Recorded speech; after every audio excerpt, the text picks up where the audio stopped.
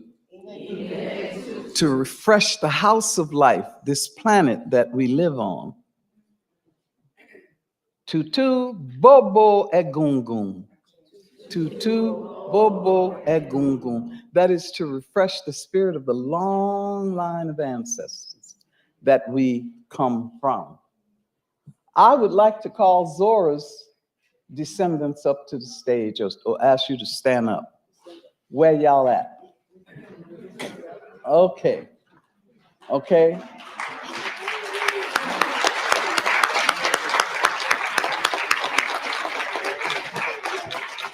What we're going to do now is the short form of a ritual called Moyuba, right? And what you want to do, everybody, take your left foot and stomp like this. And we're going to sing the chant, and they are going to call the names of their ancestors, right? It goes like this. Moyubao, Moyubao, love and respect to you. Love and respect to you. You call the names. Moyubao, love and respect to you. Give them a mic. Moyubao, love and respect to you. Moyubao, love and respect to you. Moyubao, love and respect to you. Call the names. Hezekiah, Robert, Nicole Green. Love and respect to you. Moyubao, love and respect to you. Dorothy. Edgar Jr. Love and respect to you. Moyubao, love and respect to you. Moyubao, Harold Potts. Love and respect to you. Moyubao, love and respect to you. Moyubao, love and respect to you. Moyubao, love and respect to you. Vivian Hurston Bowden. Moyubao, love and respect to you. Moyubao, there's some hands up. Love and respect to you. Moyubao, love and respect to you. Moyubao, love and respect to you. Hezekiah Robert Hurston. Moyubao, Dr. Hezekiah Robert Hurston. love and respect to you. Oh, you by oh, love and respect to you. Oh, you by oh, love and respect to you. Oh, you by oh, love and respect to you. Now we end 3 times. I say, Eglon rail, and you go, huh, right? Stomp on the earth, right? And make a deep guttural sound. You ready? Eglon rail, huh, Eglon rail, huh, Eglon rail, huh. Thank you for your time and your attention.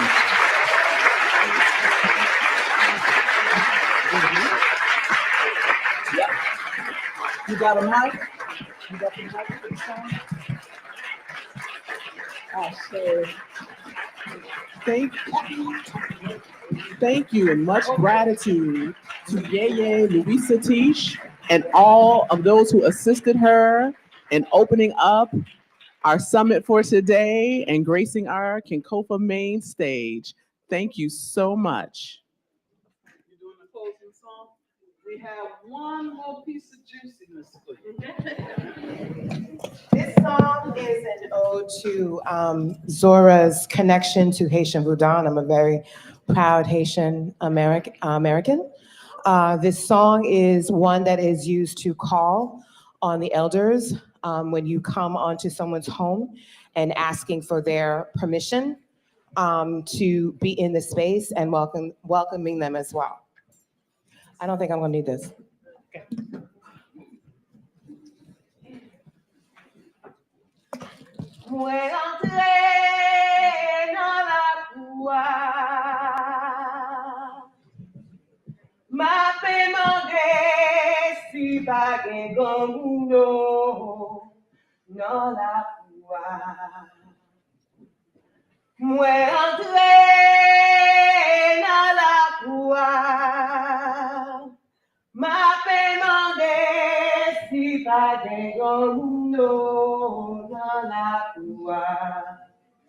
Bonjour maman, bonjour petite caille mouais. Bonjour papa, bonjour petite caille mato. Mouais André dans la cour. Ma demandé si pas gen comme nous dans la cour. Aïe bobo.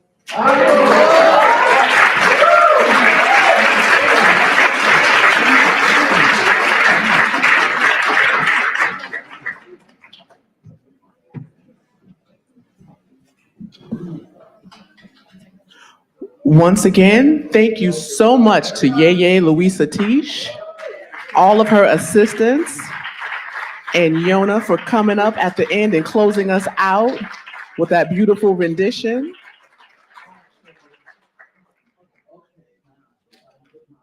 Coming up next on the Kinkofa main stage is a conversation that I am really excited to hear and experience. We will have Mara Brock Akil and Ibram X. Kendi.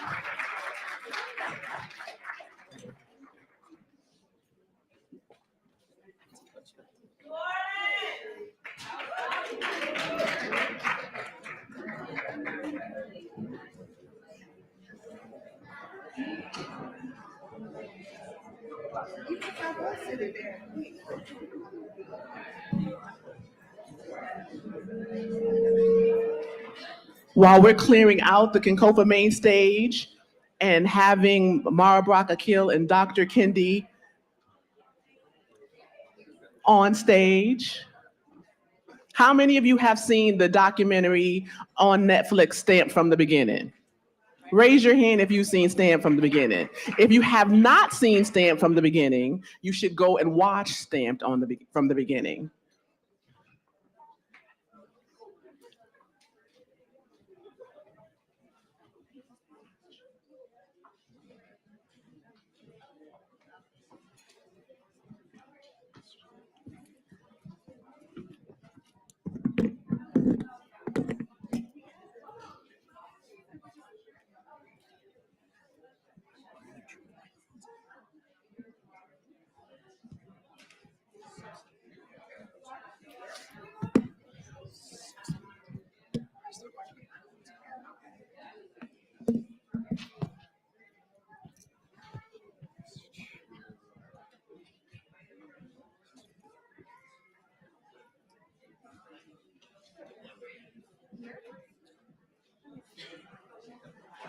This is also a good time, just so you remember, that we have all of our breakout sessions happening in a little bit. And we also have the Children's Festival going on in Barnard Hall. And I really want to thank some of our sponsors, including HarperCollins. If it weren't for HarperCollins publishing all of these works by Zora, we would not be able to be here supporting the work of Zora, right?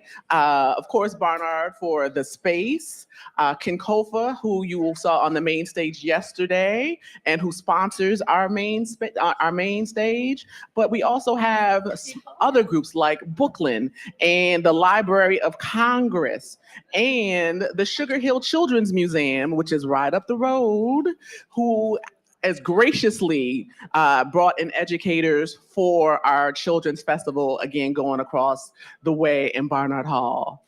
With that, I am going to give it up to our new folks on the main stage, including Ray Chesney, our Director of Programs for the Zora Neale Hurston Trust, Mara Brock Akil, and Dr. Ibram X. Kendi. Okay, I hear all the whispers. Y'all excited? Now listen, I thought I wasn't gonna be able to tease Dr. Kendi until tonight, but did y'all see the news? He got a new job. He will be a history professor at Howard University. And Dr. Kendi, give him the title. You got your mic? You got your mic? Did we get you? Okay, give him the title of the institute you're starting. It's the Howard Institute for Advanced Study. So listen, so I don't know if y'all know, but Dr. Kendi is adapting 6 of Zora's works into children's literature.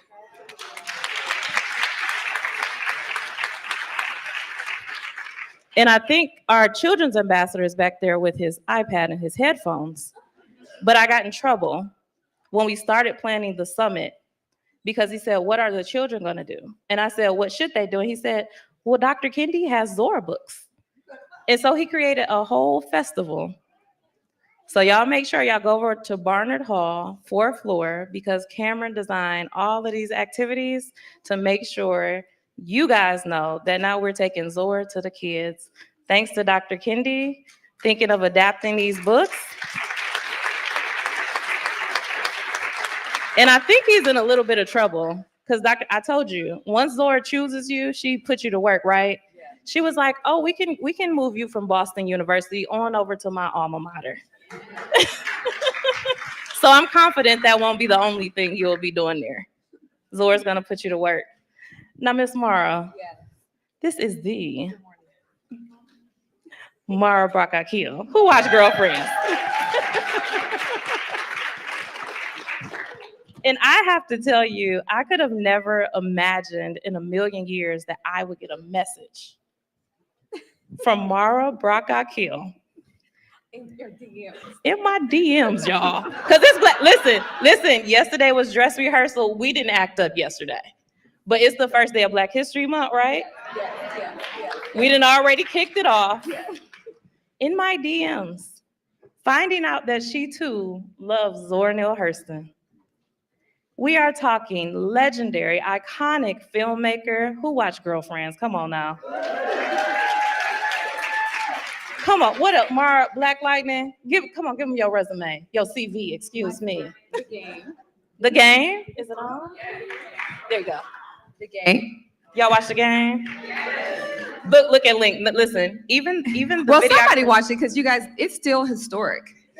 Obviously. Yeah, no. I mean, I'm being honest. In terms of like, to this day, it's the most watched cable ad supported television premiere when we on BET. And cable, excuse me. So that was 7.7 million viewers. That actually shifted Hollywood quite a bit.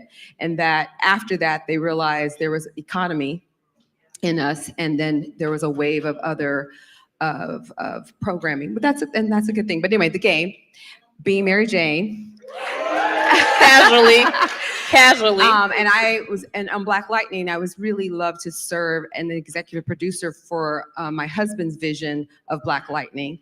And then I also did Love Is and Stay Tuned. Oh, and then I was so happy to collaborate with the Dr. Kendi and his work. Dr. Kendi. When my Netflix deal closed the next day, George Floyd was murdered. And I asked myself, well, do I get a picket sign? And God whispered, the ancestors whispered, you fight where you stand. And that's when, uncharacteristically, Netflix was not expecting a documentary, but we didn't talk about a documentary. But anyway, I ended up having the privilege and honor to be an executive producer for Dr. Kendi's work, Stamped from the Beginning.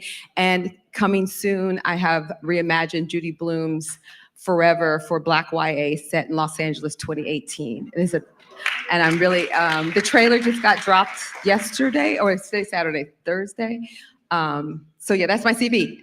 I'll end there. Listen, her brief CV. Don't let her fool you guys. Now, so I have to say, Mara and both Dr. Kendi have been so generous and gracious. I was like, I don't know how we're gonna get them there. And this is our inaugural summit, right? How are we gonna get them there? And she was shooting forever. Yeah. And you still were corresponding and making sure your team could get you here.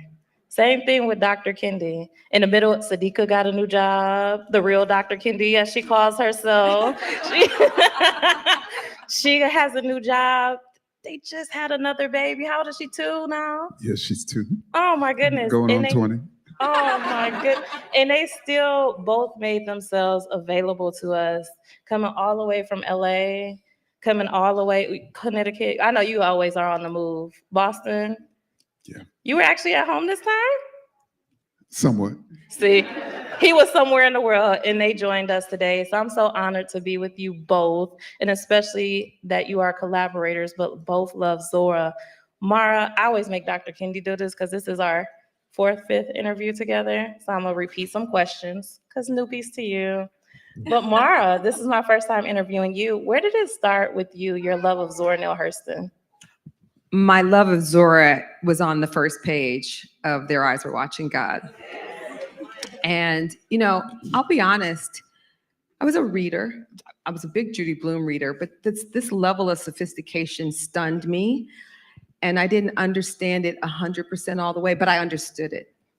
I didn't, but I did. And I think that once I finished the book, the essence of her has stayed with me beyond to this day.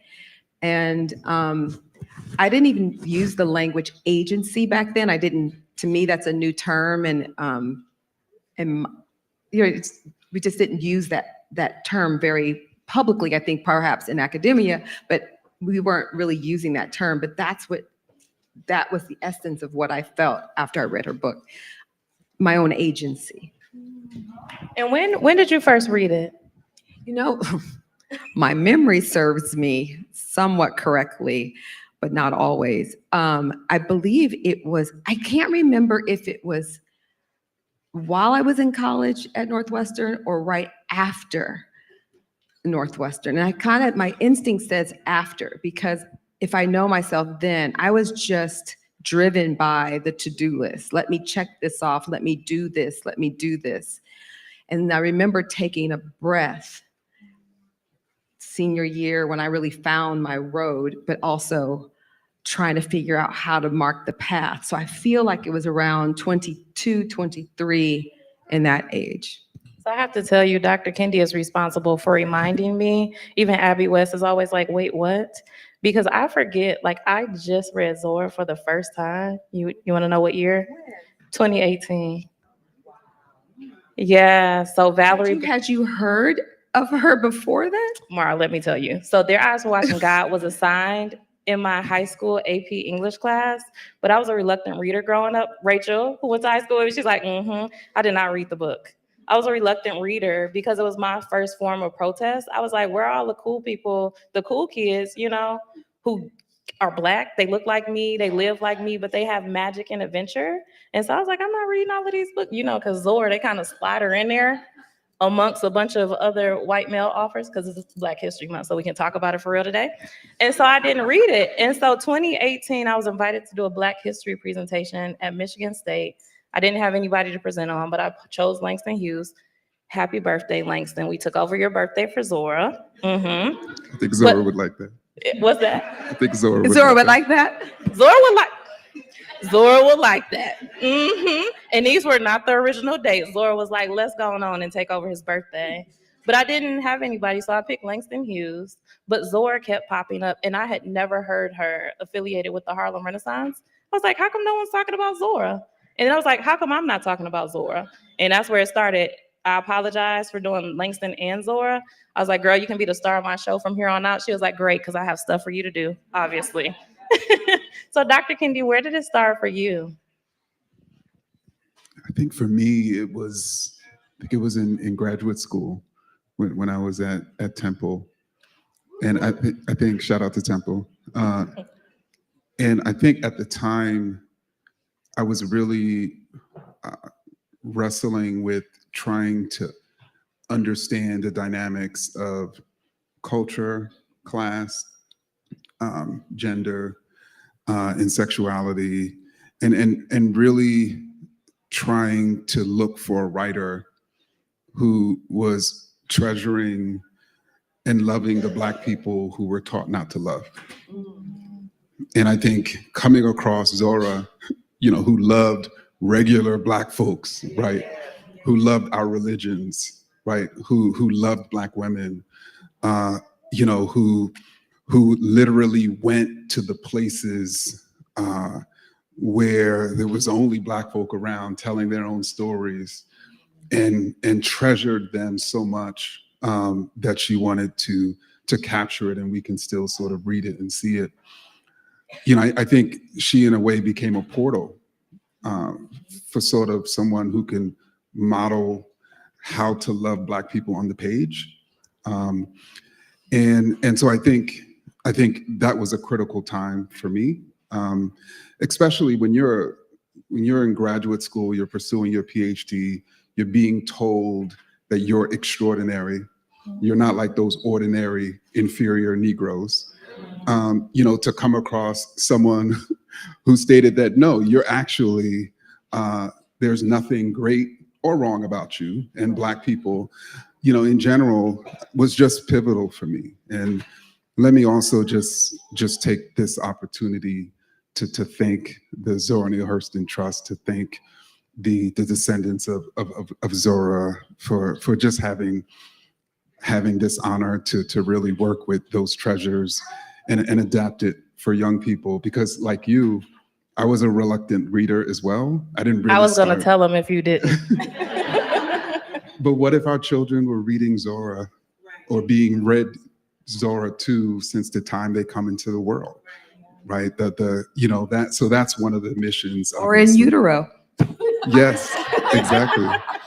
Exactly. So y'all can tell we probably trying to act a little bit right up here, but all three of us, we kind of want to cut loose because I think it's so significant. Even as an adult, when I met Dr. Kendi, which I'm saying a lot of sentences this weekend and in this last year that I never thought I would say, like, oh, Miss Marjorie, Zora's student from 1958 is here. Like, I get to sub in for Carla Kaplan, and I didn't know I was interviewing these two, and I get to come on the stage and do it. But when I met Dr. Kendi, it's only been a year, about a year and a half. And when he said, oh, my parents still laugh at the fact that I write books because I grew up not liking to read, it, even as an adult, freed something in me because we think that all of our thought leaders, all of our icons come here fully formed and perfect, and it excludes us from the possibility of being whatever we want to be. So Dr. Kendi, you mentioned you were being told in graduate school you were extraordinary. And I mean, MacArthur Genius Fellow, yeah. How did that affect you, being called extraordinary? But it sounds like you did you feel extraordinary yourself? I think that was the internal struggle. Because at the same time, I'm being told I'm extraordinary. I'm thinking about the people who aren't here with me, who I believe to be great. And so they're telling me I'm great. The people who don't have this opportunity, I see them as great. So then what's happening? Like, why am I here and they're not here? And I think that's what ultimately led me down the road to studying racism. But it also led me down the road to recognizing and even documenting how we too, as Black people, could internalize this notion that there's something wrong or right or superior or exceptional about us. So I'm here because I'm so great. And so I think that was a pivotal moment for me. And I think even writing Stand from the Beginning, I ended that book arguing that what makes Black people equal to other groups isn't that we're extraordinary, it's that we're imperfect. And to be human is to be imperfect, right? We have to prove to white people that we're just as good as them. No, we actually don't need to do that. All we need to do is demonstrate our humanity through our own imperfections. And I learned that from Zora Neale Hurston. May I add something to that? Listen, Amara, because I'm just like, wait, we didn't practice these. They didn't have these questions ahead. That is so beautiful. So Mara wants to add. I want to add, it's interesting when I was, I think Girlfriends had been on the air for about a year, and I was in a public setting with a lot of Black women, and I was like, I was anticipating the fun conversations or the excitement that this show was on the air, and I was met with something else. And that something else was shame, because I dared to talk about these women's sexuality on, in the public, airing dirty laundry. And I was like, oh my goodness. And engaged her in conversation a little bit. And she was just adamant that she didn't need that. And that when she goes to work as an attorney, Joan, my main character, was an attorney. I don't want people thinking about me like that. I have enough to deal with. And I just felt, and it shocked me. It makes you nervous as an artist. It's very vulnerable as an artist to put your work out at all. But to be met with that, and I prayed over it, and that's when I decided, and this is the kinship that I have with Zora. I decided that it was my duty to tell the story the way that I see it. And that's when I framed this idea that I think positive images are just as damaging as negative images. Because positive images are a response to the lies that have been told about us. And as an artist, that puts me on the tail of somebody else's work, who often gets to go ahead of me and keep giving language and identity to something that is from their point of view. And so that also leaves me behind. And so, I'm not interested in cleaning up your lies. How do I see the world? How do I see it? And that's when I prayed over it, and I was like, you know what? I'm doubling down on this situation, because Black women, we were asexual. We were asexual as judges on screen at that time, back in 2000, or we were considered harlots, ratchet, all the things. And I'm like, and I'm everything in between. And so, and a little bit of all and of a them, little right? bit of all of that, and sometimes at the same time. So it's kind of like and so it was interesting, because what I didn't know, and this is why sometimes when we write, I still got that criticism from other Black women, and I understood and I prayed over that. But I didn't realize that I was going to set a lot of young people free, and that I then learned the generation behind me was starting to feel like their ability to see themselves as a full human being that desired their dreams as well as healthy sex life, you know what I'm saying, and their pleasures of and everything in between, that was okay. And so that is the Zora in me. That's the Zora in me around that agency that I speak of. But yeah, I think that our humanity is not, we're not just a positive image and we're not that negative image. And we deserve to be everything in between. And Mara, it's striking because Zora faced some of the same criticisms, particularly from Black male writers who wanted writers to only present these positive images, do not want to present our sex life, to the world, thought that she was somehow undermining the sort of cause. And, actually, and what I think they didn't understand is that when someone sees, let's say, Black negativity from an individual Black person on the screen or even in their life, and they think they're seeing all Black people, they're the problem, not us, right? Because we're human, right? We're gonna do things, we're gonna make mistakes, right? And I think she wanted to present that. She wanted to present our whole selves, and at that time, in the 30s and 40s and 50s, she faced heavy criticism, for doing that. And I think that's one of the reasons why I've tried to center her anti-racist ideas within my work, so people can see that she was ahead of her time, which as a result compelled her to not necessarily be respected and cherished as she should have been in her time. And even still today, Dr. Kendi, because I could say quite a bit about this. I get tagged in a lot of things when people are trolling Zora online.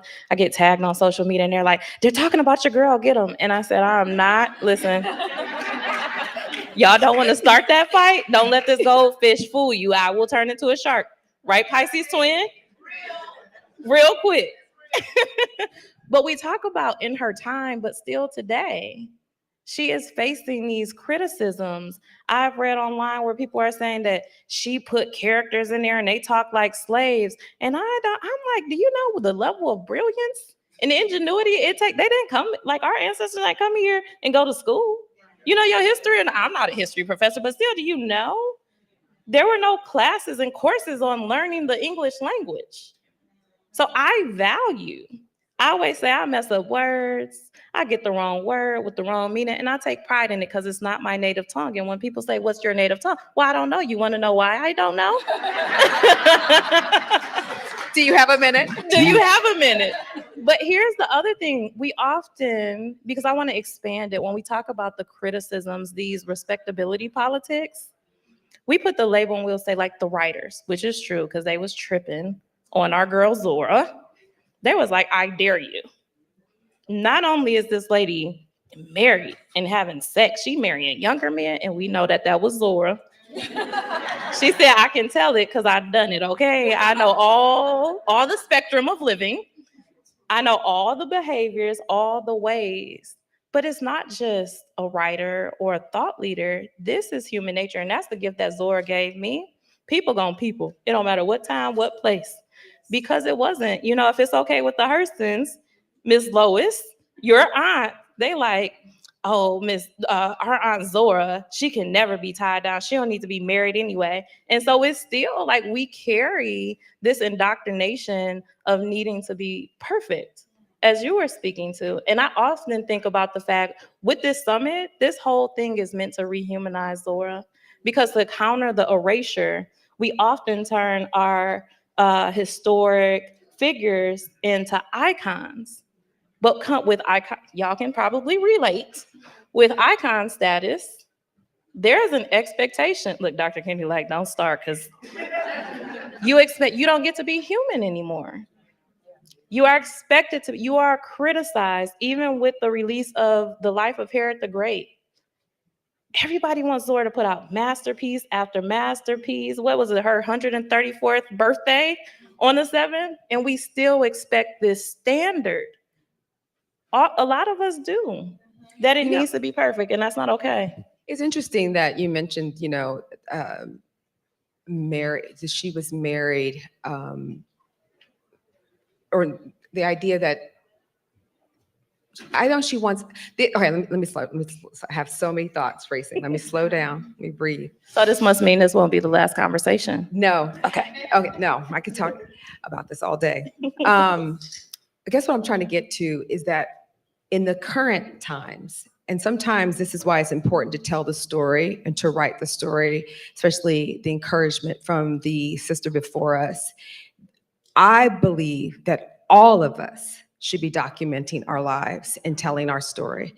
This is the time in which it is the most valuable thing that we actually have as a human being is our story.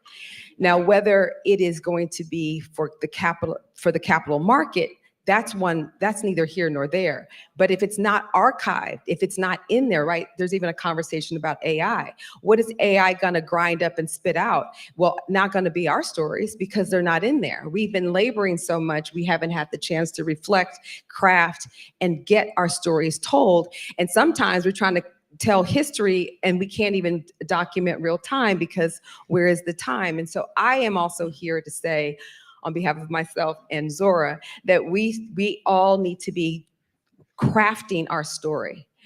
Because, let's go back to her, because I actually believe she is right for this time and this whole new movement. And if for my people, the age of Aquarius or the new moon, all of these things, it's a new earth, it's a new time. She has been talking about the compass being heart's desire. She's been talking about be led through pleasure, which it sounds like a horror word, but the pleasure is not just sexuality, but it's about your dreams. It's about what you want to eat for the day. It's about how you want to dress. It's how you want to look. It's where you want to be. That is the human experience. And so she has been leading us and guiding us. And so she's a perfect sort of she's a perfect guide for us now for a time that we as human beings, and more specifically Black people, need to shift into our heart's desire, not the what we should be doing, the respectability politics. Who are you? And then document that. And there's many forms in which to do that now. And all of them are valid. And I would just really love to encourage that, because when I did Girlfriends, the question I was grappling with, and it's all in the magazines, and it was mostly catered toward white women, the question of, can you have it all? And that's what Joan and those 3 other women are grappling with. Can we have it all? And as a disciple of Zora, yes, it's gonna come with a lot. It's gonna come with a lot of challenges. It's gonna come with a lot of breaking and repairing. It's gonna come with a lot of tears. It's gonna come with a lot of joy. It's gonna come with a lot of rest and accepting it all as our human right is what I would love to echo and continue to echo as she has so eloquently led the path for. And Mara, those things often all happen at the same time too, right? Yeah. You be crying, happy, planning the summit. I was like, wait a minute, it's all the things happening at the same time. The best news, the worst news, the I don't know news. But look at that language, all the things. That was our language. That's our language. All the things to say something very complex, very, very understood in 3 words. That's Zora. And Dr. Kendi got excited when you said something over there. He was like, okay. You got excited. You look like you want to say anything. Dr. Kendi excited. Yeah, if y'all see Dr. Kendi smiling excited, y'all are in for a treat. You are so self-contained. I love it to have you here. It means so much. But Mara, I want to ask you a question because it was. What were you gonna say? You remember what you was gonna say? What? Oh, yeah. We don't even remember. We forgot. I wanted to ask you a question specifically because I found something interesting. Well, I remember. Okay, there we go. That was Zora. Mara said that was Zora. She gave Yeah, it Zora back. was- No, I mean, I think, was it maybe like 7 years ago when we started using terms like unapologetically Black? You remember that? Like Zora was unapologetic, right? In who she was and what she wanted to do and be. That was a century ago. And that's what I'll be saying. I'll be like, listen, y'all think that y'all done invented something. Let me run it down for you about Zora, what she was doing, what she was talking about. Because Cougar, Dr. Kendi wasn't gonna say that, but the Cougars.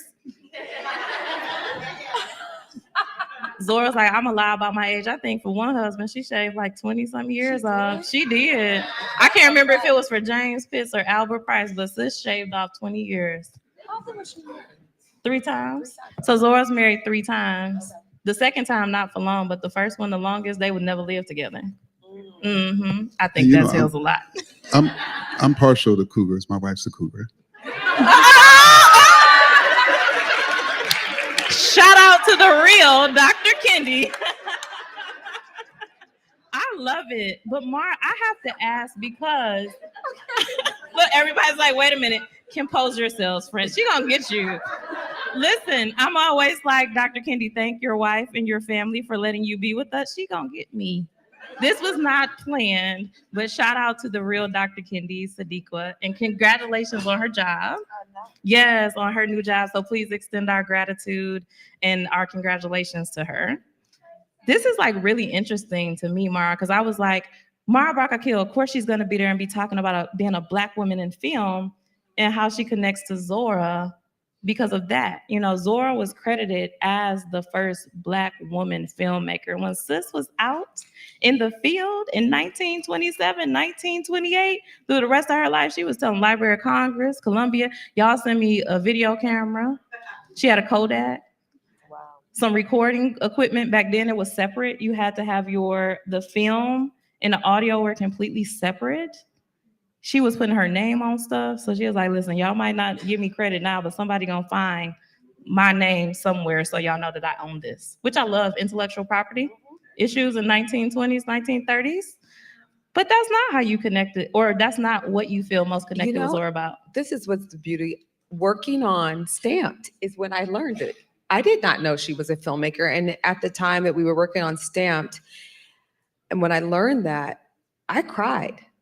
Because it's funny, I don't use the language that I wish I could hold on to, the sister who was here before us.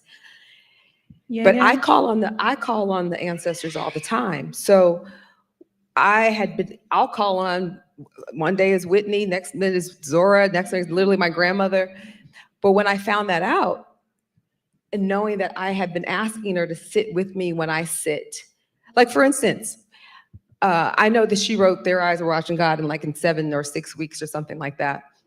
And it's so funny, I would tell people, I wrote Being Mary Jane in 2 weeks. And people would be like, what? But there's so much inside. There's so much inside. So for me as an artist, I'm quickly trying to figure out how to get these stories out and which canvas does it deserve.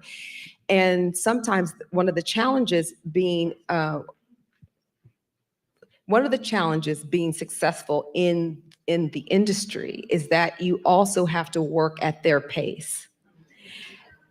I am very blessed to have had the career that I have, but the amount of stories that are in me and how fast they are coming through me.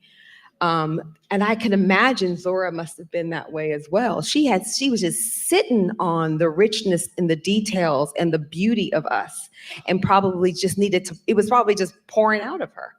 But it was on the film, on our project together that I learned, and reading Dr. Kendi's book, I did not know. And I cried knowing that. And since then, I talk to her all the time. And if every show I've done, you'll see I'm interested in class. And even one of my favorite episodes of Girlfriends is Maya and Joan was being oh no, that was an egregious. That's the game. That's the game. That's the game. Classic and egregious. That I love Those you are guys. Hurstons who have your back I over love there. you guys so much. Okay. But I love talking about that, where Joan was giving, Maya had a wedding a vow renewal, and she had these tacky dresses that Joan thought were just déclassé, and Maya knew exactly what she was doing. She was honoring something that she wanted Joan to be a part of, but Joan couldn't see the beauty in these, what she thought were tacky dresses or what they were. Those details and I don't want us to lose our language. Even like this is before, 6 in one hand, half a dozen in another. That dog don't hunt. Like, things like that. Like that's ours. That's our genius. And anyway, I think about her that way, and to be able to get it through the film medium is that idea goes, it goes far and wide to hold on and preserve culture, and juxtapose that, it can also damage on that level as well. So it is important, again, to craft and get the beauty of our details, because when you put it out there, it will go far and wide.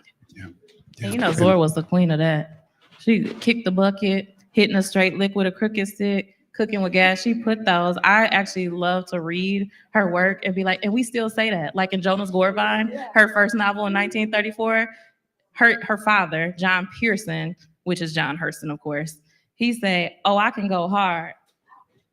In 1930, yes. Wow. And I have to tell Mara before she goes off that downstairs in the Glicker Milstein Theater, we have a whole film screening room, and you can actually see Zora's footage out in the field.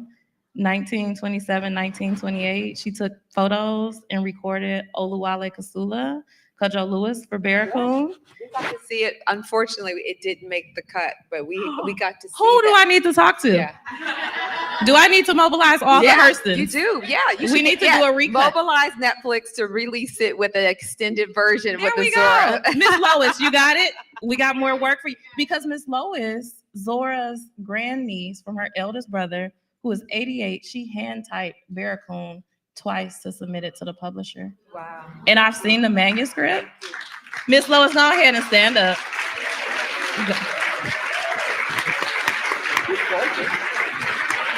They all have to sit down.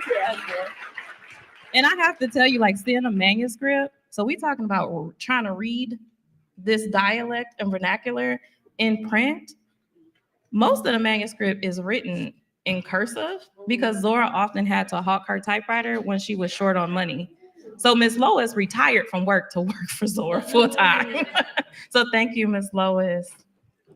And then last year, Zora was on the bestseller list. Tell them, Dr. Kendi. For the Young Readers edition of Barracoon. Wow. Right. Yeah. How many weeks? How many weeks? You remember? I don't remember how many weeks. It was at least 3. Yeah. Yeah, he's just used to being on that list. I know. He's like, all of my books are on bestseller. Sorry, Mara. I don't remember that one in particular. Which year are we talking? Yeah. And I have to say, Dr. Kendi, I didn't expect. So I was thinking, of course, we have all the adaptations. We have Making of Butterflies, Magnolia Flower, and Barracoon for Young Readers. And so for Cameron, I was thinking that it was going to be Making of Butterflies. But Barracoon for Young Readers is actually his favorite, and Barracoon, the original, is my favorite. So thank you for adapting it. Ebony said it's so good because Dr. Kendi, the work of preserving the language, but making the content developmentally appropriate. Sir, take a bow. Take a bow, Dr. Kendi, take a bow. And I mean, that's because Zora did. I mean, and I think she recognized that language really is the sound of culture. So preserving the language that we spoke, a century ago in rural parts of the South, or even in Harlem, was helping to preserve, our culture, which she valued. She didn't consider our culture or our language to be broken. It's interesting. They call our language broken English, right? But they don't call English broken German. Right? Okay, that's my new term in 2025. Right? All languages come from a tree, right? English comes from German and Latin sort of languages, right? So don't ever think, right, that your language is broken, just like they don't consider English to be broken. But she, of course, wanted to capture it as it was spoken. And then, of course, as a writer, right, you have to sort of narrate it in a way that the reader can hear it. And so then it involved another level of translation to sort of create words that young people could hear, in the way that was told, which was, difficult, but it wasn't nearly as difficult than what Zora, had to do. And so I'm happy we're sort of honoring Zora for her preservation of the language. But I also want to get back to something Mara spoke about in terms of, Zora's interest in class, because I don't think that that's something that is spoken about enough. I, of course, work in academia.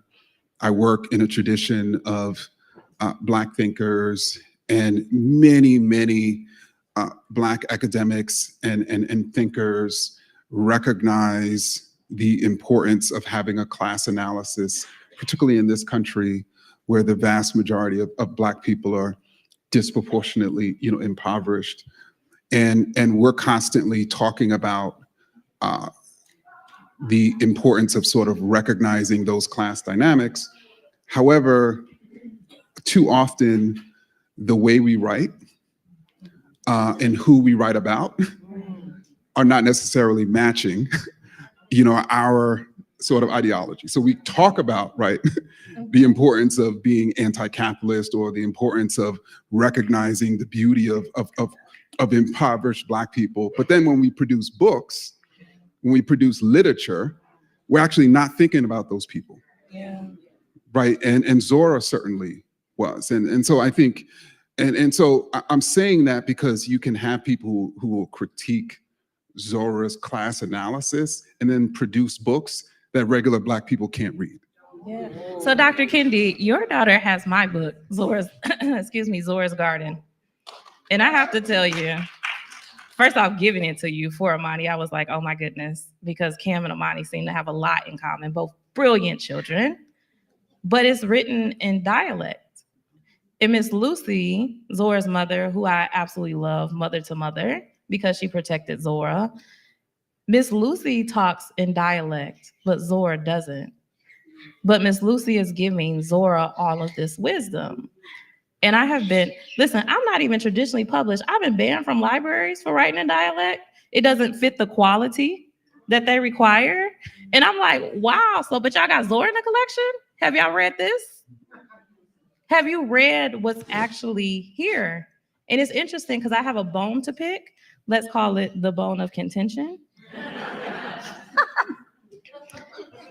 Oftentimes we relegate Zora to only being concerned with the folk. And I think you were speaking about the industry. Mm-hmm. I'm not even like in the industry, but just a little bit of experience that I've had.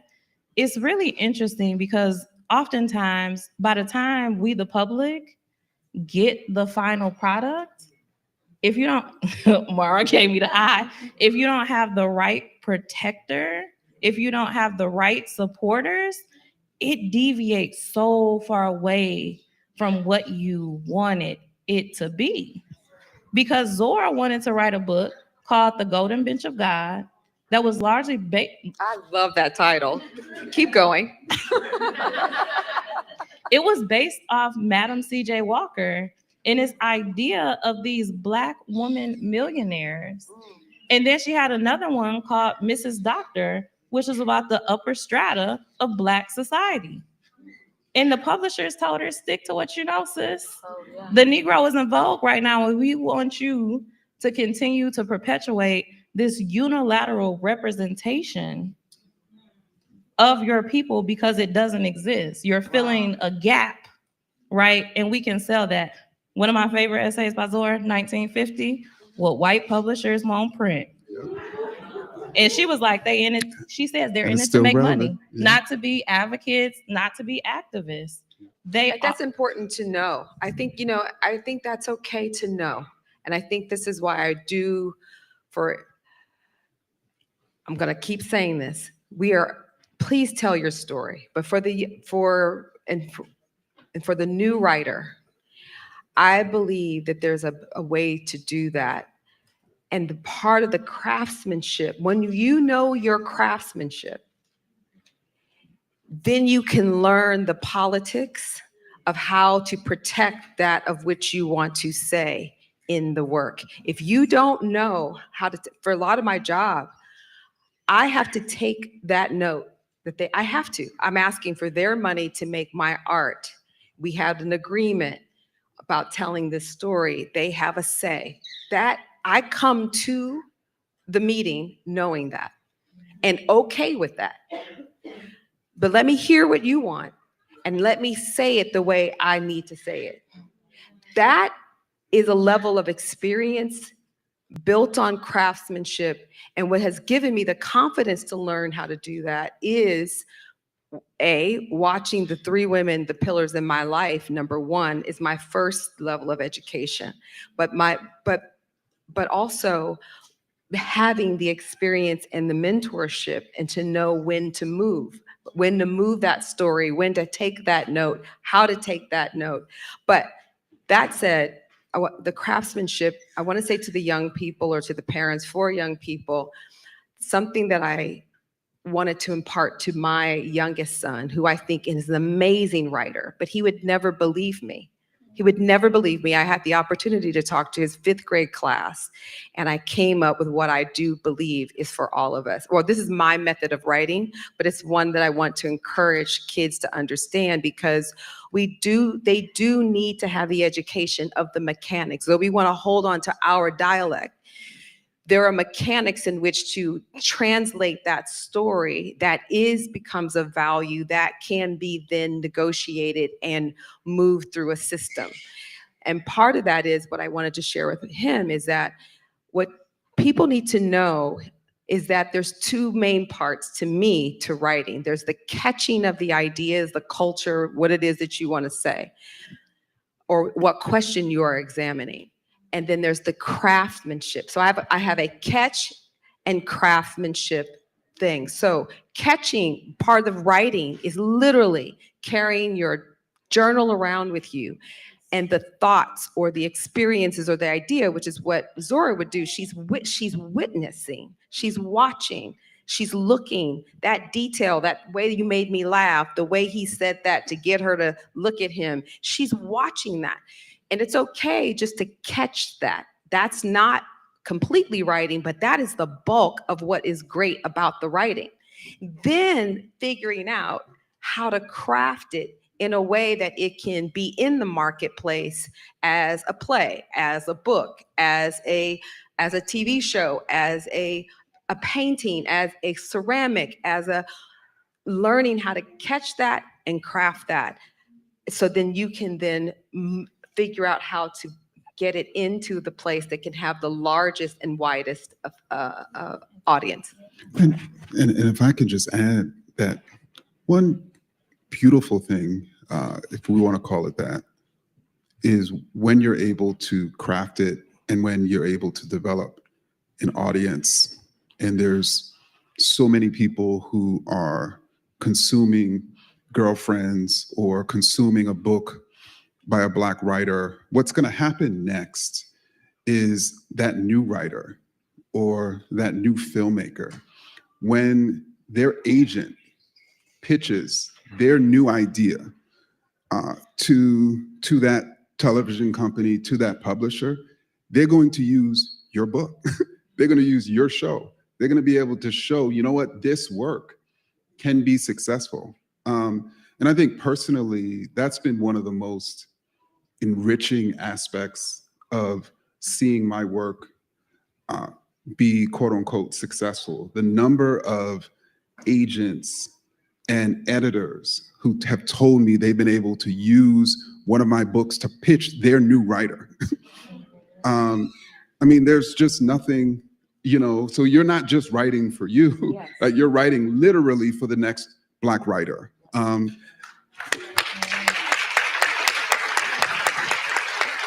you know, I could truly talk to both of you all day, but we have such a packed program.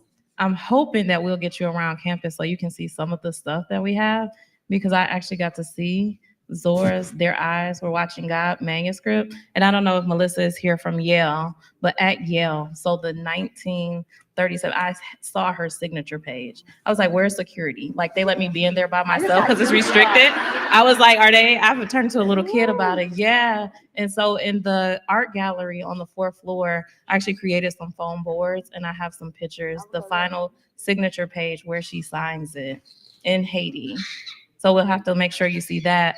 But Dr. Kendi, you kind of set me up for my close. You ready? Thank you both. He's like, oh, I'm nervous. He knows. Little wild card. Thank you both for sitting at the feet of Zora so that we could stand on your shoulders. Thank you for having us.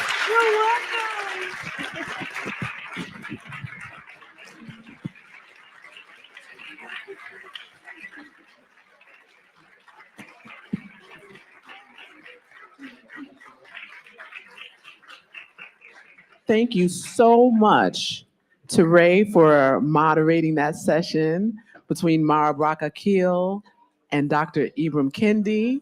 We have a nice lunch break, some time for y'all to get out, stretch your arms, stretch your legs, get some air outside. And then at 1 o'clock, we begin our breakout sessions. Thank you for coming to day 2 of the Zora Neale Hurston Summit here at Barnard.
My name is Lysandra, and I am related to Zora Neale Hurston through marriage. Sarah Hurston married a man named John Mack. They had a daughter named Zora Mack Bowens, and Zora Mack Bowens was cousins with my grandmother. So that's how our story began. So I found out that I was related.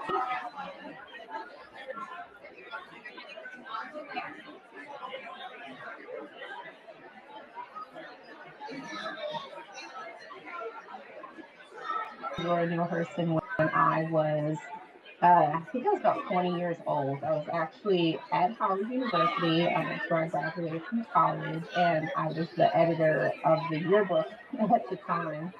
So not the Hilltop, sorry, Zora. And my mother called me, and so we were in this basement office, and so we didn't get cell reception down there. But my mom called me. She said, Peach, that's what she calls me.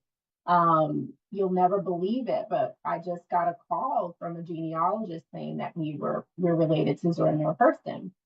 And I was exhausted, and I said, I think this is a dream. I think you're I think you're talking crazy. I was on an all night deadline before, so I said, I'm gonna hang up. I'm gonna take a nap, and then we're gonna readdress this conversation when I wake up. Lo and behold, it wasn't a dream. It wasn't fake, and that's how we found out, or I found out that I was related to Zora Neale Hurston. Hello, I'm Karen. And I'm Faye. Our dad is Edgar B. Hurston Sr. His dad was Dr. Hezekiah Robert Hurston. He was the brother of Zora. I'm happy, that the work that she did didn't go in vain. Right. They say my father said she was a lady of her own. No, so he used to tell us he was carrying a pistol, but we don't know about pistol carrying. Right. We don't know about all that though. I'm sure she did. Yeah. I'm Catherine, great niece of Zora Neale Hurston. Seems like I was always been told how I've been related to Zora Neale Hurston. Oh, it's my mom, and she would just sit down and tell us how we were related to Zora Neale Hurston, especially when she would go to the festivals and things. She would just tell us about being related to her. It feels pretty good, especially since like my grandson, he's read some of Zora Neale Hurston's book, and he lives in the Lake of the Ozarks in Camdenton, Missouri. And he did not realize till much later that he was related to her. And he was just in shock that he's read her books and didn't even know he was related to her. So the lineage for me is as follows. I was born in 1967, Gertha Levon Hurston, daughter of Edgar Buchanan Hurston Jr., son of Edgar Buchanan Hurston Sr., whose father, Dr. Hezekiah Robert, was Zora Neale Hurston's brother. I found out that Zora Neale Hurston was my relative as a child. I don't remember what age. And I've always been a reader. I probably was born reading. So I think that if I remember correctly, I was probably excited to know that there was an author in my family. My understanding and experience with things changed as I became a young adult and actually started reading some of her books. I read Dust Tracks on the Road. That was maybe the second of her books that I had ever read. And it was very eye-opening for me. I came to see her as a bit of a trailblazer, as a matter of fact, because as I learned about, her experiences, and she went to Barnard College, and, just some of the different things that I learned about her in reading her autobiography, I thought this lady was a bit of a trailblazer for that time period, to be doing as much. And honestly, she seemed kind of bold, like she was, maybe even brazen. I don't know. I remember, though, at one point in my mid-20s, thinking how cool it would have been to have known her personally. I'm Halima, and this is Winnie. Our father is Edgar B. Hurston Jr.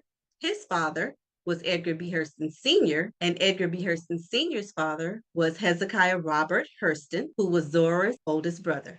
I think I was maybe about 8 or 9 years old. And I have to say, it didn't really resonate with me until I became an adult, because we didn't learn about her in school. And, our parents talked about her, but you really don't think it's a big deal until you realize how many people worldwide are just so privileged and honored to read her writings, and they're so excited about it. Hi there, my name is Jacob Lewis, and I am the great-great-grandnephew of Zora Neale Hurston. So I am the son of David Lewis, who is the son of Barbara Hurston Lewis, who is the daughter of Hezekiah Robert Jr., who is the eldest son of Dr. Hezekiah Robert Hurston. And Dr. Hezekiah Robert Hurston is the eldest brother of Zora Neale Hurston. So my middle name is Hezekiah, which is very cool. I have not realized how deep down in the Hurston generational list of names that middle name came from. And so I feel really honored to share that middle name with such an iconic family of people. One of the coolest things I think about being related to the Hurston family is in school growing up, Their Eyes Were Watching God was a part of our high school curriculum. So to already have known the story, known about the author, about the time period that she was writing in, and to be taught in school why this was important, using her as a figurehead of that movement in English and in literature and in just preserving American history through her works, was such a cool experience to know that I am a part of something bigger that has had such a prevalent place in American history and how it is preserved and taught. My grandma was always very vocal about her relationship to Zora and we were very blessed and lucky as a family. We got to use a lot of the royalty monies from all of the works of Zora to really help me do some amazing things as a kid. We traveled all over the world where I got to just learn about and see so many different corners of the world and different cultures and different languages and people and food.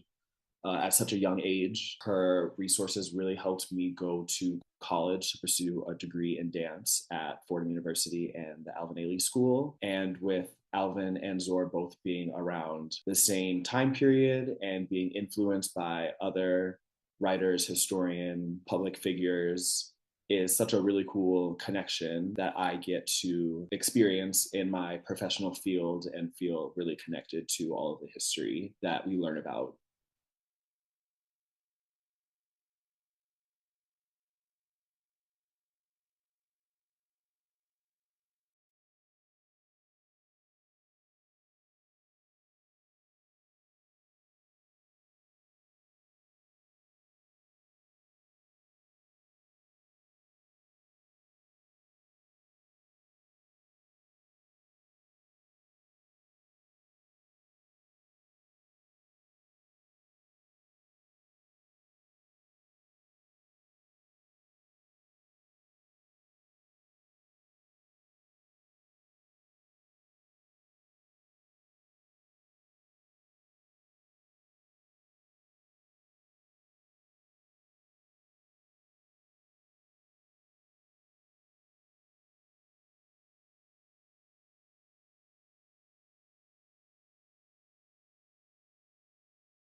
My name is Jobrina.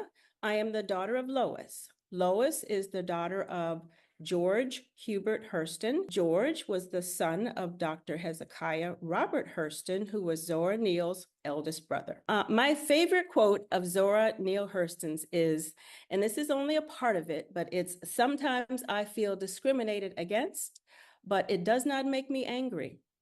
It merely astonishes me. How can anyone deny themselves the pleasure of my company? It's beyond me."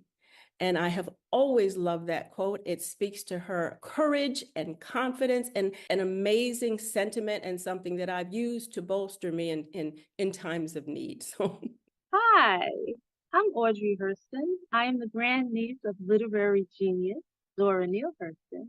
My dad, Everett Hurston, was her nephew, and his father was Everett. He was my Aunt Zora's youngest baby brother.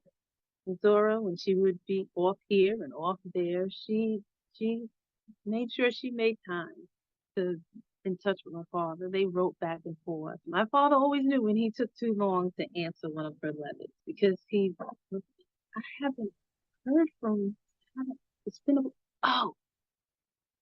oh, I must have taken too long. And he'd quick hurry up and write her a letter, cut the time down as much as possible.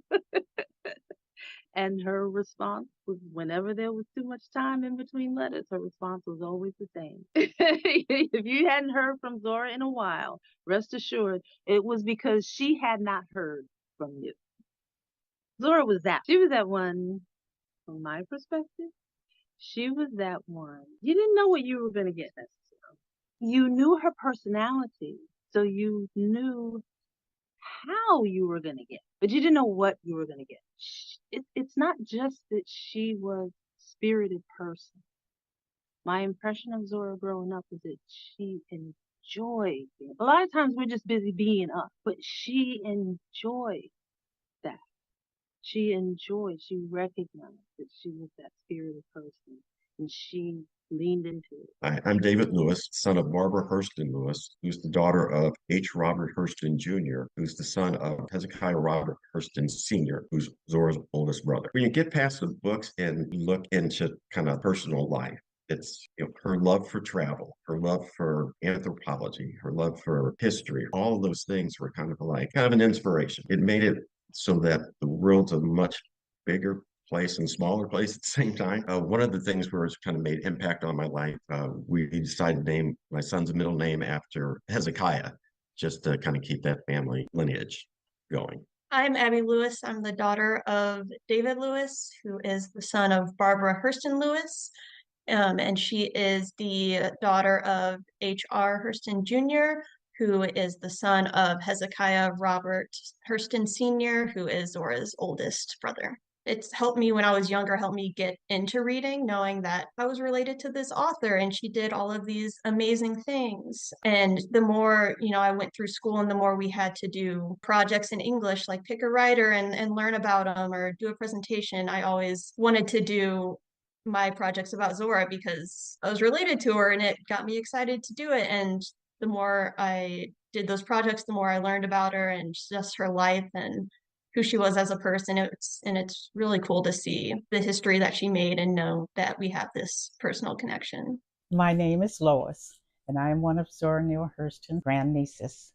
My father was George Hubbard Hurston, and he was the son of Zora's eldest sibling, Dr. Hezekiah Robert Hurston. And I'm also honored to be a founding trustee of the Zora Neale Hurston Trust. Hello, my name is Gina, granddaughter to Lois, daughter to Harold. My great-grandfather is George Hubbard Hurston, son of Dr. Hezekiah Robert Hurston, who is Zora's eldest brother. I think it brings me a great sense of pride because Zora is so prolific in the way that she writes and how she presents herself. And just to be a part of that means so much to me as a person, to know that she is a part of me and that, we are connected in that way. We're family. It's funny because my eldest, who just turned 8, we homeschool. And so one of the things that I like to do is incorporate some Black history and Black facts into his daily learning. And one of the people we do discuss at length or have started discussing at length is Zora, because I want him to understand the connection there. And I want him to understand that Zora was a prolific writer, that Zora told the stories of so many people and did them so well. And he can do the same, and you can be creative. You can let your light shine, and you do have that connection. And don't let anyone tampen that. Don't let anyone make you feel lesser than you are. And he's learned to embrace that part of himself through Zora, I think, too, in a way. Because Zora let her light shine, and I'm trying to emphasize that for him. Let your light shine.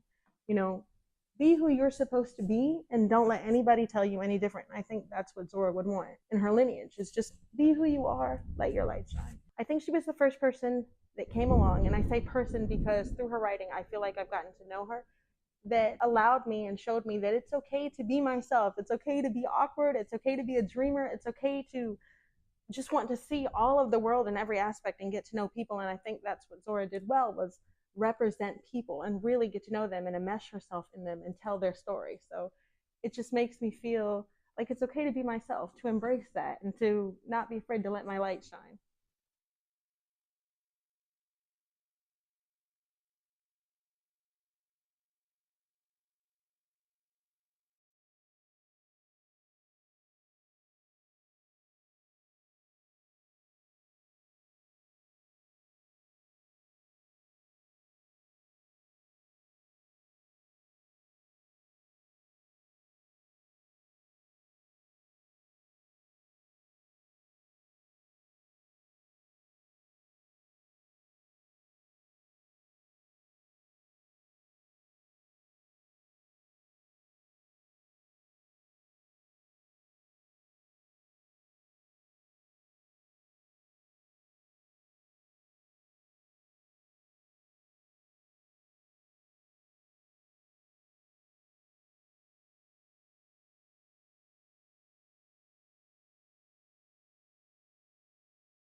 want to shout out our community sponsors because, you know, we talk about the big organizations and corporations that have helped support this work.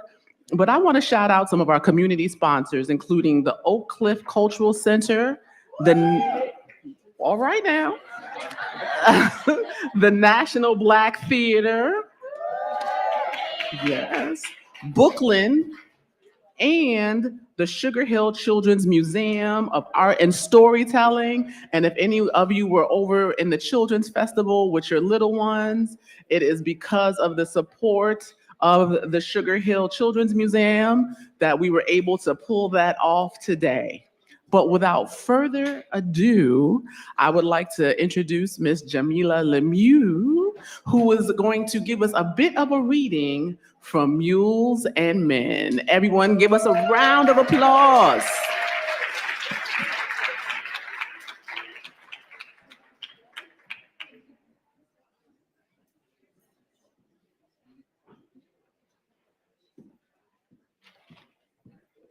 Good afternoon. I'm going to be reading from part 2, where Zora feels that she's done a really great job at collecting folklore, but realizes she hasn't collected any information about hoodoo. So she travels to New Orleans to study hoodoo. And I would imagine I'm not the only person who's read this book and walked away interested in learning a lot more about hoodoo. And I hope I'm the only person who walked away from reading this book wanting to learn more about hoodoo and immediately trying to do love spells.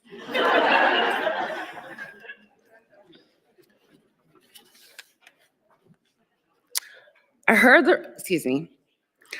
of Father Watson, the Frizzly Rooster, from afar, from people whom he'd worked and their friends, and from people who had attended his meetings held twice a week in Myrtle Wreath Hall in New Orleans. His name is Father Watson, which in itself attests his Catholic leanings, though he is formerly a Protestant. On a given night, I had a front seat in his hall. There were the usual camp followers sitting upon the platform and bustling around performing chores. 2 or 3 songs and a prayer were the preliminaries. At last, Father Watson appeared in a satin garment of royal purple belted by a gold cord. He had the figure for wearing that sort of thing, and he probably knew it. Between prayers and songs, he talked, setting forth his powers. He could curse anybody he wished and make the curse stick. He could remove curses, no matter who had laid them on whom. Hence his title, the Frizzly Rooster. Many people keep a frizzled chicken in the yard to locate and scratch up any hoodoo that might be buried for them. These chickens have, no doubt, earned this reputation by their ugly appearance, with all their feathers set in backwards. He could read anybody at sight. He could read anyone who remained out of his sight if they stuck but 2 fingers inside the door. He could read anyone, no matter how far away, if he were given their height and color. He begged to be challenged.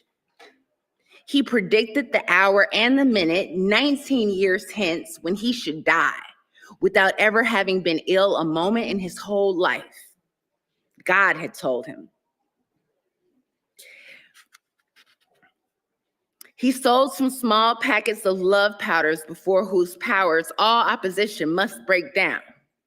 He announced some new keys that were guaranteed to unlock every door and remove every obstacle in the way of success that the world knew.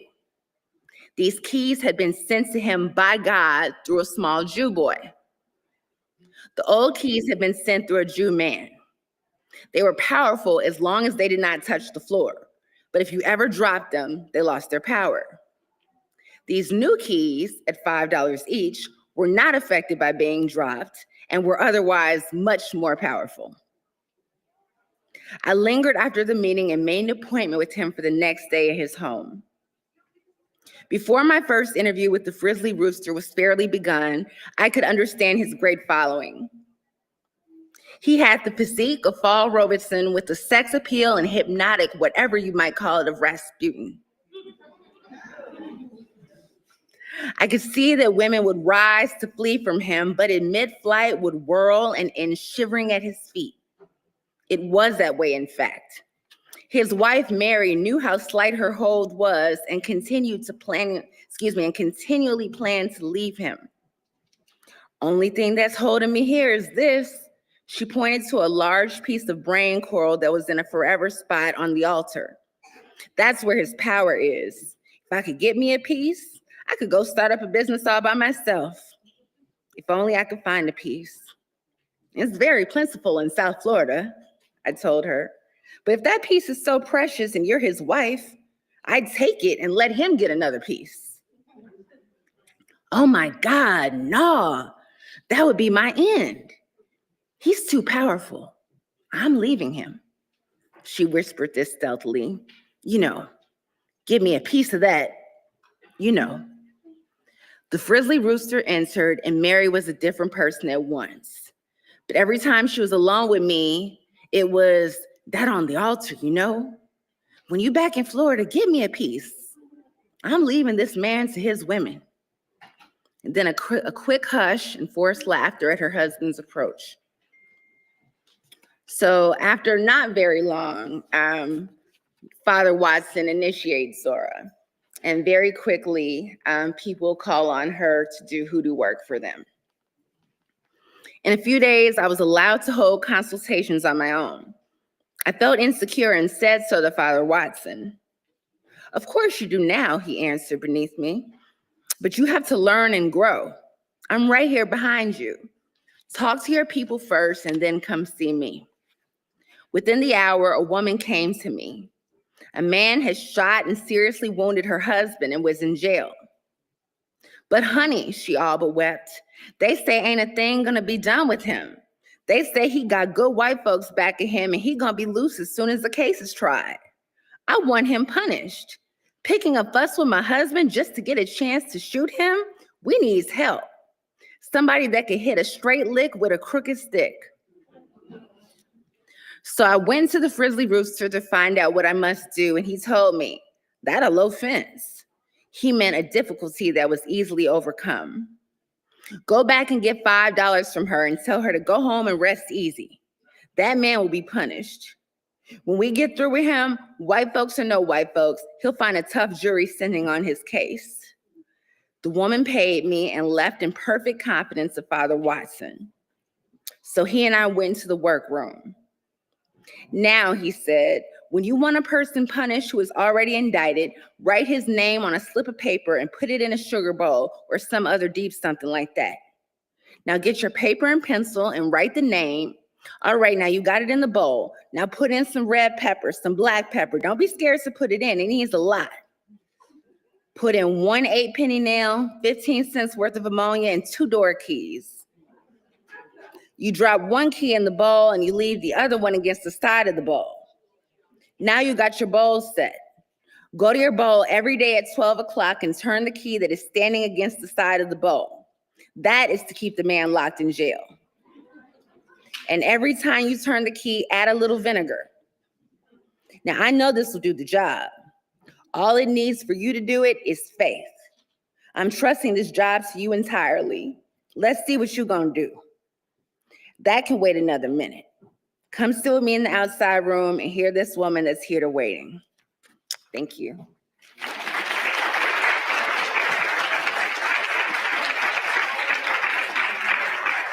Thank you so much, Jamila. I'm so glad that you read that part because we don't often talk about Zora and her conjure history and her conjure work, right? We talk about her as this writer, this anthropologist, but we forget that she was all about that hoodoo and voodoo life. And I'm glad that we have you to bring that out and bring that back to us.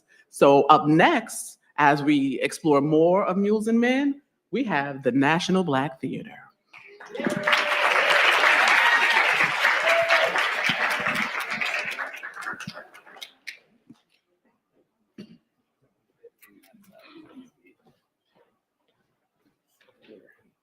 Hey, everybody. Hey. Come on now, family reunion style.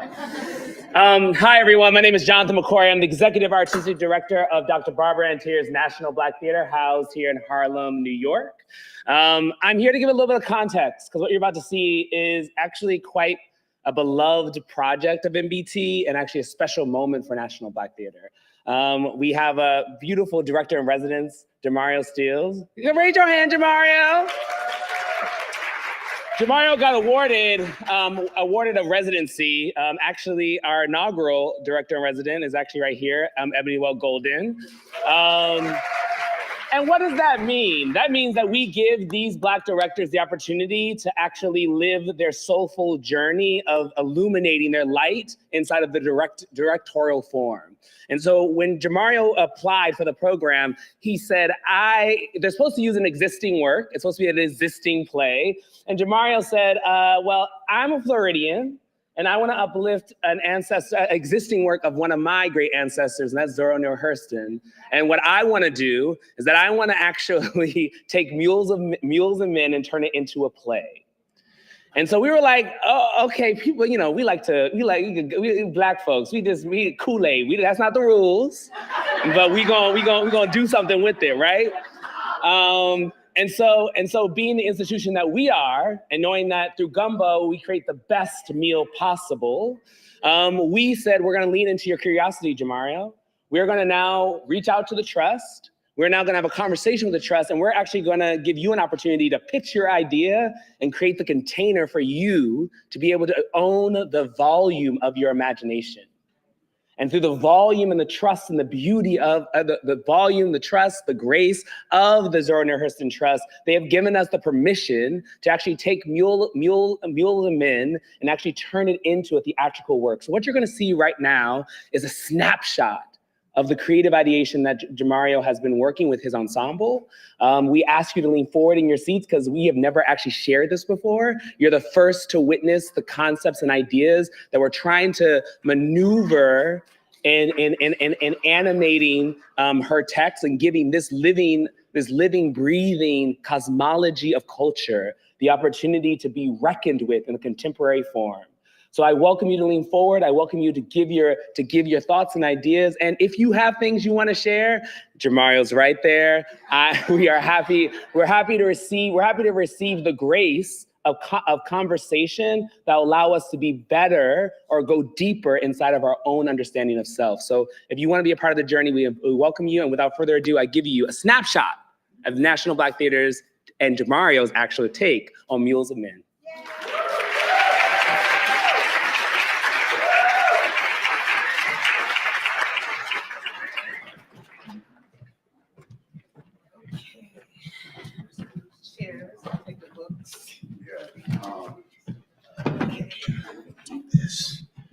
Tilt it down. Just tilt it down. Maybe, I don't know. We'll see. Okay. This is yours. Yes, perfect. Okay. Who has the bottle? Yeah. Okay.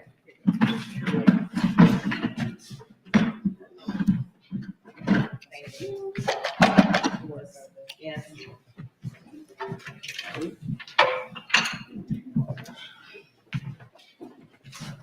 Oh. Ooh, it's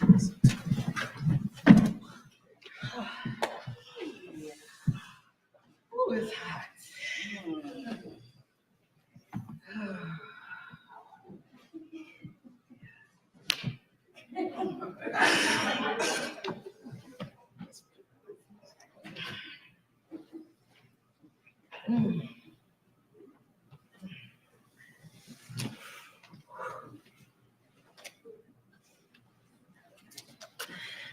All right.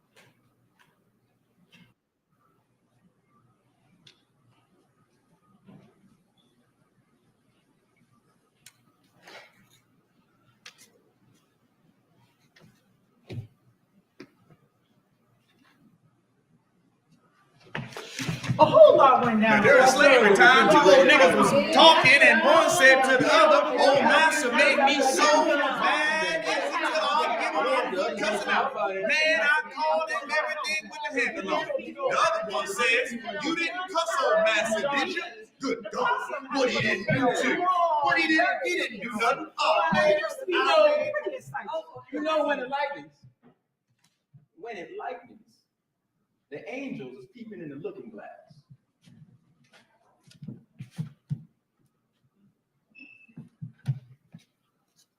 When it thunders, they rolling out the rain barrels.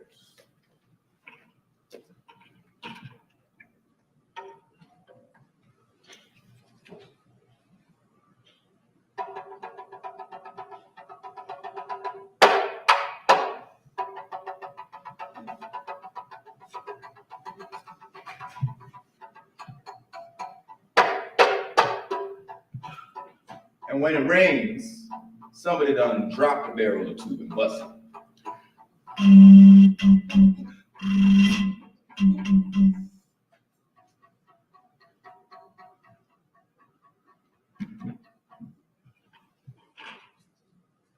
In one place they called Johnstown, they had a great flood. And so many folks got drowned that it looked just like Judgment Day.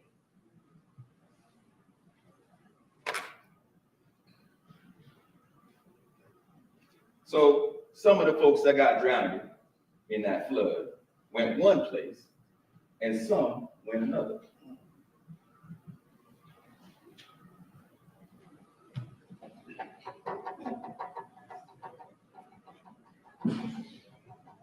You know, everything that happened got to have a nigga in it.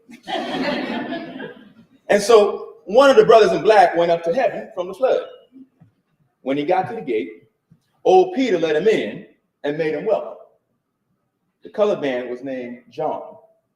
So John asked Peter, he said, "Is it dry in there?" Old Peter told him, "Why, yes, it's dry in here. How come you ask me that?" "Well, you know, I just come out of one flood and I don't want to run into no more. I mean, oh man, you ain't seen no water. You just ought to seen that flood we had at Johnstown." Peter says, "Yeah, we know all about it. Just go with old Gabriel and let him give you some new clothes." That's right. Right. But what's the horse? Horses. Page 41. All right. And the page is page It's 41. 41. Okay. Horse. Horse. Horse.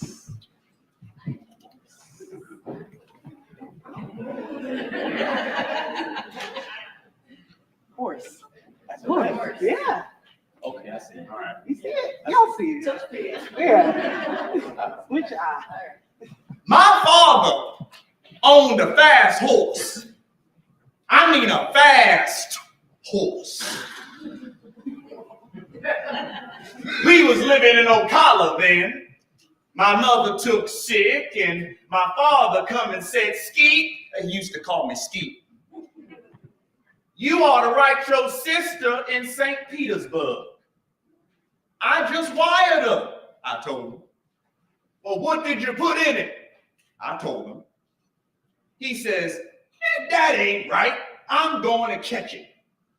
So he went out to the pasture and caught the horse and shod him and curried him and brushed him off good, put the saddle on him and got on him and caught that telegram and read it and took it out to my sister. I said, he went out in the pasture and caught the horse and shod him and curried him and brushed him off good, put the saddle on him, got on him, and caught that telegram and read it and took it on to my sister. Now, as soon as he left the house, Mama said, "You chill and make a fire in the stove and fix something for the old man to eat." Now, before she could get the word out of her mouth, him and my sister rode up to the door and said, "Whoa!" That's a fast-ass horse. All right. Horse? Yeah, horse. stories. I like the animal stories. Animals, catfish. Yes. My favorite. Okay. What do I have to? Water. Oh, right. Okay, water. Water. Now, take catfish, for instances. I knows a man that used to go fishing every Sunday. His wife begged him not to do it, and his pastor strained with him for years, but it didn't do no good. He would just go catch him a fish every Sabbath. One Sunday, he went, and just as soon as he got to the water, he seen a great big old catfish up under some water lilies, picking his teeth with his fins. So the man baited his pole and dropped the hook right down in front of the big fish. That cat grabbed that hook and took out for deep water. The man held on, and pretty soon that fish pulled him in. He couldn't get out. Some folks on the way to church seen him and run down to the water, but he was in too deep. So he went down the first time, and when he came up, he hollered, "Tell my wife!" But by that time, the fish pulled him under again. When he come up, he hollered, "Tell my wife!" and went down again. And when he come up the third time, he said, "Tell my wife to fear God and catfish." And went down for the last time, and he never came up no more. Sorry to that man.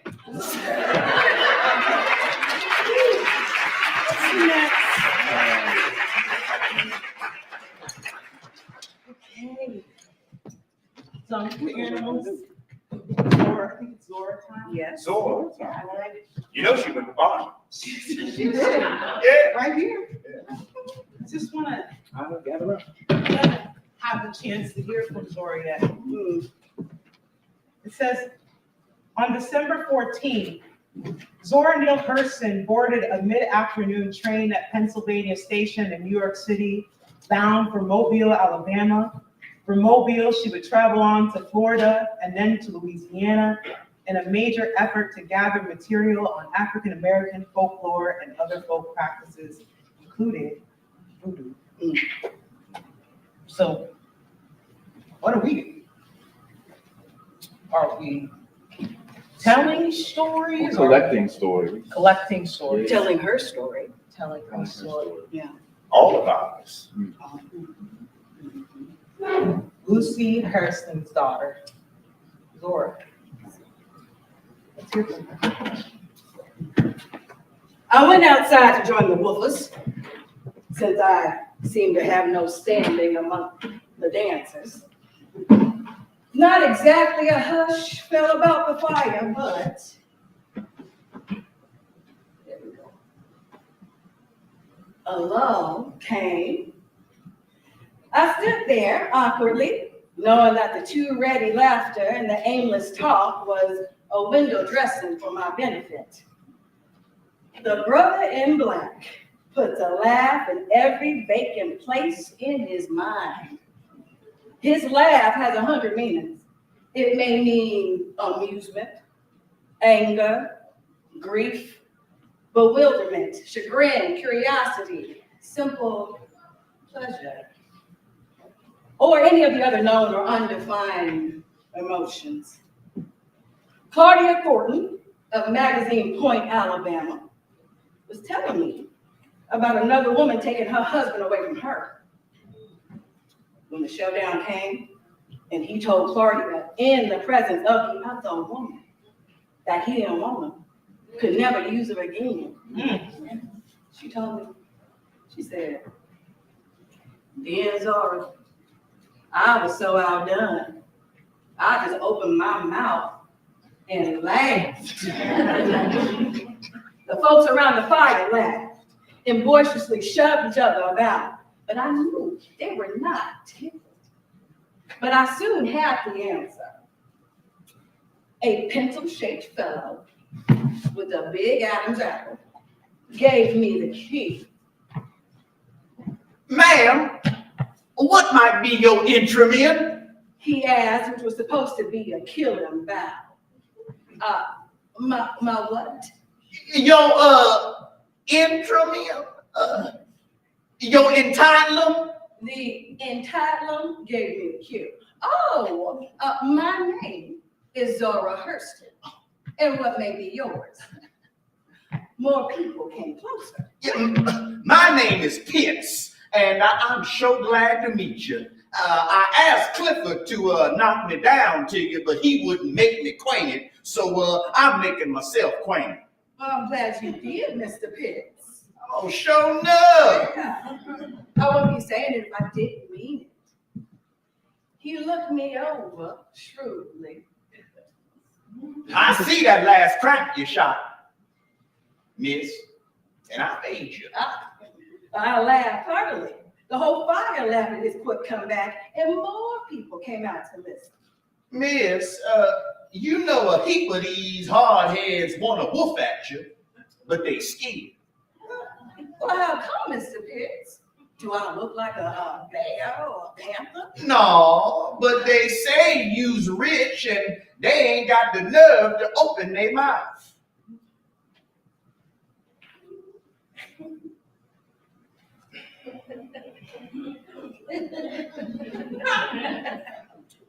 I mentally cursed the $12.74 dress from Macy's that I had on, among all the other $1.98 mail order dresses. I looked about and noted the number of bungalow aprons and even the rolled down paper bags on the heads of several women. I did look different and resolved to fix that no later than the next morning. Oh, I ain't got any squat. I counted. My man bought me this dress last time he went to Jacksonville. You know, we were selling plenty stuff in and making good money. Wish I had that money now.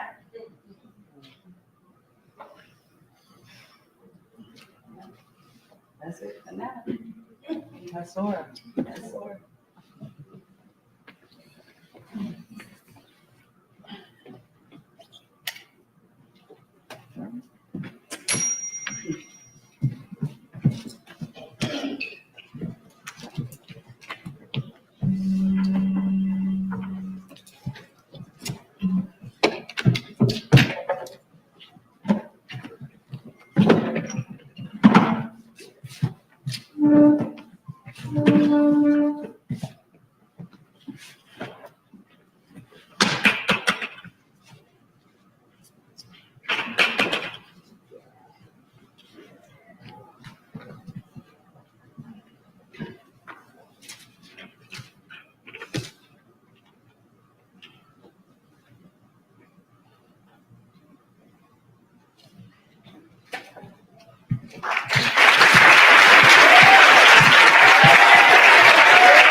Thank you so much for that beautiful piece.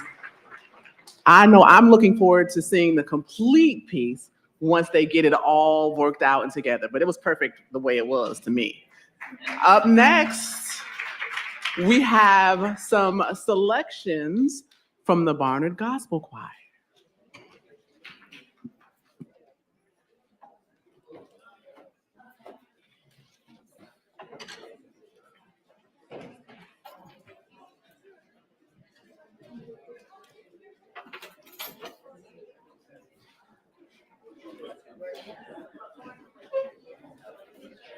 We need one of those.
While they're getting set up, I'd like to remind you all to go visit our vendors upstairs on the main level of the Diana Center, and also to attend our breakout sessions that we're having for the rest of the day. You will find all of that information in your programs. I know it's like 75 pages, but it's 75 pages of worthy information.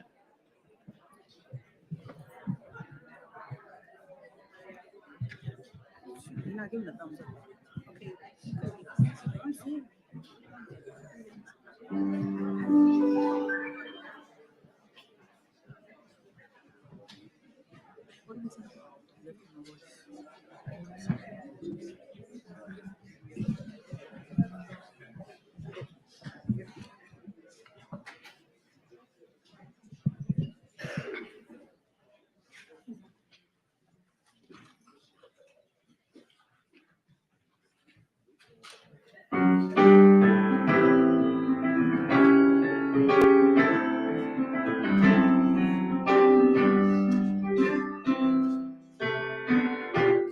Lift every voice and sing till earth and heaven ring, ring with the harmonies of liberty. Let our rejoicing rise high as the listening skies. Let it resound loud as the rolling sea.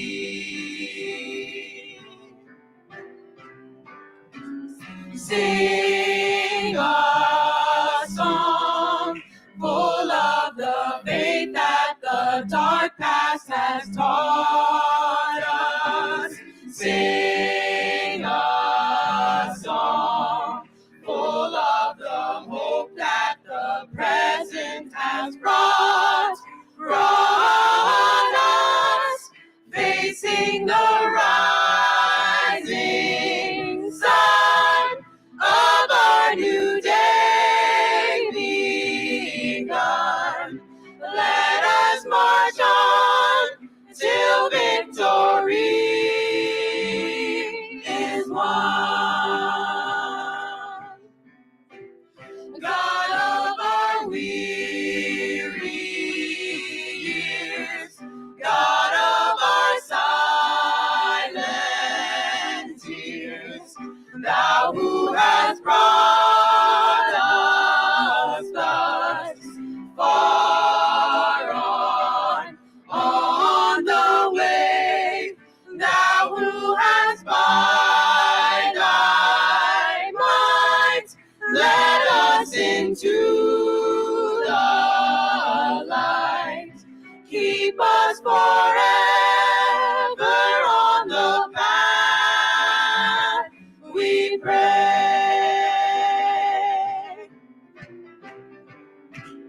Lest our feet stray from the places, our God, where we met Thee. Lest our hearts, drunk with the wine of the world, we forget Thee, shadowed beneath Thy hand. May we forever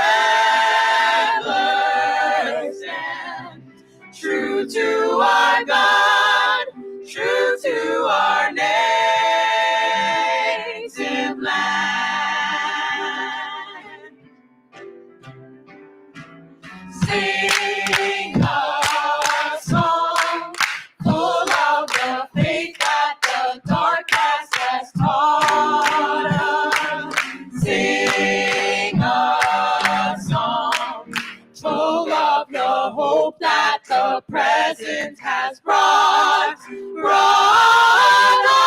us, facing the rising sun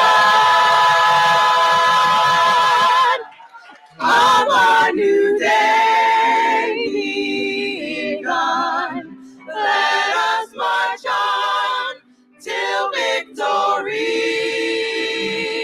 is won. Till victory is won.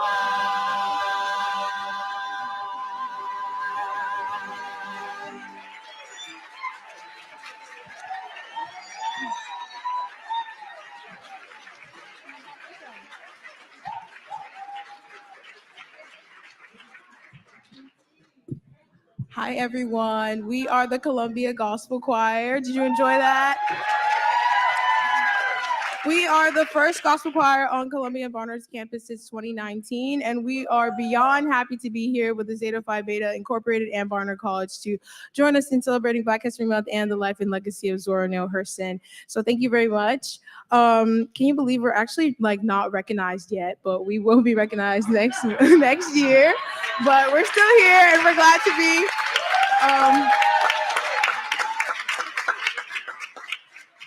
I want you guys to help me and welcome Joseph, who's going to be singing "Oh Happy Day."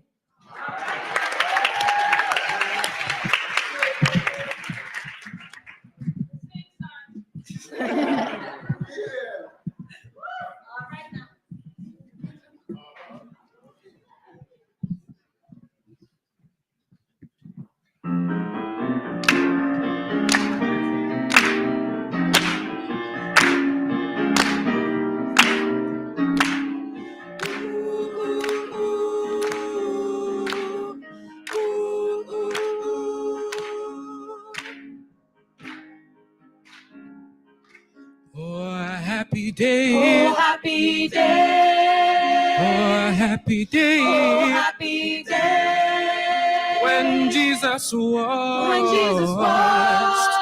Oh, when he washed. When Jesus washed. When Jesus washed. When Jesus washed my sins away. Oh, happy day. Oh, happy day. Oh, happy day. Oh, happy day. Oh, happy day. Oh, happy day. Oh, happy day. When Jesus washed. When Jesus washed.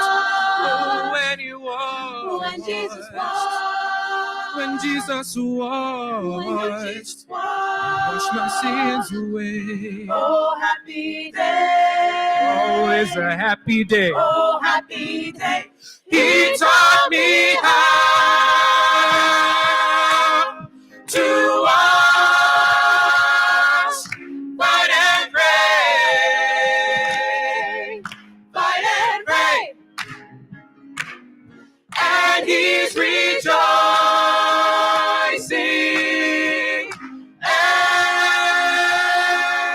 every day, every day. Oh, happy day. Oh, happy day. Oh, happy day. Oh, happy day. When Jesus washed. When Jesus washed. Oh, when he washed. When Jesus washed. When Jesus washed. Wash my sins away. Oh, happy day. Oh, today is a happy day. Oh, happy day. He taught me how to wash, fight and pray, fight and pray, and he's rejoicing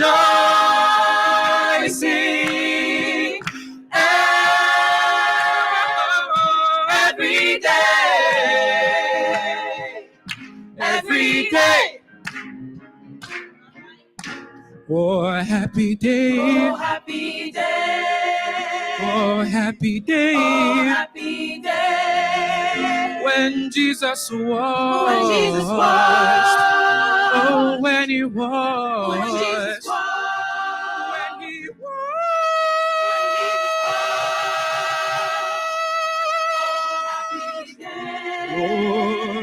happy day. Oh, happy day. Oh, happy day. Oh, happy day. Oh, happy day. Oh, happy day. Sing, oh, happy day. Oh, happy day. Oh, happy day. Oh, happy day. Oh, happy day. Oh, happy day. Oh, happy day. Oh, happy day. Lord, when I get to heaven, Oh, happy day. I'm gonna listen to the music. Oh, happy day. I'm gonna sing it real loud. And it's a happy day. Oh, happy day.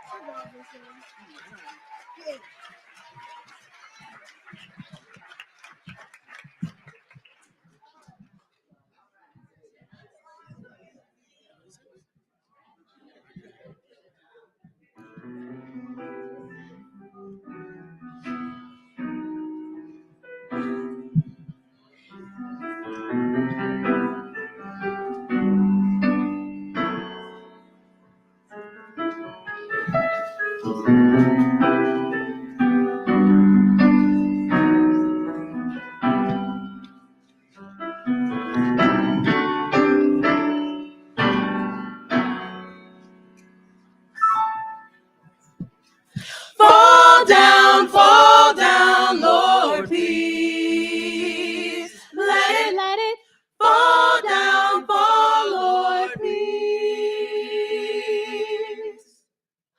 Fall down, Lord, please. Let it fall down, Lord, please.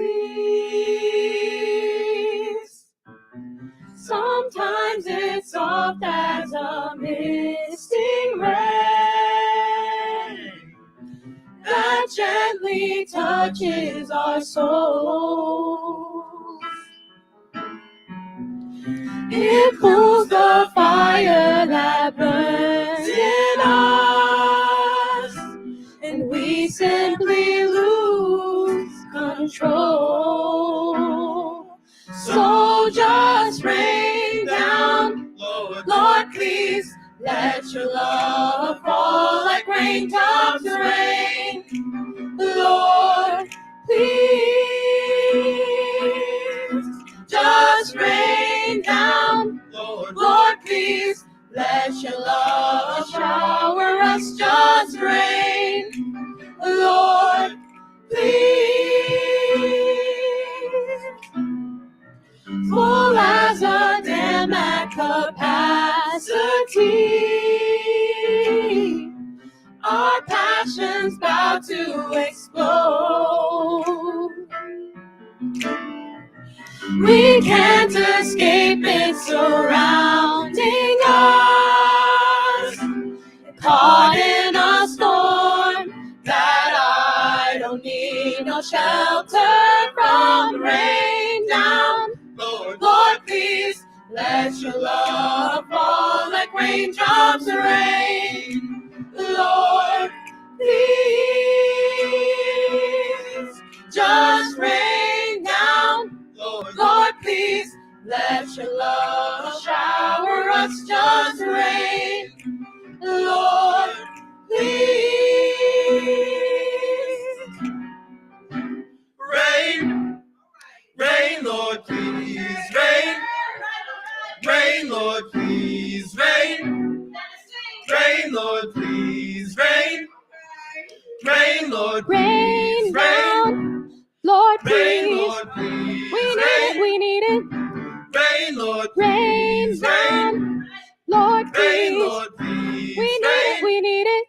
rain, Lord, Rain down, Lord, please. please, We need it. rain, Lord, Rain down, Lord, please. please, We need it. rain, Lord, Rain down, Lord, please. Lord, please, We need it. rain, Lord, Rain, Lord, please. rain, Lord, rain, please. Lord, please, We need it. rain, Lord, Rain down, please. Lord, please. We need it, we need it, we need it. Rain, Lord, rain down. Lord, please. Lord, please. We need it, we need it, we need it. Rain, Lord, rain, Lord, please. Sometimes it's soft as a missing rain.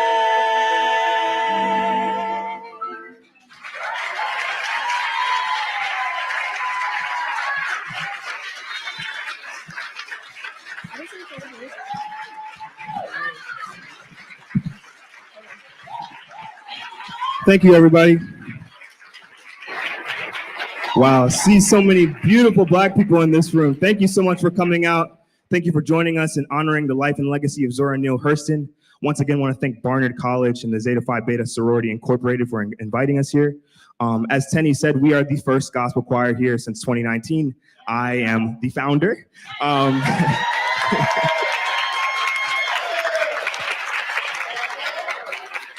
My name is Joshua Black. I'm a senior graduating this upcoming May. You guys are so supportive. I love you. Thank you. I just kind of had this vision where I wanted to bring a space on campus where we wanted to uplift African-American music. And so we are inclusive of everyone. We have about the most diverse group here on campus. Although we are uplifting African-Americans, there's about every race, every gender represented in our group. And so we're just super proud to be able to bring that love to you. We will be singing our last song for you today, which will be Total Praise by Richard Smallwood. What you just heard was Rain, and this is Total Praise. Thank you so much for having us, and have a great rest of your day, and happy Black History Month.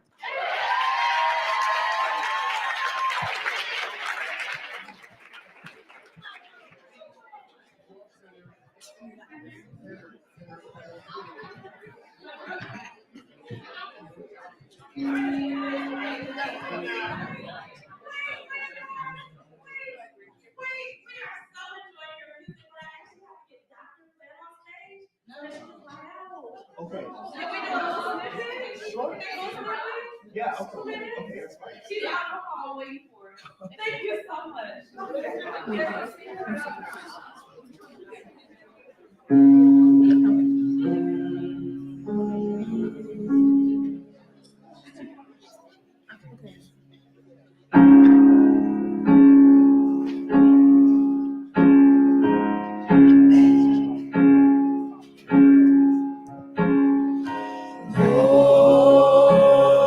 Lord, I will lift my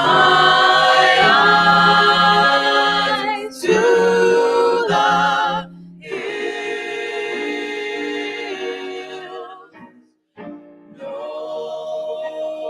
knowing my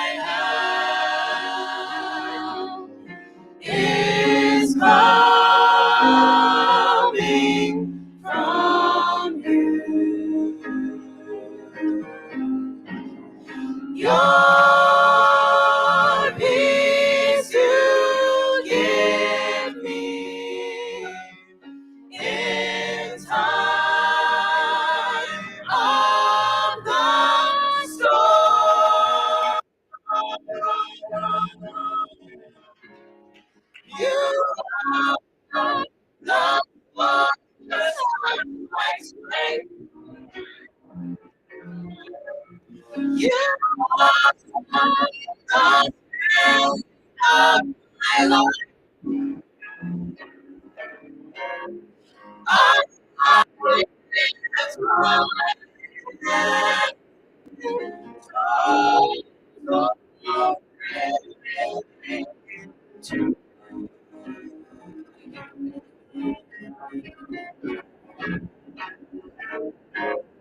You are my so my strength. You are the strength of my life.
Thank you so much, Columbia Gospel Choir.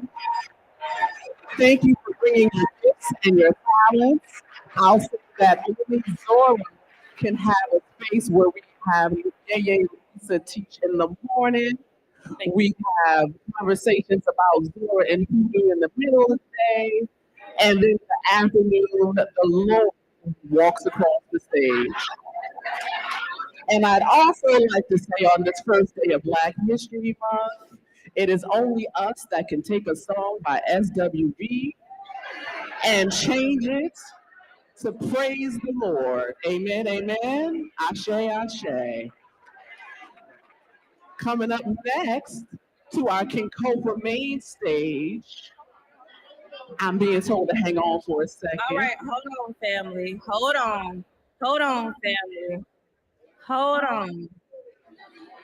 If you, we're gonna take it to summer camp. If you can hear the sound of my voice, clap once. If you can hear the sound of my voice, clap twice. If you can hear the sound of my voice, clap 3 times.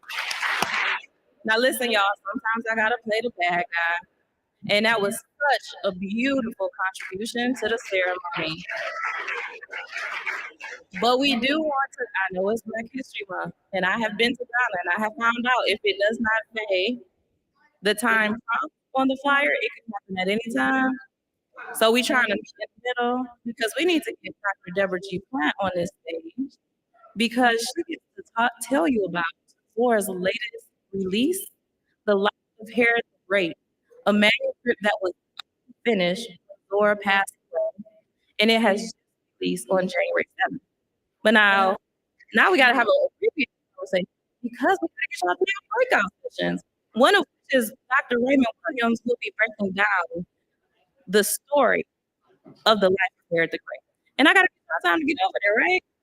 All right, see, yeah, when I walked up, I was like, that's gonna be my person. So Dr. Deborah G. Plant, are you here? Are you here? She is here. All right. And we actually had Carla Kaplan. Many of you who were here yesterday know that she was unable to join us because she has COVID. She is one of our leading Zora Neale Hurston scholars. She is the scholar. And so Carla sent a video, but because we're running behind, we're actually going to send that all out to you on an email blast so we can get Dr. Plant up here. Y'all ready to hear from Dr. Deborah G. Plant? All right.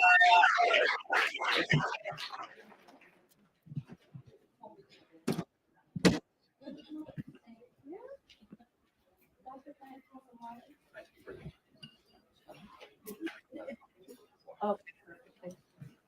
All right, give it up.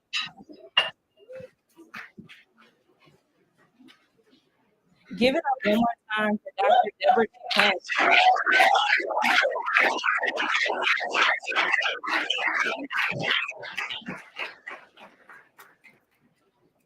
Okay, well, she's getting settled. You enjoying it so far? I feel like you have to have a whole program required. Yeah. You know what y'all putting down. Dr. Plant, how are you? Is it on?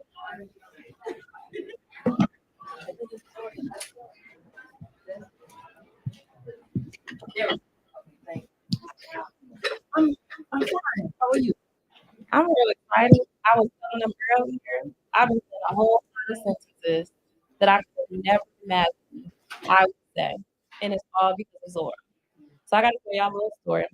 I'm not like to embarrass folks. Dr. Deborah G. Plant may not know this. The first book I ever read by Zora was Bear. In 2018, Dr. Deborah G. Plant took this manuscript that Dr. Lois Hurston Gaston, Zora's great niece, from her eldest brother, had typed twice. And you can probably tell from the archives. Was it a pretty manuscript? I mean, just looking at it. Well, anything Hurston does is beautiful. It is, but I'm thinking about how she talked that typewriter.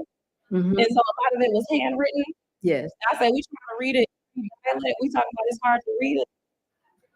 Miss Lois, we didn't type it twice, and a lot of it was handwritten. Mhm. So Yes. the work that you guys have Yes. done, I would not be here if it was not for you answering the call. So thank you. Well, you're welcome. But as you know, Hurston is the source of all of it. But because she be having plans, I was Dr. Cindy earlier. He got a new job at Howard. I said, oh yeah. I see what Lord doing. She got her hooks in you for real now.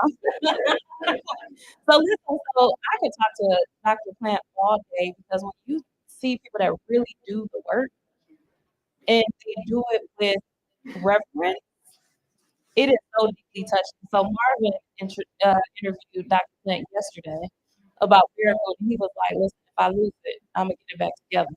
Now it's my turn. So today we're gonna talk about the life of Harriet Great. The Life of Harriet Great, a book that Zora spent more than a decade, I think about 14 years, working on this book that was never published in her lifetime.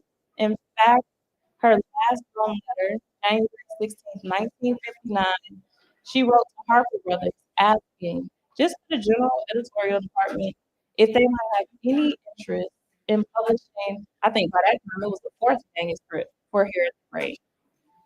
And how ceremonious and how on time is it that our title sponsor, HarperCollins and Amistad, published Zora's book this year on January 7th, Zora's birthday.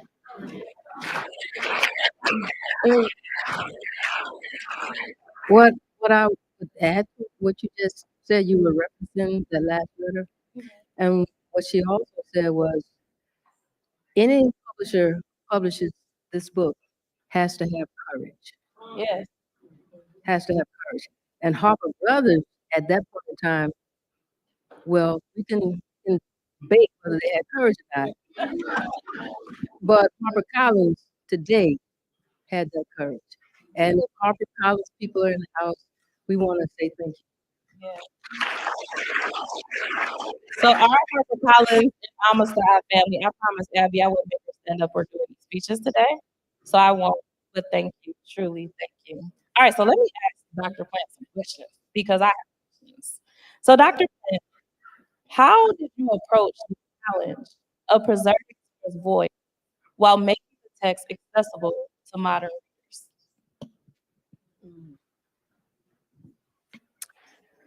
Well, preserving your voice basically for me meant my okay.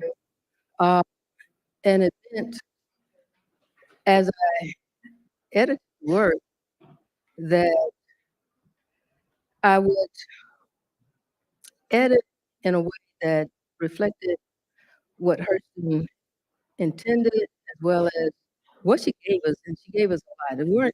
It's not like I had to piece things together, and make things work. There was so much left in the manuscript that she gave us, and even those pieces, passages that are missing or burnt and singed and whatnot, that was still so much of the manuscript there that even with the loss of that, and you note that those losses with asterisks, that means there's missing text, there's missing pages, and so rather than trying to do anything that was other than what I had, I would only work with what I had. And so in doing that, she had enough material so that with those missing pages and what have you, I could edit it in a way where the transitions would continue, and there would be still a kind of a flow to the narrative that would defy actually the gaps in it. And I would say that part of my overall approach to maintaining her voice, I wanted to make sure I was the one who edited it. So at HarperCollins, my editor, Gabriella Page, Page Fort, you know, she was generous enough and kind enough and gracious enough to let me do that. And but I'll say also that even as I was given the opportunity to edit it myself, because I'm like, I want to make sure it's Hurston stuff, and I want to make sure that what's in it needs to be in it, and I want to make sure that if anything is excised for any reason, that I'm the one making that determination, because it was her great obsession, and I wanted to respect that and honor that. And so I had that opportunity, and at the same time, I had the guidance of my editor, Gabriella, Gabby. And I'll say this, it's so important to have a great editor. That's even as I've done editing, there is a skill and expertise, a genius to editing, not a work, because when you're working with an author, you're editing that work, you're editing the author, you're helping that author to bring out what the author sometimes doesn't know is there. And I can say that I've had several editors, but I've been fortunate enough to have, I think, two of the best. And the first one I had was Tracy Sherrod, who was also formerly at HarperCollins, and then with Gabby. And so with her guidance, I proceeded with my editing of her work to make sure that what we have in this book is all her. And even toward the end of the book, where most of the pages that are missing or not fully elaborated on in terms of the narrative that she might have left us, even there, rather than trying to construct an ending, I again used her own words to end it. And those words came from her letters about Herod that are collected in Dr. Kaplan's, that edition of the letters. And so I knew where she wanted to go with ending this novel, but it wasn't written in the narrative. It wasn't in the manuscript draft. But knowing where she was going with it, I could simply extrapolate those passages from the letters and put them in the epilogue so that we would have an ending that was authentic to her voice. Listen, I think there may be a few copies left upstairs. And I do mean a few, because this book is truly special. I remember sitting in meetings with HarperCollins and Amistad, and they said this is not just a book release for HarperCollins and Amistad. This is a publishing industry event. This is a book you want to read, and I can honestly say from reading it, it's Zora.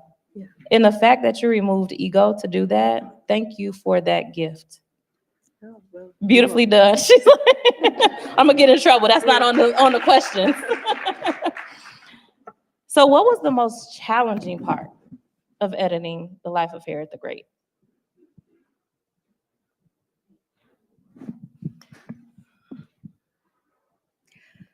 I can't really say that there was a challenging part, because it was all a work of joy to me.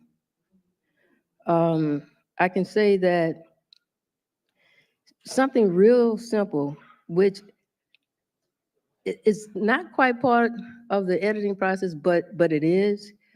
And what was most challenging to me was getting a definitive draft of the whole manuscript.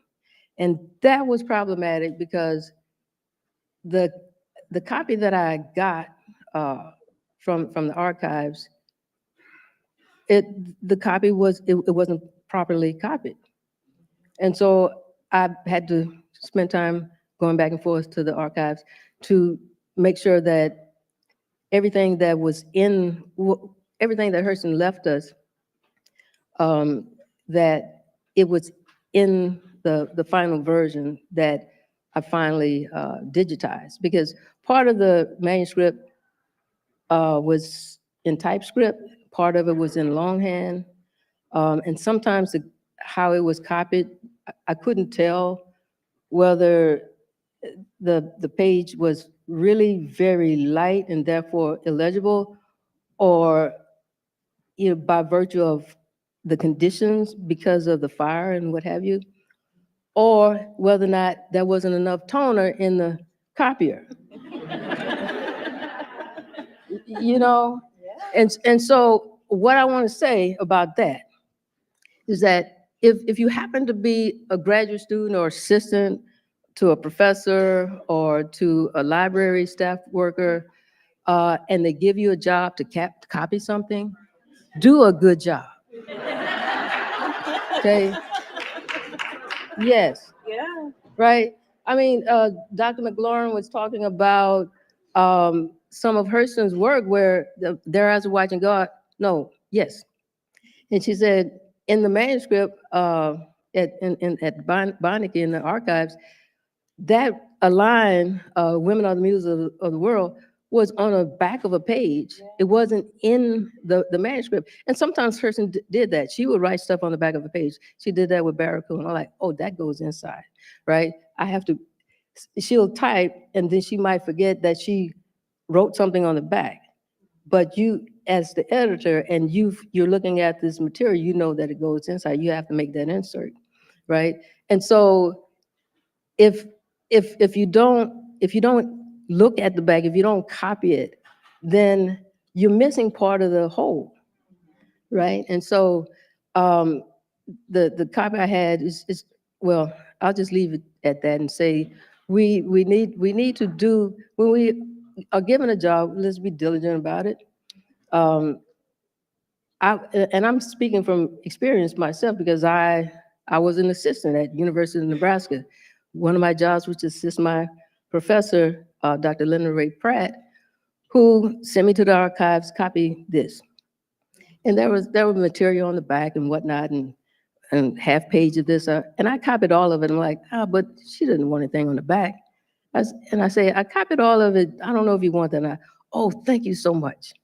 And she was so pleased. And I'm like, I didn't know I did that great of a job. But that was part of it. Copy it all, do it well. And so if that were a challenge, that was the biggest challenge. It seemed like something simple. Do I have a good copy? But it was very important, and I had to make sure that I had the definitive draft, because that draft was going to be the basis of this. And so I had to make several trips to make that right. But that was part of the journey.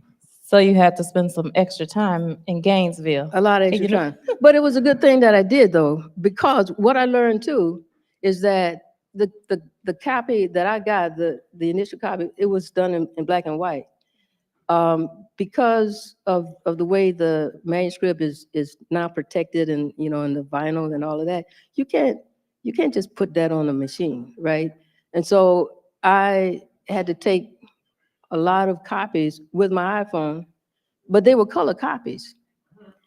And the color copy allowed a lot of the text that otherwise was not legible and wasn't visible, that I could see it better.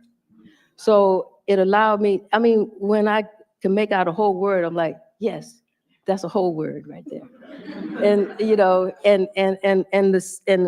a full sentence, like, okay, now I know where she was going with this, and I see it.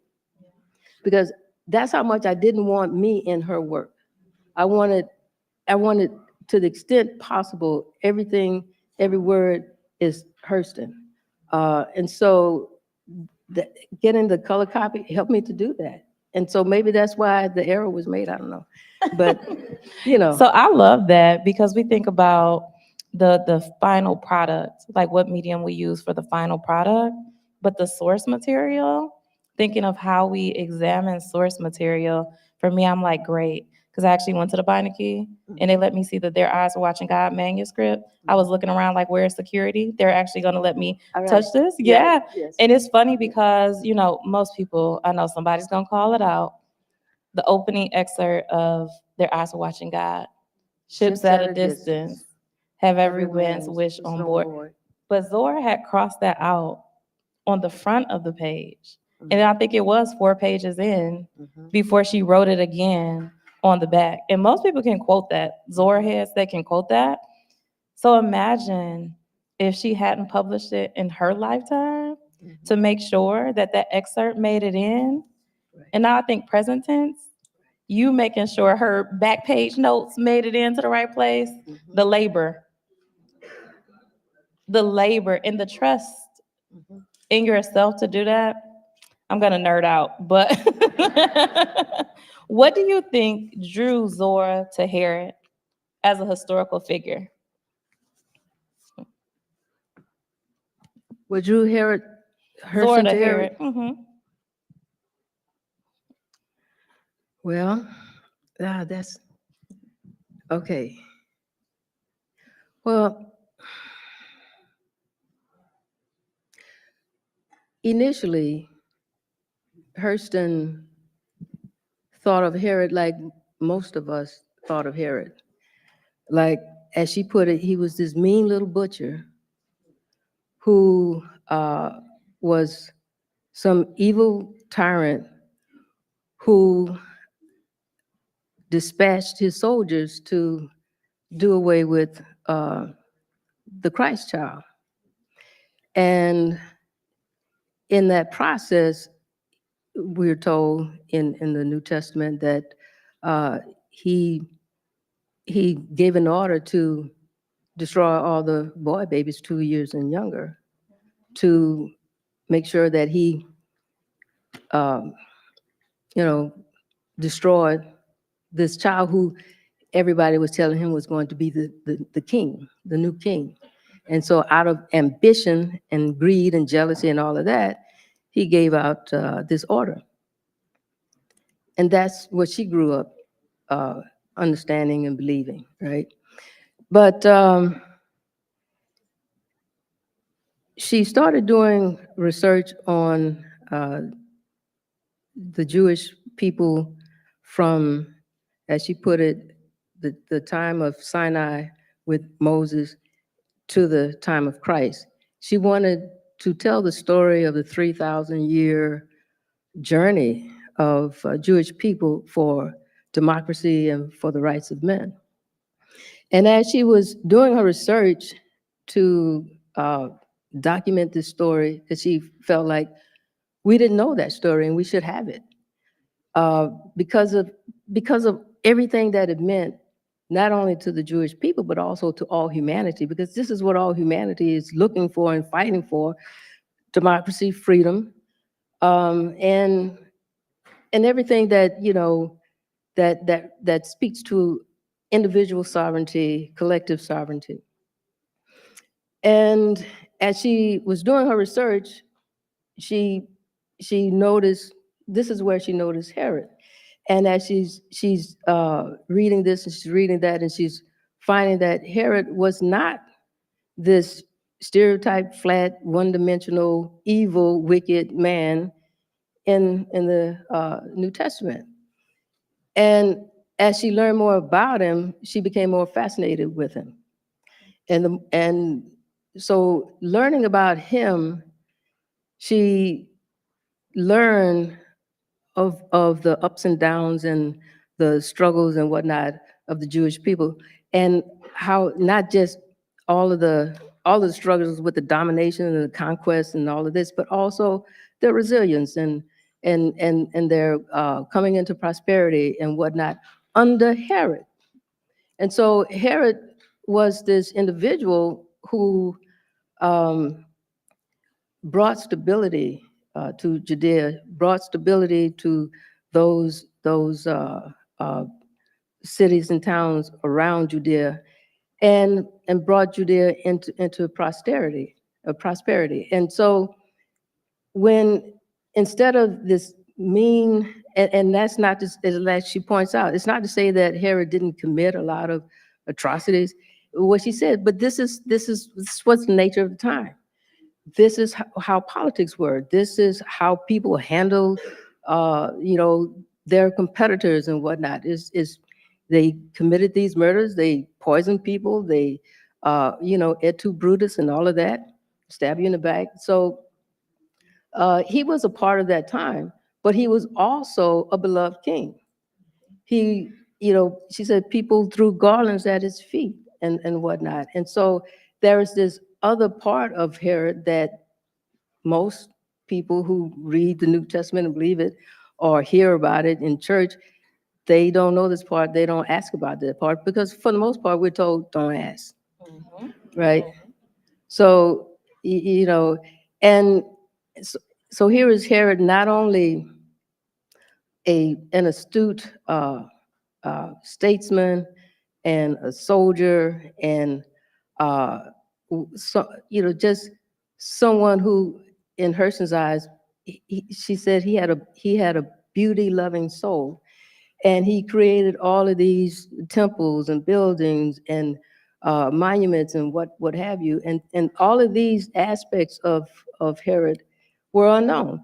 And so she found all of this research, and she decided that she would do something about it and bring that to public attention.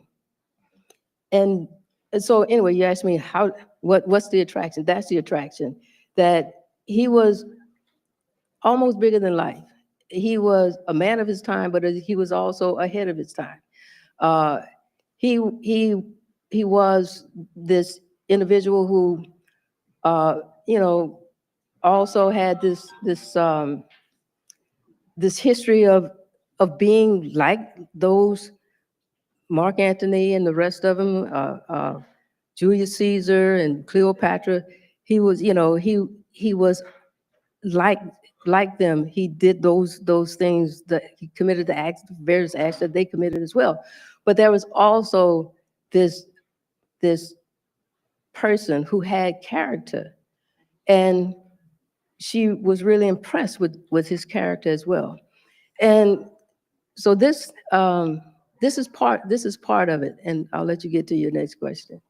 Well, when you were talking, and even when I was reading it and thinking about the letters that she would write patrons and friends, and she could go in on all the details of this, and I'd be like, Zora, you lost me, because she could be cool with the folk in the backwoods, but then she could talk to you and you'd be like, that went all over my head. I need an encyclopedia and some other resources too.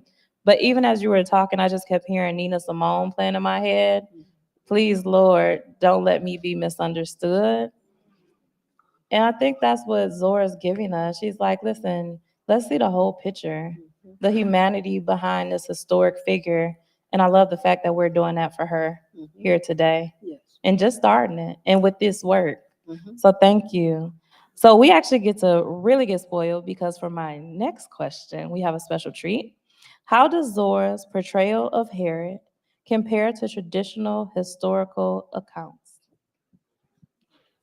Compared to? That's the question you gave me. So I think you're going to read from Herod. I didn't hear the last part. Oh, to traditional historical accounts. Oh, well, that's Like, girl, why you ask me that?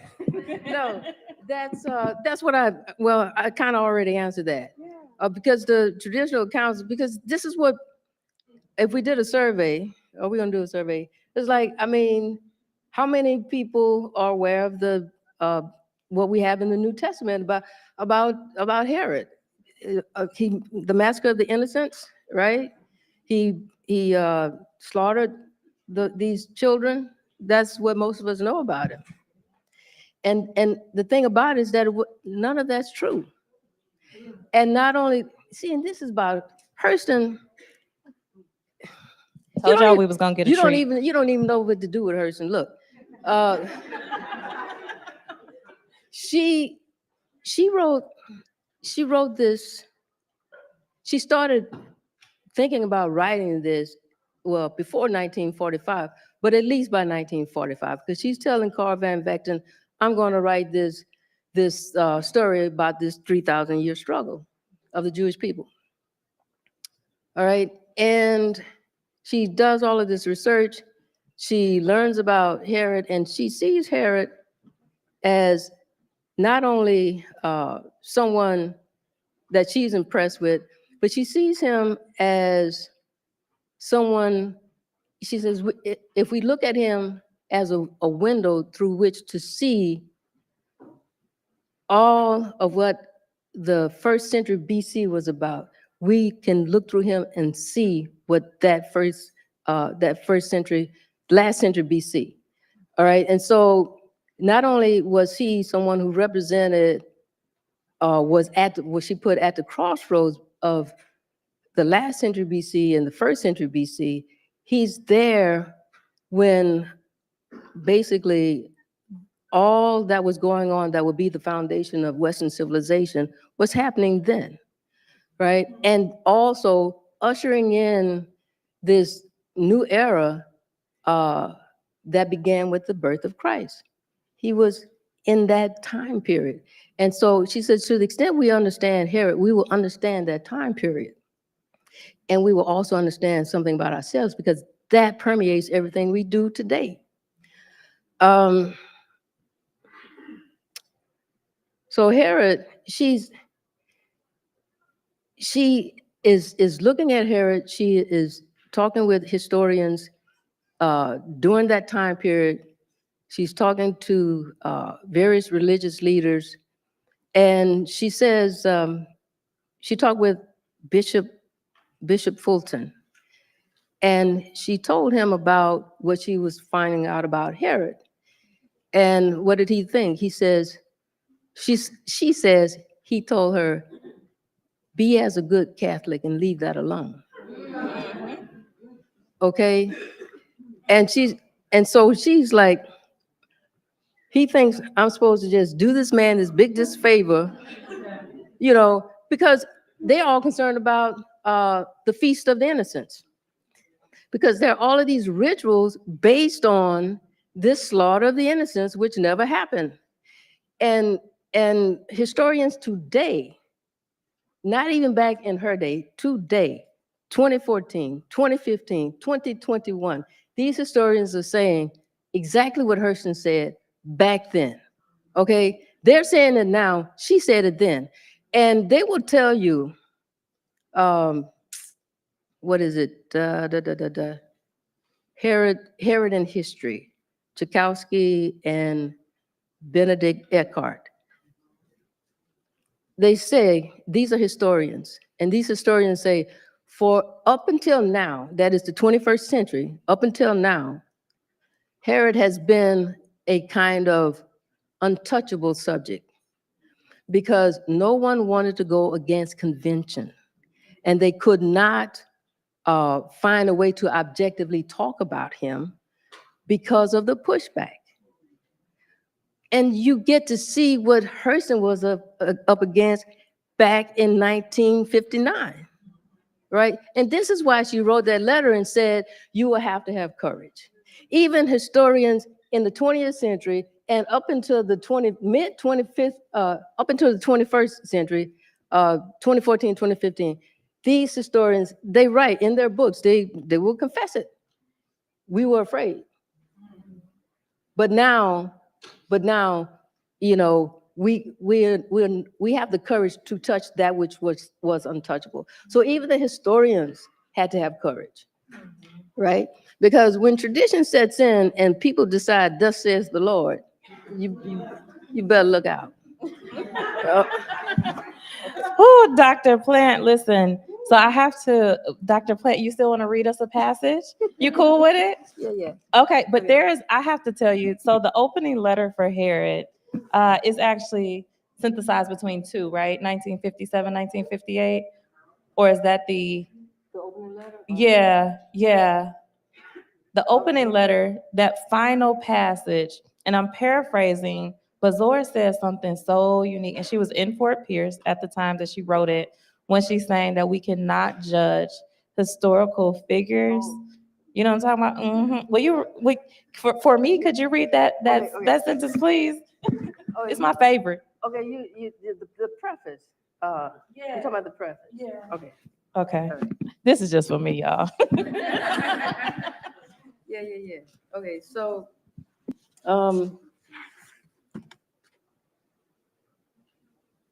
a lot of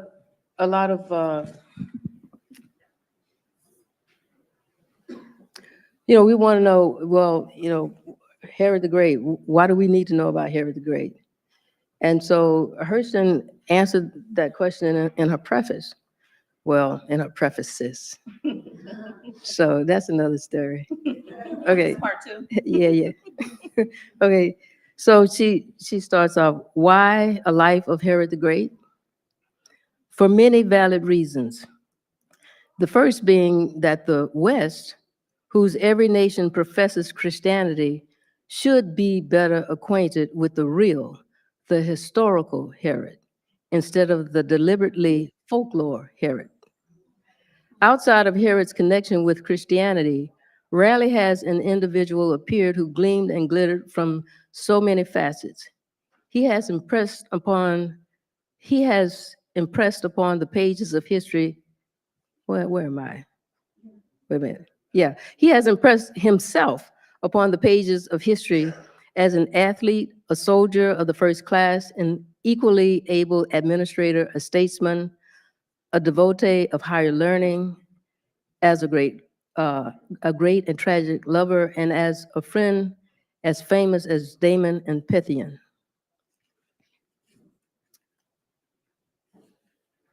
Then there is the pretense that he was hated by the nation, when in fact his popularity was enormous. One historian, Flavius Josephus, admits this grudgingly by the statement that Herod was popular because of his splendid appearance and because he took such good care of them and tolerated no nonsense. A life of Herod the Great seems imperative as this time, Hurston writes. In 2,000 years, the wheel of history has come a full round. What was in Herod's day is again. The struggle for the mastery of Asia, which was ancient in Herod's time and in which he played an important part, has been revived. We see history repeating itself. Once again, it's taken up the struggle between East and West, that ageless conflict which began with the siege of Troy by the Greek city-states. The contest was seemingly ended for all time with the victory of Alexander the Great over Darius at Granicus and Issus, when Macedonia became master not only of Persia, but all of Western Asia besides, including North Africa by the conquest of Egypt. However, we see the conflict erupting again in the 1st century BC with Rome, that new power, which had arisen in Europe, now the champion of the West, and Parthia, the old Persian empire, again scowling across the Mediterranean, becoming the defending warrior for the East. By following Herod's career, we are brought into the company of the history makers of that 1st century BC and are able to trace the pattern which established the way of life of the Western world of our times as to law and the relationship of man to man. For again, we find Herod in active participation with the Caesars, Mark Antony, Cleopatra, Cassius, Orodes of Parthia, Aretas of Arabia, the last members of the Asmonean dynasty, which was founded by the patriotic Maccabeans and makers of history of the century. And that century was so similar to this, the 20th AD, as to be startling. For again, the ideology of the whole world is in flux. Old institutions and old concepts are in the death throes, and the new being precipitated out. Ideologies east and west fight for the minds of men. Identical circumstances provoke similar reactions. Human nature being what it is, Herod drew his sword for the West. And now, at present, the United States, most powerful nation of the West, faces Russia of the East across the expanse of the world with frowning mien, which is met with equal challenge. And this is exactly what we have today in the 21st century. It is possible that conclusions beneficial to all can be drawn from the past. She's asking us to look at our history, to look at our past, and not just to look at it if we dare, right? Because so many so-called powers that be would have us erase any and everything, right? Don't teach that. What is the 1619 Project? Okay, right? Call it whatever you want, critical race theory. What you're talking about is you don't want the whole of history to be taught. And so when we do that, not only are we undermining our common humanity, we are also we're disempowering our ability as human beings to address the issues that we're facing. It takes all of it. So, and then she goes on, Polybius, the ancient Greek philosopher, was convinced that he had the answer when he lectured to his disciples. And this is, she quotes him, "Be a realist and a rationalist. Seek the heart of matters. Know history, for there is no more a ready corrective of conduct than knowledge of the past. It is history and history alone which, without involving us in actual danger, will mature our judgment and prepare us to take right views, whatever may be the crisis of the posture of affairs. History may be a lantern of understanding held up to the present and the future." And Herod the Great, like all other figures of history, can only be understood against the backdrop and customs of his time. It is vain to reason on very ancient facts from very modern concepts. Will you give them that date that she wrote that? Well, I have two dates because we put those together, right? March 21st, 1958, and April 7th, 1958. And she focuses on history and is one of she talks about how, in 2,000 years, we're doing the same things. The wheel of history has come full round. And she talks about history repeating itself. But one of the things I like for us to remember is what James Baldwin said: history doesn't repeat, right? We live history, and to the extent we're unconscious of it, we reproduce it. We are our own problem. Okay, and my thing is, history is not repeating.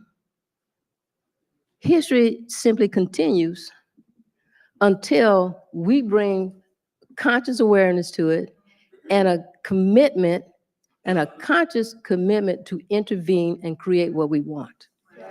But And Dr. Plant, I have to tell you, I feel like we need a part 2, a part 3, because the book just came out, right? Right. So they're not even ready. They didn't know. So that was a treat to hear Dr. Plant read it. But I have to tell you, so when we talk about consciousness and education, fostering consciousness and how we choose to educate, I was so surprised because Amistad and Joy Harris, our shared literary agent, the Trust, Zora, and Dr. Deborah G. Plant have the same literary agent. All made sure I had a copy of Herod. Yeah. And as I was starting to read through it, Cameron, my 8-year-old, can you read me Zora's new book? At 8. And so you are expanding the consciousness of so many of us, and also making sure you set the record straight for Zora. Because the historians, I'm sure they're now admitting this misrepresentation of Herod. But us who work at the trust, we know they often don't give the credit where it's due. They don't say, well, Zora was doing that in the 40s and talking about it in the 50s. So I thank you. Your contributions have been truly invaluable. As one of the scholars that we all drink from your well and your knowledge and your dedication to Zora, and not only her voice, but her intention. Because we talk about what's on the page, but there's so much subtext in between the lines. And the labor that you have done, just like Carla Kaplan, will continue to shift the consciousness for generations to come. So thank you.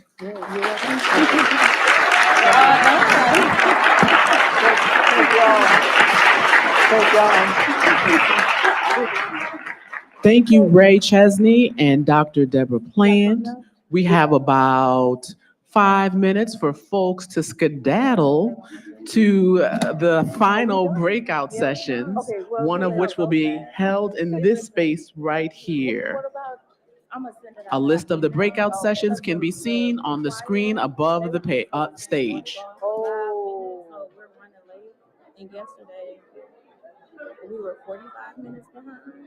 Today, we got to head over to the Harper Collins thing, so I can't be late. Oh, yeah.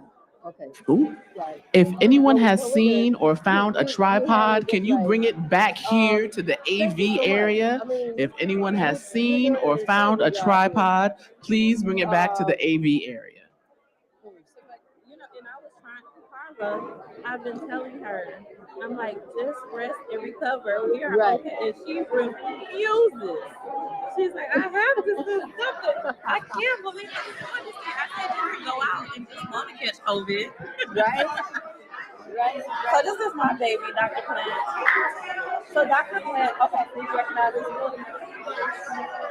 So Dr. Plant actually edited it because Laura didn't finish it in her lifetime. So that's the book that we're reading.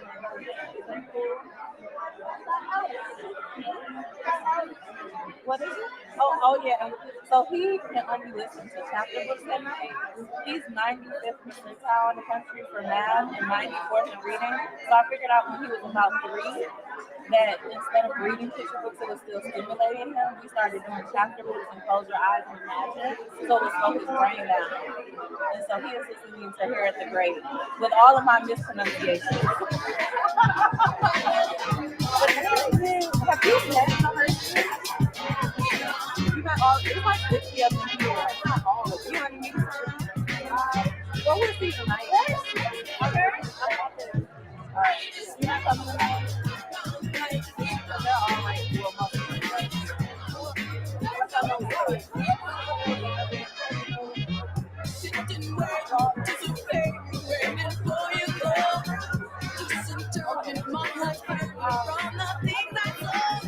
I'm sorry, baby, you can't blame me. I just can't be you.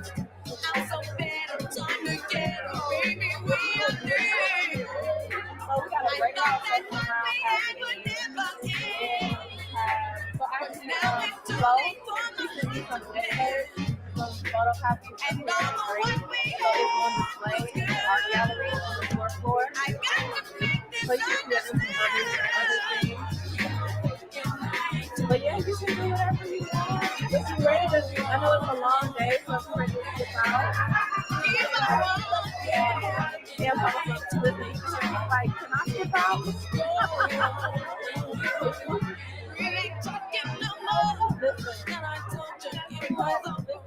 y'all made me go to bed. So I was open that laptop, and I went to the shower, and trying to play me for a foolish girl. But it's you're not the only lover in this world. I thought that what we had would never be. But now it's too late for my and all the what we had. I got to make this happen.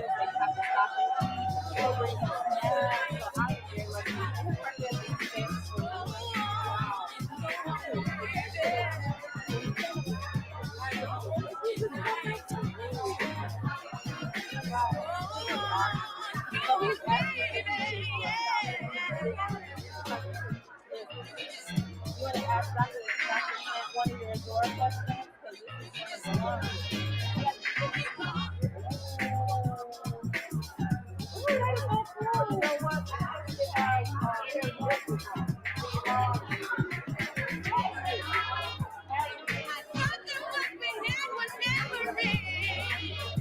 Now it's too late, my heart will break. Not the one thing had together.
Okay, friends, we are about to start our final breakout session in this space with Dr. Monica Miller and Dr. Autumn Womack. So please gather your seats and your stuff so we can get started.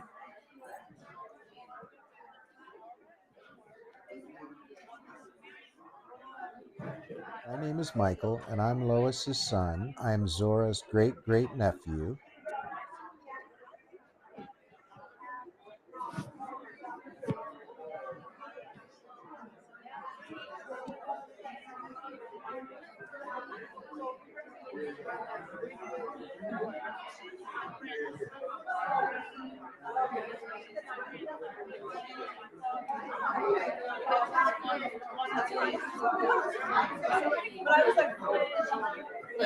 Hi.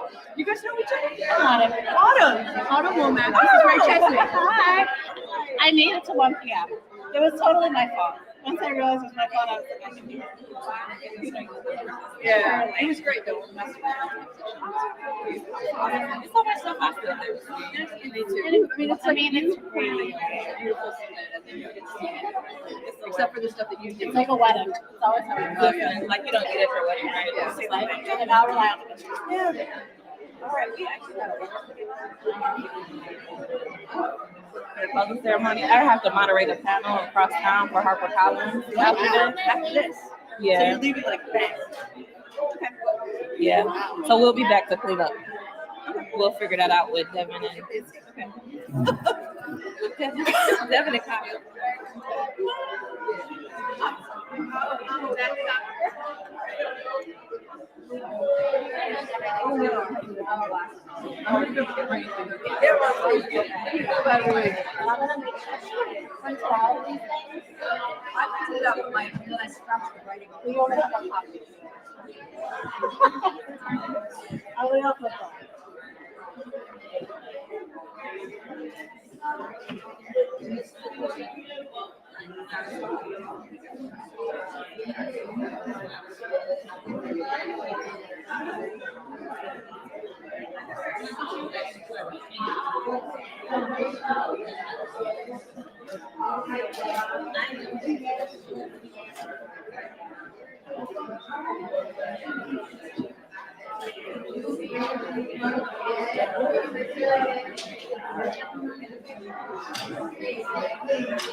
So they're controlling our slides. Okay, friends, it's time to take your seats. If you're having little chat sessions, we'd like you to take them outside the door so that we can hear Dr. Monica Miller and Dr. Autumn Womack discuss Zora Neale Hurston's Harlem.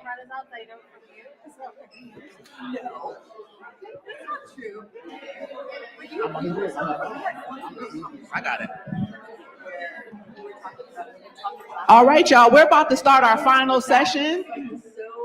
I love that everyone's having these little conversations with one another, getting to know one another, having little chit chat sessions.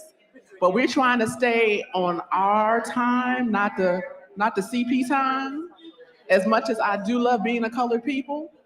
So if we can take seats, find seats, so that we can get started to hear this wonderful conversation between these two fabulous women sitting on the stage.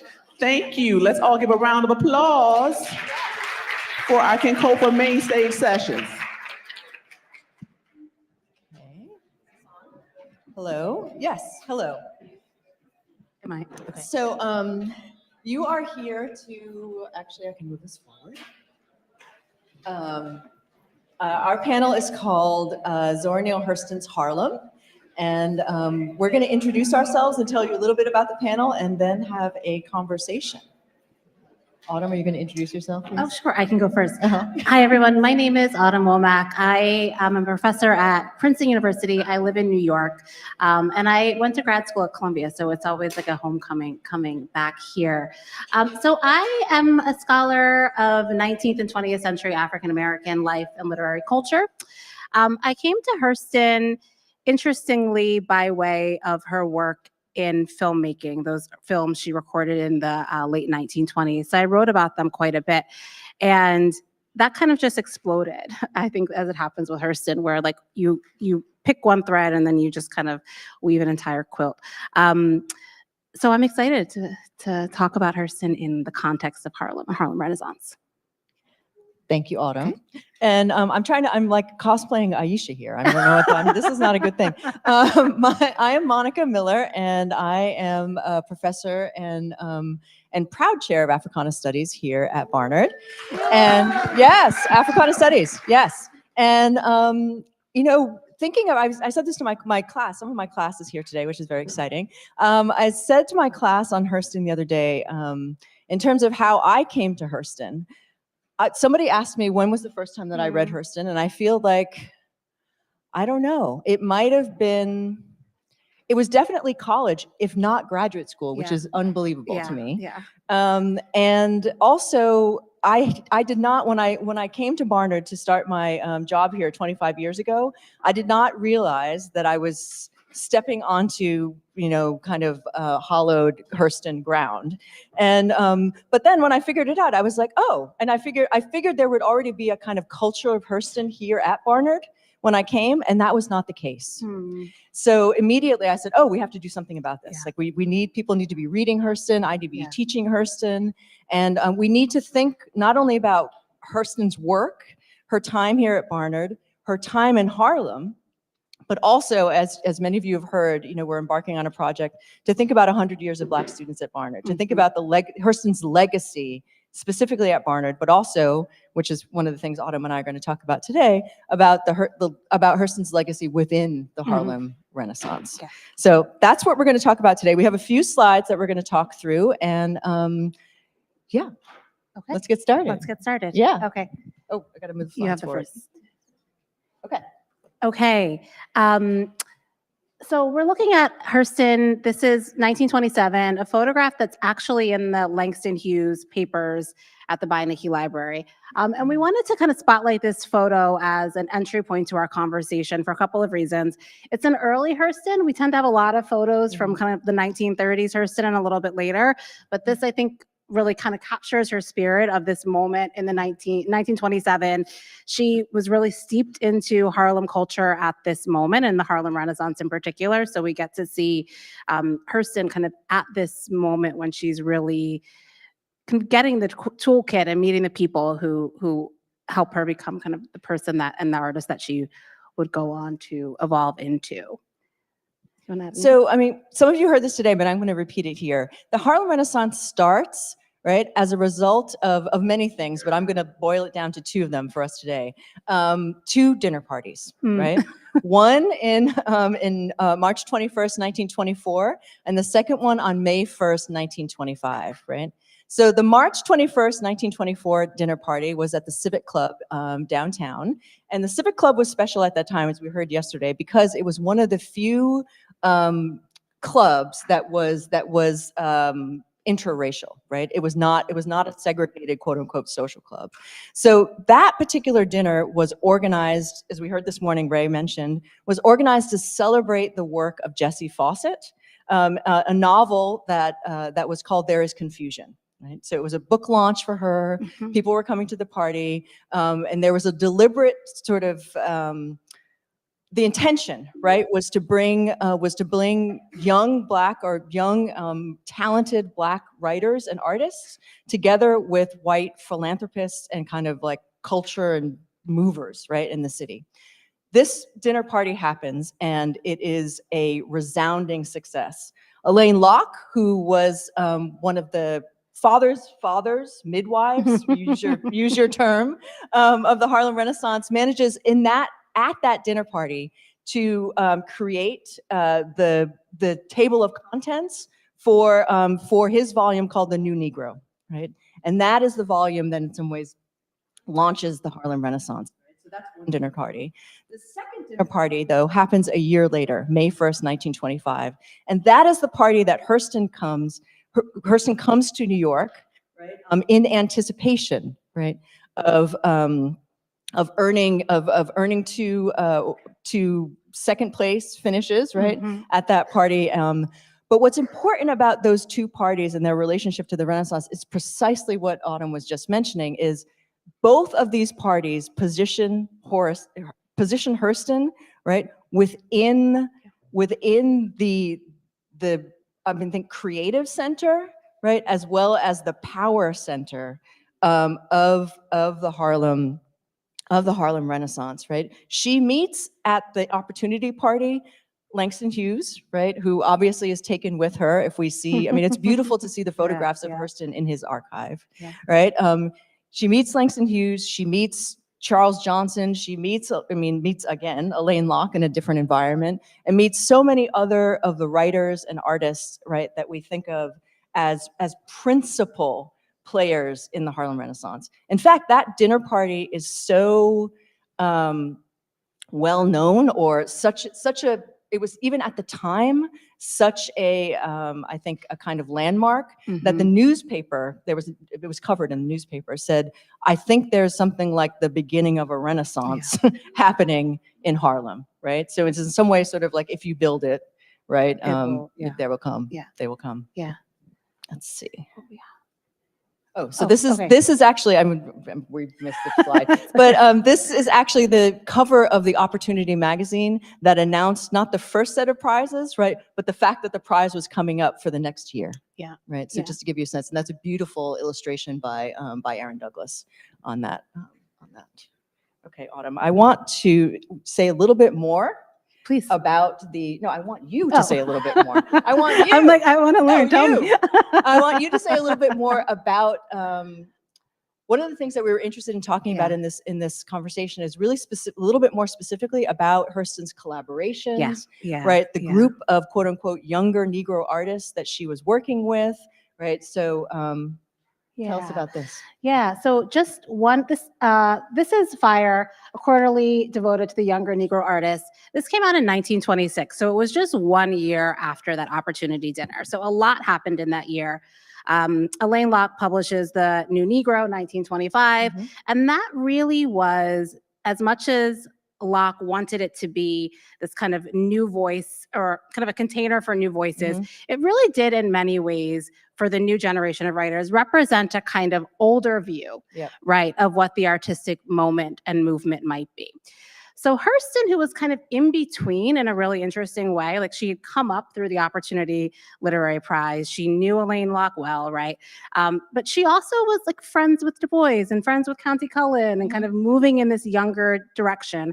And they said, listen, we need a publication that represents us, right? Our own outlooks, kind of a like closer to a zine than like a journal, right? Interestingly, there was only one issue of this magazine, but it's really important because it represents Hurston's, or it represents maybe is not the right word, but it illustrates in a really beautiful way Hurston's kind of ongoing commitment to collaboration and to co-thinking, right? So I think there's a table of contents on the next one, which you guys can probably see it better than I can. But Hurston was an editor for this, right? Hurston also did a lot of the funding for this, right? So this is really important because this was grassroots, right? They were kind of doing this on their own. None of them really had a lot of money. They were always kind of scraping by if you read any of their letters. So she was working to fundraise and finance this, right? And so she also contributes Sweat and Colorstruck to this, right? And so we have people like Eric Waldron, we have Langston Hughes in here, and it's just this place, right, where we can see Hurston really reaching for a different set of collaborators, articulating a different kind of voice and announcing herself as solidly a member of this future generation of Black artists. Yeah, and what's interesting, or like this is an interesting moment, a very, very interesting moment and a career transition moment for Hurston, right? I mean, to say a little bit more about the older guard and the older guard as was represented in the new Negro, some of the older guard, not all of them, right? But some of the older guard were very interested in something that we've been talking about during this conference, very interested in, and actually, let me just say it and then I'll comment on it. Very interested in thinking about, I'm not gonna say respectability politics, very interested in promoting in some ways, not something as simple as a positive image, right? But an image, right, of emerging African-American culture and politics that was sort of readable as progressive, right? And liberal, right? So they were very interested in that. Sometimes what that meant, in particular for quote unquote, some of the younger writers, was that they were these sort of older guard, Du Bois, Locke, sometimes Charles Johnson, they were not interested in, say, sexuality, right, of any kind, like not even homosexuality, but like sexuality was not a thing. They were not interested in certain sort of really progressive forms of feminism, right? So there was a way in which the old guard was sort of trying to toe a line, and one understands their kind of desire to do that, right? This is 1920. We are not so many years out of Reconstruction and slavery, right? 1911 is the moment when we can think of, when we know 1911 to 1915 is a really, really terrible moment in race relations in the US when Birth of a Nation comes out, right? So all of those like really virulent stereotypes are still very, very much present, right? In American culture. So some of the architects of the Harlem Renaissance was like, okay, we have a possibility here. After the Great Migration brings everybody into Harlem, right? And we have a possibility here to reset our image for ourselves, right? And then also for the larger American culture. Like, how are we going to do that? It's a huge debate within African-American literary / creative culture at the time. What image, right, are we going to promote? If it's the new Negro, what's new about it, right? In what way is it new, right? So Hurston and her younger colleagues are sort of like, well, you know, and for what we've learned about Hurston this whole weekend, we will know, right, that Hurston was like, let's just tell the truth. Yeah. Let's tell the truth. Whatever happens in relationship to the truth is who we are, right? This is our opportunity to say who we are. We can say that in a number of ways. We can say it in relationship to the cultures, the Black cultures that we come from, right? We can talk about that, right? So Hurston, you know, repping the South. I mean, in a weird way, Hughes repping the Midwest, right? I mean, in other places, Du Bois repping the Northeast, right? We can do that diversity, right? We can show people who we are, right? Or we can give an image, right? Of African Americans that that might be palatable, but I think from Hurston's perspective, way less interesting. Yeah, and I think the other thing that just struck me when you were talking about how the so-called older generation wanted to kind of construct a certain kind of image and promote certain kinds of work. I mean, what I love about Fire too is that some of the, I would say almost all of the pieces in this are also really kind of formally innovative and experimental. So it was also the kind of the Locks and the Du Bois, we'll just kind of use them as placeholders now, right? There was a certain kind of literature, right, that they saw as the right kind of literature to represent the kind of work that they were trying to do. So the work we have in here is like really formally experimental, right? Like pushing against the boundaries of what a short story is, what a poem is. So it also is kind of creating a different kind of modern Black literature at this time. Absolutely. And you know, the way that I just want to say a little bit about the way that Hurston is represented in this particular volume. Many of you might be familiar with her short story Sweat, right? And also she has a play here, Colorstruck, the play that actually brought her to New York, right? To accept the Opportunity Magazine prize. What's fascinating, right, about Sweat, I think, as a short story. It's a story of a woman named Delia who is in a horrible marriage, right? Whose husband is both physically and emotionally abusive. And it's about how in some ways, it's very biblical, the story, right? And in some ways about how she kind of waits him out, his own evil, right? Does him in, right? But what is so beautiful about that story, even though it is, again, full of trauma, right? It is very, what's beautiful about that story is that Hurston tells it, right? In the language that we're all used to from her, right? She tells that story, not necessarily from Delia's perspective, right? But centering what's important, right? To Delia.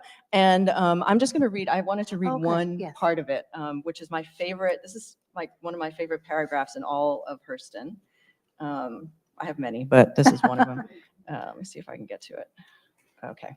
So she's talking here about her, it also has it is reminiscent of some passages in Their Eyes Watching God too, but it's much earlier.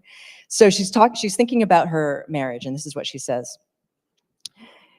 Delia, she lay awake, gazing upon the debris that cluttered their matrimonial trail. Not an image left standing along the way. Anything like flowers had long ago been drowned in the salty stream that had been pressed from her heart. Her tears, her sweat, her blood. She had brought love to the union, and he had brought a longing after the flesh. 2 months after the wedding, he had given her the most brutal beating. She had the memories of his numerous trips to Orlando with all of his wages when he had returned to her penniless, even before the first year had passed.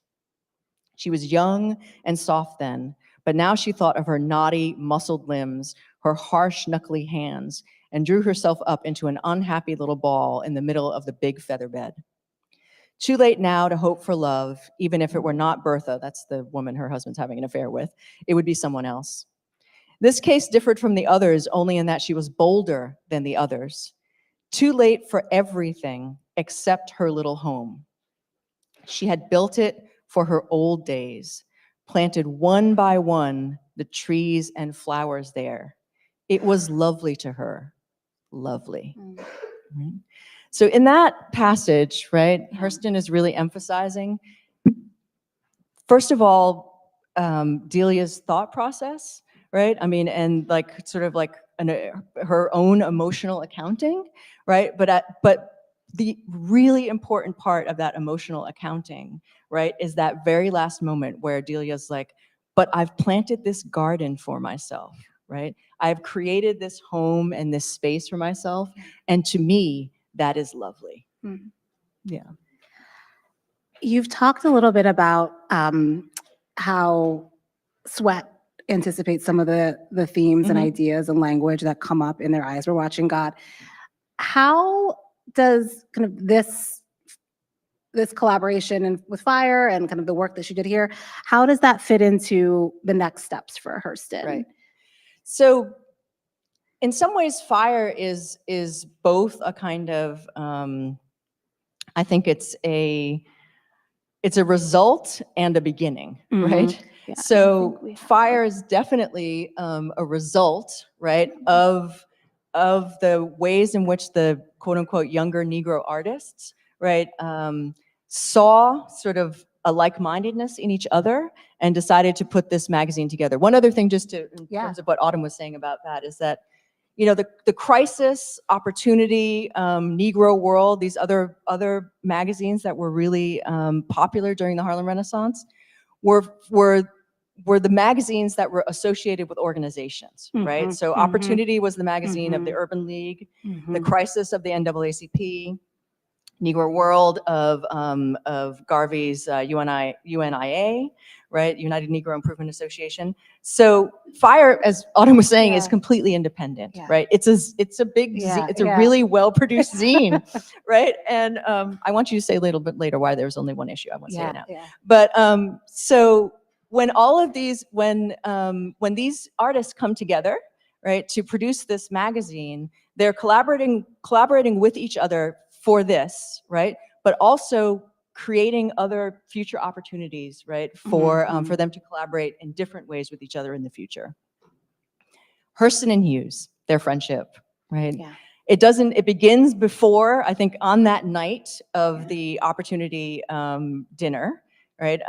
Ray mentioned yesterday that there's a quick line where Hughes is recorded saying, who is that? Zora Neale, but he gets her name wrong. Yeah. He's like, it's like, who's that, you know, Paula Neale Hurston, right? You know, so there's a funny moment. So it's from that time they become not just friends, right? Fast friends, soul partners, right? But collaborators, right? They decide that they should be working, they could be working on something together. Hughes is completely enamored, right, of Hurston's storytelling ability, right, and also so interested. He's not from the South, right? He's from Kansas, right, and is just sort of blown away by the metaphorical richness of Hurston's Southern vernacular, right? He's just like, this is the language in some ways of the culture, right? He understands that really deeply. And Hurston is really fascinated by what Hughes had been doing, right, with jazz and music, right, with the ways in which he had been translating in some ways, right, early blues, right, ragtime music, right, really thinking about not only the spaces in which that music takes place, but also the kind of like very specific rhythmic quality of it. But she was also interested in his, he was a good editor. He was really good at craft. And a good reader of others' work, So part of them getting together, right, was that they were sometimes in different genres able to help each other, right, be better writers, right, be better readers, right? So they started to collaborate. And they really wanted to, they were both also extremely interested in something that neither one of them were known for at the time, although Hurston had a little bit of experience. They really wanted to collaborate on theater. Yeah. They and many other people in the Harlem Renaissance, including Du Bois, Yeah. much earlier on, thought that theater was actually going to be the thing. Mm-hmm. It wasn't going to be poetry, Mm-hmm. because nobody reads it. It wasn't going to be novels, because nobody has time for it, right? It was going to be some performance genre, Yeah.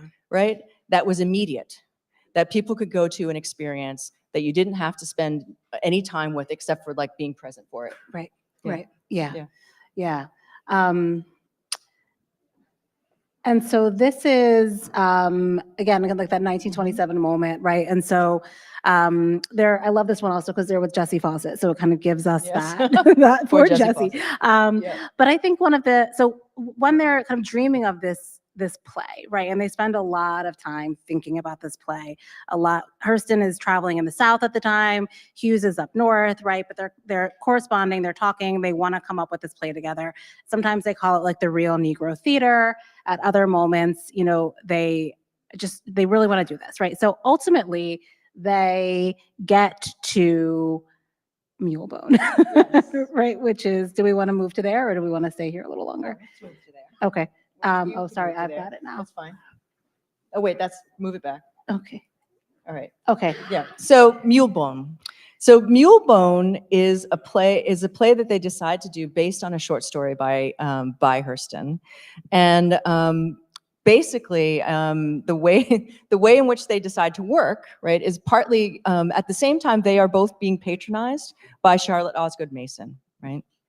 They're very powerful and persnickety, a white patron who is bankrolling them both to be writers at this time, right?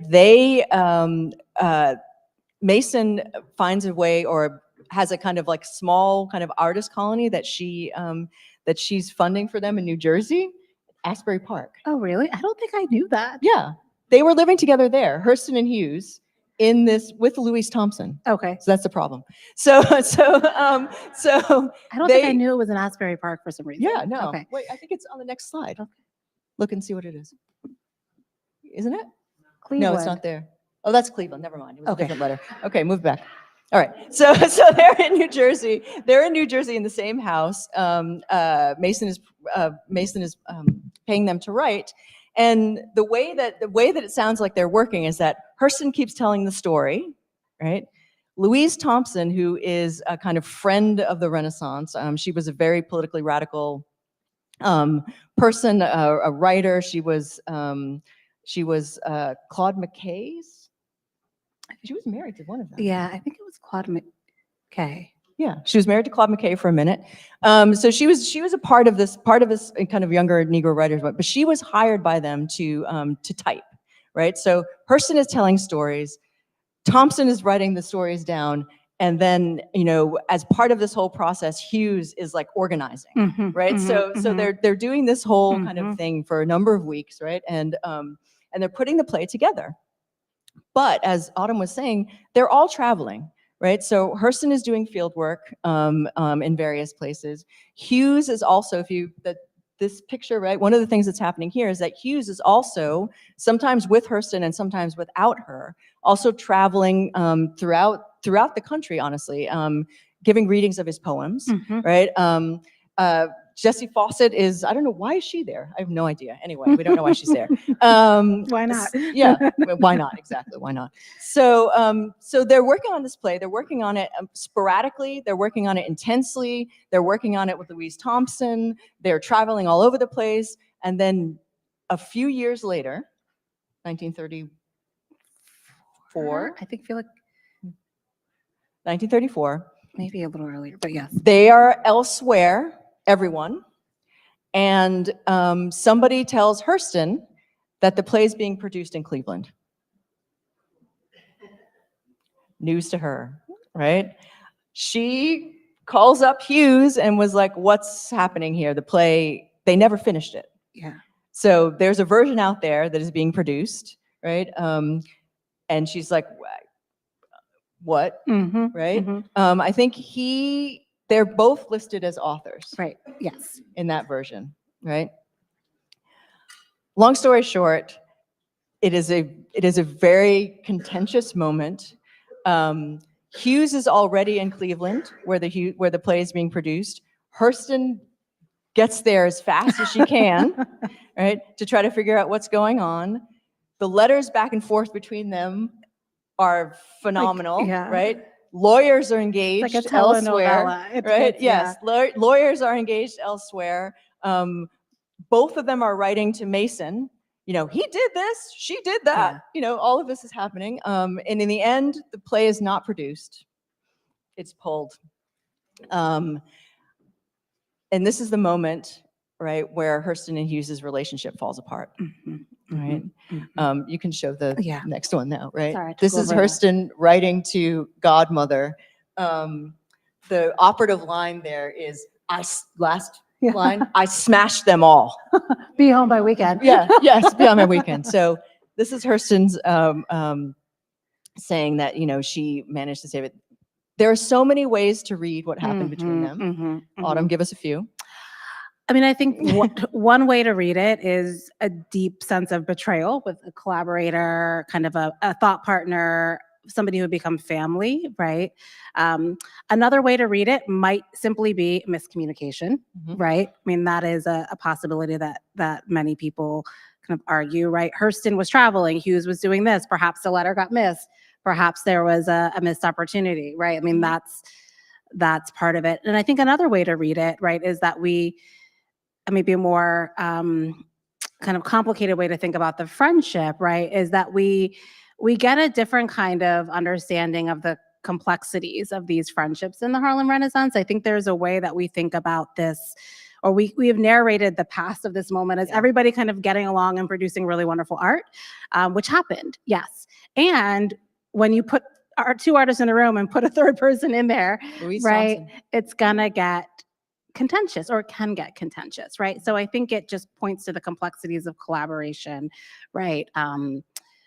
That's one of the things that I think is really exciting about this moment. Yeah, I mean, I think the other thing is the other complexity of this moment is about authorship. Yes. Right. Yeah. It's not just about the sort of kind of artistic creativity that comes together in a collaboration. But at this moment, right, Hurston is, I think, right, the first Black woman who is able, right, by whatever means, to support herself by her writing, right, if it's not a husband, right? She's the first person to do that. That, for the most part, that money comes from, at least in this moment, Charlotte Osgood Mason and a number of other fellowships, right? Hughes is in the same position, right? He is in the position of having the privilege at this time, right, of being a writer without a day job, right? And their collaboration also comes up against, and Ray has talked about this a few times during this summit, comes up against quote unquote intellectual property. Right. So we all know that already Charlotte Osgood Mason had a huge impact on Hurston's ability to publish during the Harlem Renaissance. Hurston did not publish during the time that we think of as the Harlem Renaissance, say from the early 1920s up until this moment, right? Because Osgood Mason would not let her. The fieldwork she collected, right, and some of the short stories and other things that are based on that fieldwork or on some of her folklore work, Mason quote unquote owned. So Hurston was already in a situation where her ability to publish and put her name on her work and put her work into the public had some real boundaries around it. Hughes had some similar, not the same kind of, I'm going to say not the same kind of content-based concerns, but he didn't publish anything without running it past a number of powerful people. Right. So part of this controversy, right, also has to do with both of their abilities, right, to be writers in this moment, to be independent, right, to actually put their names onto a text. Yeah, and I love the way you're also pointing us towards the gender politics of that too. Right. Yes. Okay. Oh, sorry. Here we go. So okay. Yeah, Oh, I wanted to. Yes. Yeah. Oh, here's Louise. Yeah. Oh, that's Louise. Yes. Okay. Yeah, we Okay. can skip Louise. We over. can- we- Yeah. Okay. Okay. So She's caused enough trouble as yeah, it I is. know, a lot of trouble. Yes. So I also wanted to say, I mean, one of the other Yeah. mythologies that we think about when we think about the Harlem Renaissance or the New Negro Renaissance is that everybody was here. Right. All the time. Hurston came in 1925 and she did not leave until 1934. Yeah. Right. Whenever you date the ending of Yeah, the yeah. Renaissance. Right. So I think we want to talk a little bit about where people were, what they were Yeah, doing, like yeah. how in some ways collaboration and authorship, and particularly for Hurston, actually meant that she was elsewhere. Right. Yeah. So beginning in 1927, so at the very moment when Hurston was in all those photographs with Hughes in Tuskegee, right? In that year, maybe a year earlier, but 1927 for sure, she started doing intense field work in the American South, right? So her first trip, she was sent down by Carter G. Woodson, right? And he said, go and do research. She came back and she gave her materials to Carter G. Woodson. She wasn't there for very long, maybe 3 months, right? By August of that year, under the patronage of Charlotte Osgood Mason, she goes back to the American South. And at this time, she's also kind of deep in her work with Franz Boas at Columbia, right? And the goal this time around on her second field trip is really specific, right? They want her to collect information about Black life in the South, right? So she goes to Florida, she goes to New Orleans, right? She's moving around. She stops in Alabama, that's right, for sure, in Mobile. So for 3 years, she's in and out, in and out, in and out. But she's always kind of corresponding back to folks in Harlem, right? She's definitely sending letters to Elaine Locke. She's sending letters to Mason. And the field work that she does in the South at this point, right? It becomes crucial to the writing that she does about Harlem, right? And when she comes back to Harlem. So one of the things we really wanted to think through, right, is the way that kind of Harlem was this certainly a geographic center, but it also really kind of expanded and contracted. Everybody was moving around. The kinds of collaborative sensibilities that we've talked about that Hurston really honed in Harlem were the very sensibilities, as we all know, right, that were crucial to her work in the American South.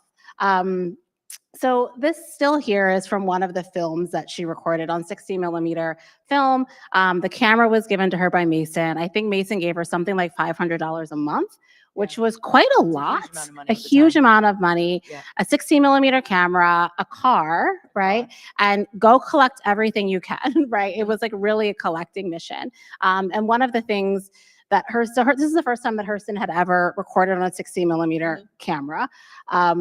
There's about 30 minutes of footage that remain. And she was deeply committed to recording images of everyday life, right? Just as in her writing, right? She's really committed to capturing the soundscapes of Black everyday speech, right? And community. She was like, how do I do this? Or how might this work visually?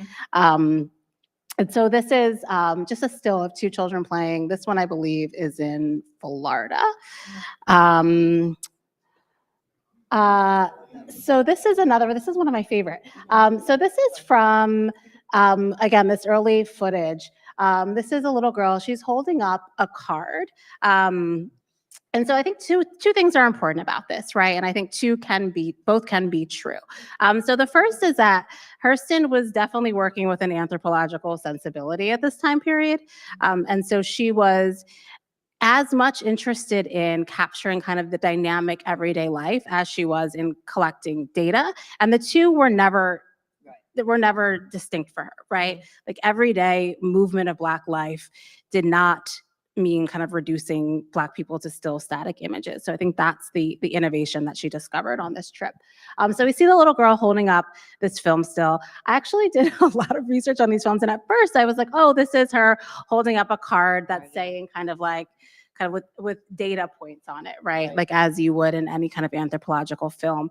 But what's really cool about this is that it actually says reel 1. And so all the kids are kind of calling the reels for the shots. So she's having her the folks that she's living with and recording actually participating in the process of filmmaking too, which just again speaks to her collaborative spirit. So she's in Florida, she's in Alabama, she's in New Orleans, she comes back to New York. She shares her findings, she goes back, she goes somewhere else, she learns something new, she spends time in turpentine camps, she comes back, she learns something new, meets new people. And so this kind of rhythm of moving, right, while always kind of having Harlem on one's mind, I think is really important to this moment. Yeah, and I mean, having Harlem on one's mind, I mean, one way to think about that for how Hurston is actually kind of processing all of the information that she's gathering, right? It has everything to do with what we were saying about the sort of innovative craft that's going on inside of the Fire magazine, for example. Yes. Yeah. Right. There's a series of letters that Hurston writes in the early part of the 1930s where she's, and I think I'm trying to, you can tell me who they're from once I describe them. If you remember, where she's got a ton of folkloric research. Like she's got so much, right? I mean, this is the worst case scenario of like a thesis writer. You know, she's got a million, right? And she's trying to figure out what to do with it, right? And she's trying to figure out how to organize it. She's trying to figure out, do I use this folklore to write a book about folklore? Do I use this folklore to write fiction? Do I use this folklore, right, to write essays, right? Do I use this folklore? So she's in this whole thought process of trying to figure out, you know, what are the genres, right, that would lend themselves to the lessons that she's learned, right, inside all of this quote unquote data, right? And the beautiful thing, at least from our point of view, right, is that she actually uses it for everything. For everything. She uses it for plays, she uses it for essays, she uses it for fiction, she uses it for folklore, she uses it like in letter writing, right? I mean, she uses it for everything. Dance, performance, all the things, everything. So there's a way that, you know, what's incredibly interesting to her about her collaborative spirit, right, but also the kind of like expansiveness of her mind has to do with her ability to think, right, to think with other people, right, and then to think, right, within multiple genres, right, as a vehicle for you know, and as a vehicle for sort of really thinking about how to capture essences, right, of Black life. Yeah. I think we're at 4:32. We're at 4:30. What time are we supposed to? 4:30. Oh shoot. Oh hey. Okay.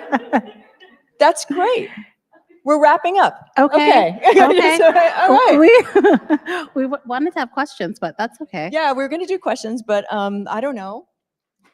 We're happy to answer questions some other time. Yes, they're saying they're giving us a no. Okay. They're giving us a thing. Okay.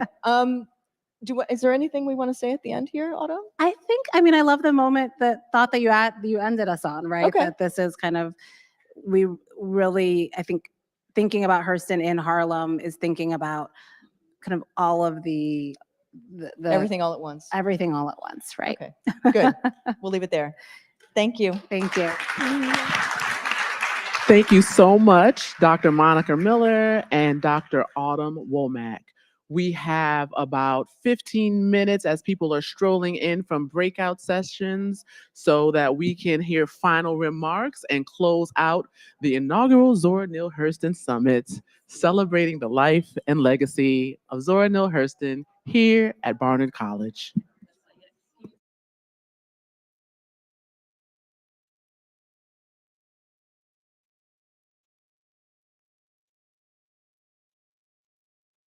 While everyone's migrating, we're going to play a song by Mahogany Armature.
All right, friends, we're getting ready to have our closing ceremonies. So if either you could find a seat or if you know you have some people out in the hall lollygagging, send them a text telling them to come on in and have a seat because we are wrapping up day 2, the final day of the Zora Neale Hurston Summit here at Barnard College.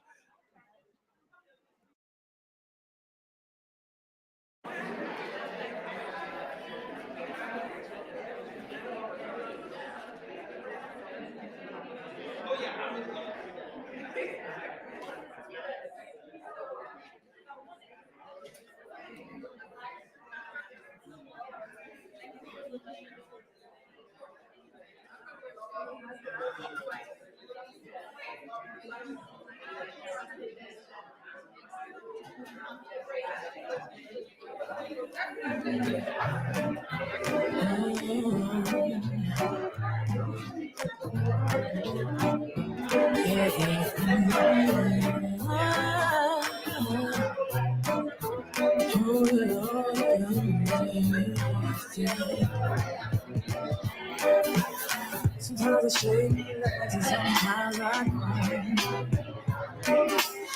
Sometimes I comb my hair, and sometimes I roam. People have been I can't tell.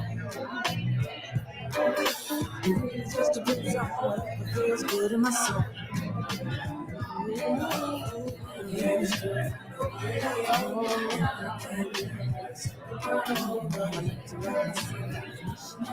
Because I am here.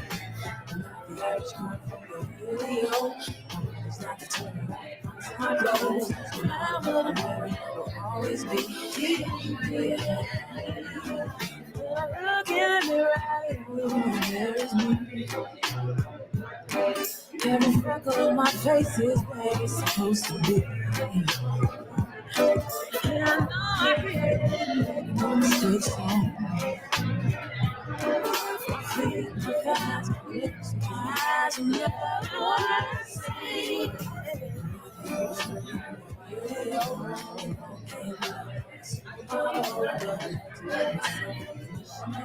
Because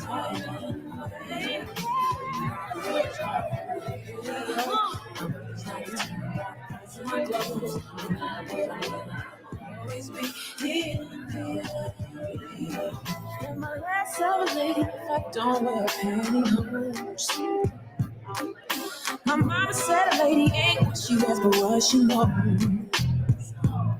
But I try to make a conclusion, it's all an illusion. Confusion's the name of the game. A misconception, misdeception, something's got to change. Don't be offended, this is what my opinion ain't nothing that I'm saying. This is a true confession, a lifelong lesson I was sitting here to share with y'all. So get it where you fit and go home and shine. Clear your mind, now's the time. Just on the show, love yourself, cause everything's for something alright.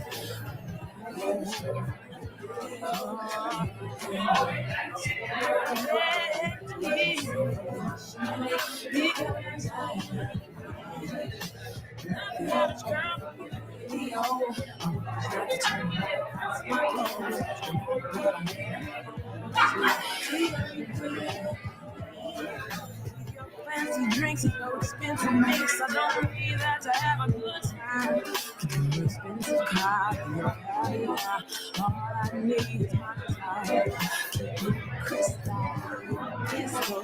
I'd rather have a pretty piece of crystal than just sitting home. On my own. Gave me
All right, all right. We are just allowing folks to find their way into the space for our closing remarks. We'll be beginning shortly.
I'm just giving out songs.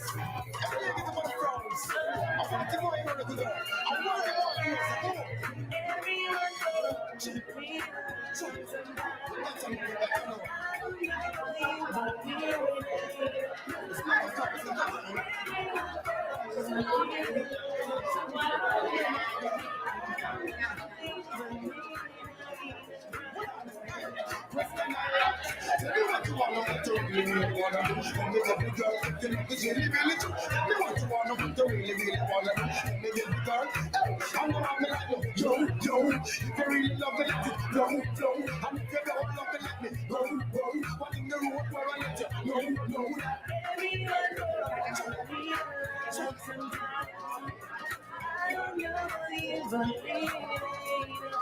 it's not the girl.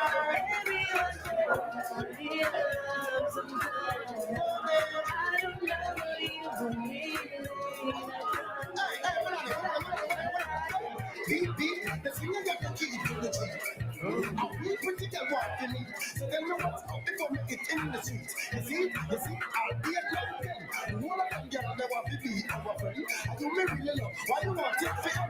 You want me to be the person, you can't comprehend. But then I'm everyone for me love sometimes. No. I don't know you, but really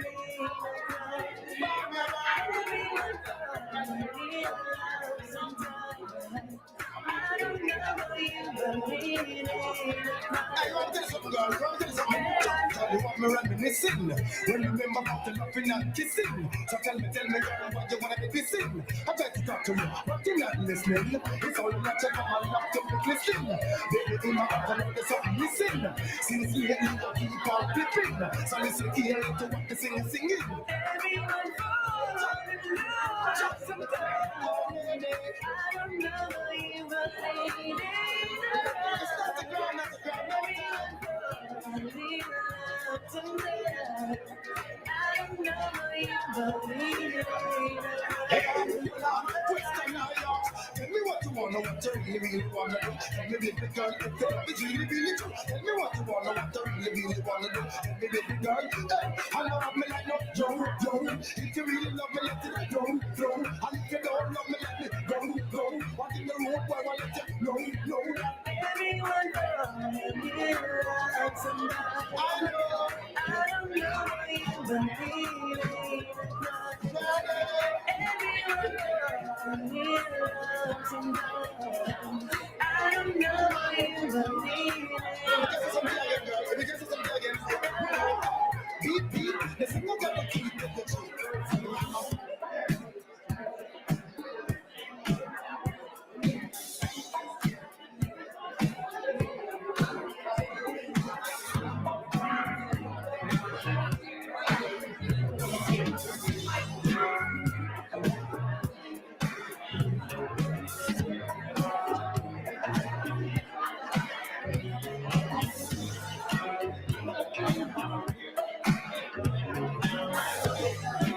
You make it sweeter.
All right. Can we have folks take a seat? We are getting ready for our closing remarks. We've had 2 incredible days here at Barnard College, and our Kinkofa main stage has seen everything from blessings and songs and amazing conversations. And right now, I'm going to give it over to Ray Chesney, the Zora Neale Hurston Trust Director of Programs, to close us out. All right. Thank you all for being here. You know, this has been truly a labor of love, labor pains included. But when I look out at everybody who's here, when I think about everyone who's viewing around the world, around the country, the encouraging messages that we got along the way, the enthusiasm and the generosity of our speakers, our performers, our facilitators. Listen, because I can tell y'all a secret, I started asking people if they might be interested in this.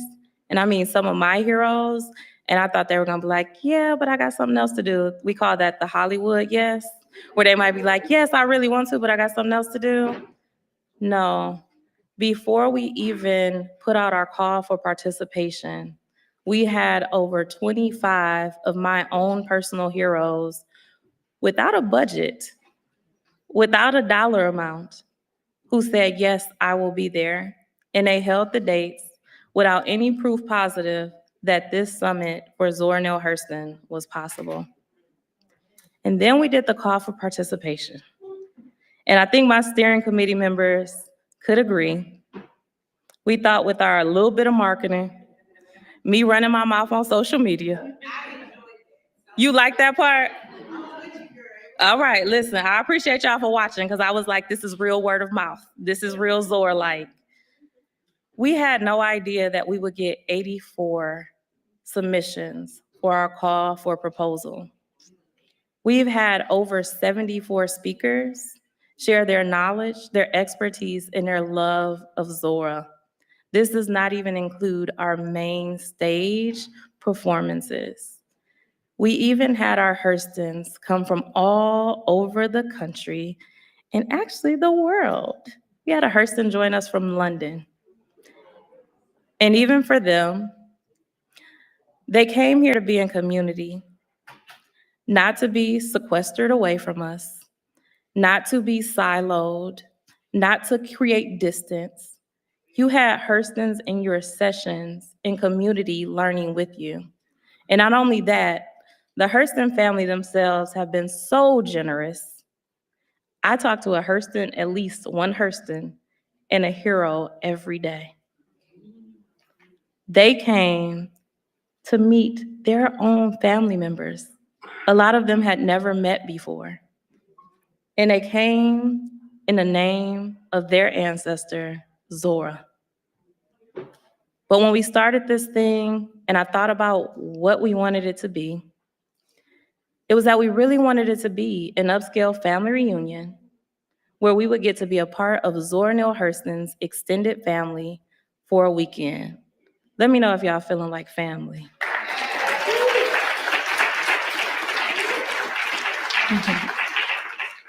And I'm so grateful to the Hurston family, to our trustees at the Zora Neale Hurston Trust for entrusting me with not just Zora's legacy, but their family's legacy to lead the production of this inaugural event. Miss Lois, you could probably tell them, when I said, let's do a summit, you was like, what's that? I was like, we're gonna find out together. We're gonna find out together. And this has truly been a co-creation, not just of our speakers, our sponsors, our partners, but each and every one of you who shared feedback, who participated in the sessions, who messaged me kind notes, reminding me to drink water and take a nap. I have not taken a nap yet, massive one after this, but just the care and the intention.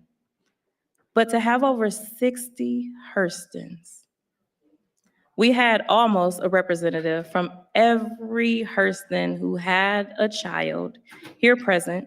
I know Mr. Clifford was sending his love. And they shared with us. As a self-taught Zora Neale Hurston scholar, you guys have blown me out of the water. Of course, when you organize, somebody says like getting married. When you have a wedding, you don't get to enjoy the wedding. You be like, we the people at a party.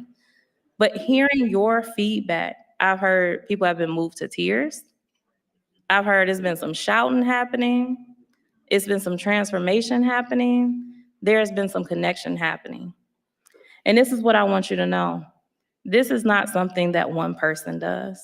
So even when you say, thank you, Ray, for doing this, I want you to know that you're not just calling my name. I am sharing my name with the incredible team who has worked tirelessly to do this. And so I want to give some thank yous. And I know how it goes. Sometimes we get upset if we get missed. If we missed you for one reason or another, especially because I'm trying not to cry, you'll be thanked on social media because we have lots of thank yous to give. And when you see our sponsors slide, let me tell you, I thought these people was gonna think I was crazy. Like, girl, who are you and where are you from? And what do you do? Showed up and showed out. So first I wanna recognize two people and I'm gonna make them come back to the stage. Dr. Aisha Turman and Sauda Mitchell. Come on. When we think about committees and teams, let just call and response. Did y'all think it was a big steering committee? This it, family. I tried to make them quit a couple times because I was like, I don't know. They was like, we will not let you do this and carry this by yourself. So let's give them a round of applause. Oh, not they about to, okay, y'all get off the stage. Now they about to cry. Give me a hug. Look at Thank you. Thank you. My baby's trying to take a picture. Oh, we cannot. Sorry, Zen. We'll do it at the end, okay? Okay, we can't do it now. Okay. No, I'm sorry. Okay. Thank you, though, Zen. Listen, Zen came in clutch at the end, too. She's like, I can get y'all together. Thanks, Zen. Also, I'm going to have them stand where they are if they are in the room. We're going to thank our subcommittees, actually, first. And we're going to have Evelette Stein stand up if she's in the room. She came in, and let me tell you, she got our newsletter, those newsletters y'all enjoy. She set that up and also served as our co-media sponsor to make sure folks knew what was going on. So thank you, Evelette. I also want to thank Andrea Toston, who is, she was truly the chair of our arts committee, but she was kind of our everything girl. She brought a whole caravan of Dallas-Fort Worth artists to represent Oak Cliff Cultural Center and the town of Dallas, right? For culture and arts. So she brought Jess Garland, who played a beautiful harp. Listen, now this was a surprise to me. At our VIP reception, she played the harp. I have never seen a harpist in person. I was like, and she black with locks? Like, this is what's up. So thank you to Jess. Thank you to Brandy Waller-Pace for her original song, which we're gonna get permission, hopefully, to put that up on our website. And then we also wanna thank Ashley Jordan, who did the Adinkra workshop. But Ashley also helped that art exhibit that you guys saw. I believe they got here Wednesday, and Ashley and Andrea made sure that that art gallery was set up so that you guys can enjoy it. So thank you to our Dallas-Fort Worth family, to Andrea Toston, Oak Cliff Cultural Center, Dallas Center for the Arts. There we go. And next, we want to recognize somebody who's not here, but is from where I live, Danielle D'Amico, our children's librarian. She helped Cam think through the programming and everything for our children's festival we had today. Dr. Ashley Wade, who, big cheerleader, number one. That's your official title. If you ever need positive energy, Dr. Ashley Wade supported so much, but she brought her people in, including our brother Sean P., including Jalen Gordon, who isn't here, including Robin Lockett to help us manage those 84 submissions. We have talked on the phone at 4 o'clock in the morning, until 4 o'clock in the morning, making sure that we responded to everybody. We also want to recognize Dr. Raymond Williams. Is he in the building? Is he not here? He'll see it on the record. Okay, listen. This guy right here, I was like, I think we want to do a book club. You want to lead the book club? He was like, just texting. Yep. Okay, Ray. Oh, we got to celebrate Zora's birthday. Can you do a live with me? Yep. Okay. And if you attended his session, you know how amazing he is. When we think about Zora's legacy, you know, we think about all the women, right, that love Zora. But she got some sons too, and I would venture to say Dr. Raymond Williams is one of them. We want to thank our youngest committee member. I was about to call him Dr. Cameron Chesney, so maybe I'm speaking that into existence. Cameron Chesney, who was the brainchild behind the Zora Neale Hurston Festival for the children. He asked, what are the children going to do at the summit? And I said, what should they do? And he had already linked up with Dr. Kendi. So he was like, I know Dr. Kendi got these children's books. We can have a whole thing. And he created a whole thing. I mean, he even got out of school. And most of our people who we've met with on our committee, and even our sponsors, Cameron would attend the meetings and make his wishes known. I don't know where he got that from. And then we want to thank Sean P., who was on our programs committee. But Sean P. didn't just serve on our programs committee. He also acted as our official social media correspondent, making sure that everyone on our page could see what was going on. And unofficially, Sean P., can I tell him?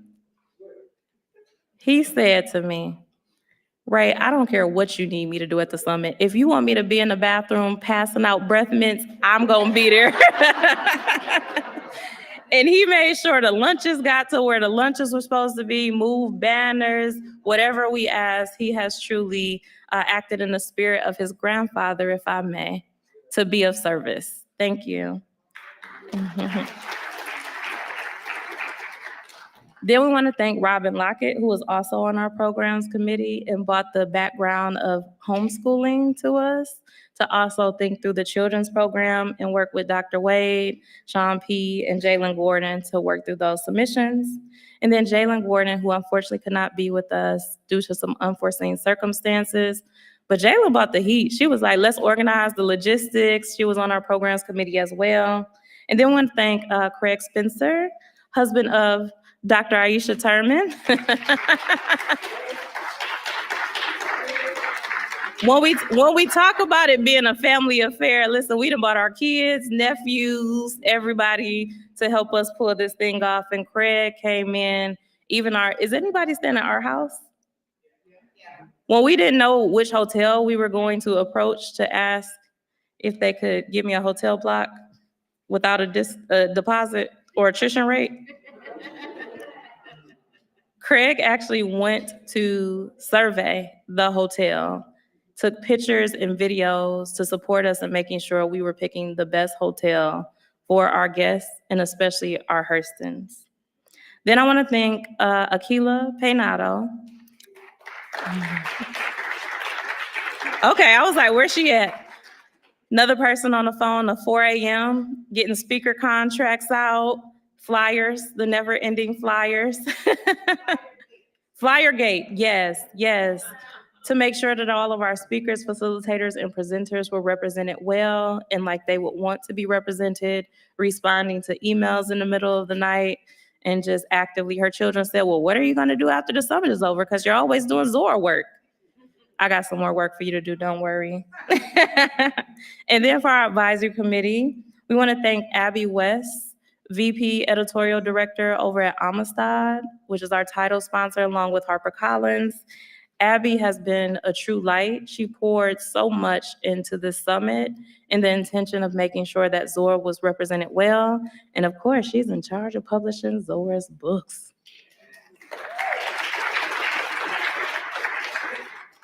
And then we want to thank Tara Parsons Eckert, who is the Vice President, Chief Deputy Publisher at HarperCollins, and Tara, trustee. Tara is that one. She's gonna make sure the marketing is together. Just her love of Zora and her dedication to supporting us at the Trust to make sure that everybody knows about Zora is truly unmatched. Luana Ori, who is the editorial director for Amistad for young readers and Harper Kids of HarperCollins. Of course, Dr. Kendi's adaptations flow through Luana, and Luana has answered texts at 6 a.m. in the morning about different things and making sure that Dr. Kendi could be here. And so we thank Luana as well. And then, of course, I think she might be watching, Dr. Carla Kaplan.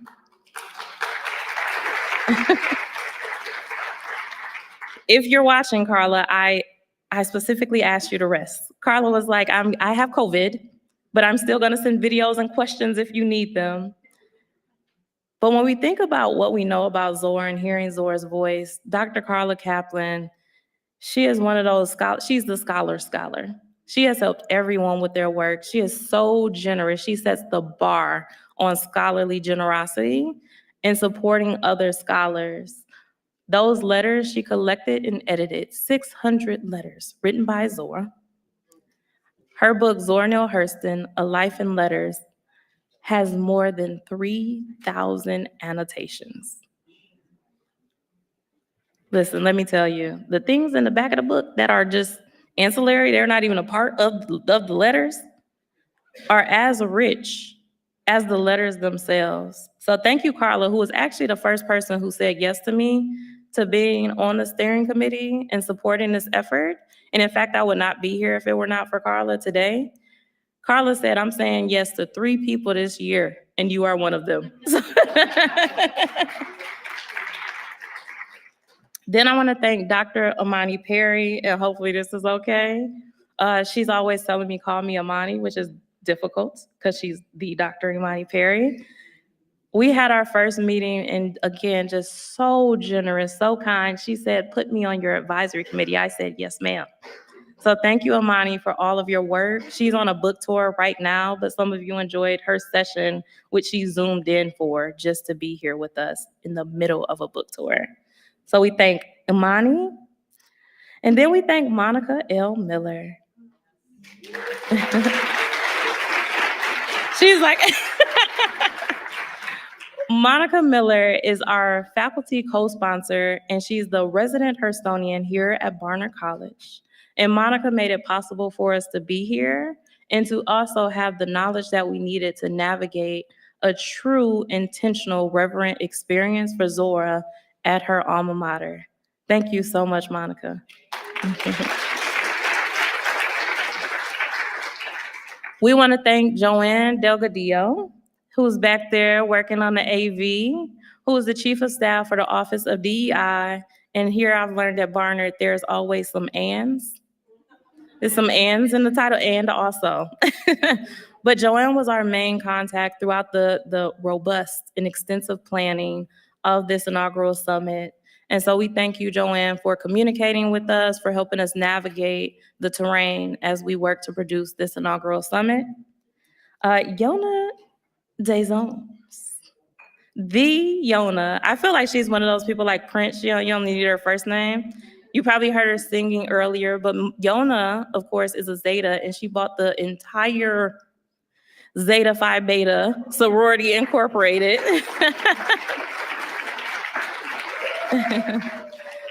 Zora sorority sisters. And to make this thing happen, she also served as our day of event planner when I was too naive to think I needed a day of event planner. True big sister things. She was like, be quiet and trust me. Thank you. And Yona also served as our co-media sponsor, getting us into the press and making sure that folks in her network were aware of what we were doing before I even knew what we were doing. And Yona, we just met for the first time on November 13th, and we owe Tracy Charles McGee, if she's in here, a gratitude of thanks, who connected us.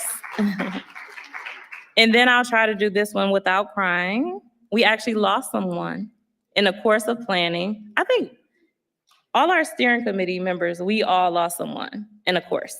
So Miss Tina McElroy Ansa was with us for a brief time, but she was so excited for the summit. And I have to believe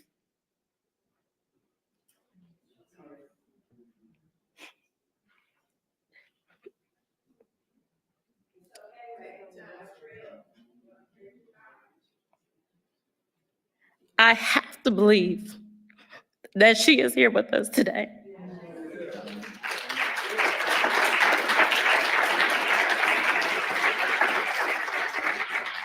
And Miss Tina was another one. She would call me at midnight. Like, girl, Zora told me this. You gonna do this? Yes, ma'am. Yes, ma'am. Our advisory committee, Tracy Charles McGee, who Zora connected us. You was like, girl, I got some time. What you need me to do? I got a list of stuff I need you to do. And Tracy not only came in to support us in the planning, but she brought in sponsors. A lot of the panels that you saw, Tracy brought in her contacts. Miss Marita Golden, is Miss Marita in here? Miss Marita from the Hurston Wright Foundation. We have Kimberly Collins from Howard to talk about Zora's legacy in DC. Thank you so much for everything, Tracy. And then Trelly Michelle, who had to skip out, my Zora twin, who probably kept me sane, or as the best she could, through most of this. And she served in sharing her Zora knowledge. She does the Zora work, often going into swamps with medicine men to collect the practices. I'm like, girl, drop your pen, it's just green. I don't know where she is. And so we thank Trelany for all of her support. We thank Savannah Brown, who actually lost someone on Monday and could not be here, but she is currently the National Director of Black Women's Blueprint. And Savannah actually lives in Saginaw, where I live, and her child and my child are best friends. Me and Savannah have the same exact birthday. I'm like, how do you run a nonprofit in New York, but you live in Saginaw? Zora. Zora's like, I'm gonna make it plain. Y'all got the same birthday. Here's your launch pad. And then actually Savannah's boyfriend, Marktavius Nichols, came in to support us with developing our newsletter and just thinking of some ways that we could communicate better. And he brought in his artistic experience and even gave me some shot lists of things to capture as a photographer. And then we want to thank Dr. Sharon D. Johnson. Is Dr. Sharon in here? Yes. So she made sure, because Dr. Sharon D. Johnson is an alumna of the Barnard College. And you were the previous president of Barnard's Black Alumni Council, correct? Director at large on the alumni board. So let's give Dr. Sharon a round of applause. When we think about making sure that we do things with reverence, Erica Javier Beauvoir, is Erica here? All right, so Erica actually brought the Gullah Geechee with her, and her ancestor actually talked and worked with Zora. He was the president at the time of Haiti. So when we talk about bringing not only Zora here, it's a lot of ancestral connections in this room. I met someone who said Zora had a party with her great uncle when he was in Jamaica in 1936. So thank you, Erica, for supporting not only with the Gullah Geechee and making sure that the voodoo elements were accurate, but supporting Yeye Tish and making sure that we did that in true fashion. And then we want to thank Dr. Jennifer Freeman Marshall, who came in to make sure that we had the anthropology angle down. We had so many experts on this thing. I better keep going before I tell y'all, because these people, I was like, y'all gonna listen to me? I'm listening to y'all. All right, so now we want to get to our event sponsors. I just want y'all to take a look at this slide.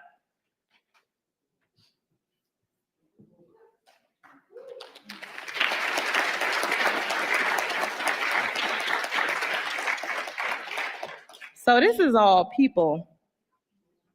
Not just people, but people who first said yes, and then they bought their organizations to say yes. So we want to thank our HarperCollins and our Amistad family. We want to thank Judith Kerr, Abby West, Tara Parsons, Luana Ori, Michaela Tabron, our entire HarperCollins and Amistad family who said yes to us. And I think that was our first big yes, Ms. Lois. When they sent the letter that they would be our title sponsors, I was on the phone with our trustee, Dr. Lois Hurston Gaston. I don't remember what we was talking about. I said, Ms. Lois, wait. We got a letter. And I think you made me screenshot it because you didn't believe me. Because it is incredibly risky for a publisher to put their name on an event for a single client. As a title sponsor, they said yes before we even had a program, before we knew what this thing was going to look like. So we thank them so dearly. And then our Barnard, if you're one of our Barnard folks, please stand up. Please. Go ahead, stand up. Don't make me call y'all out. Joanne, Monica.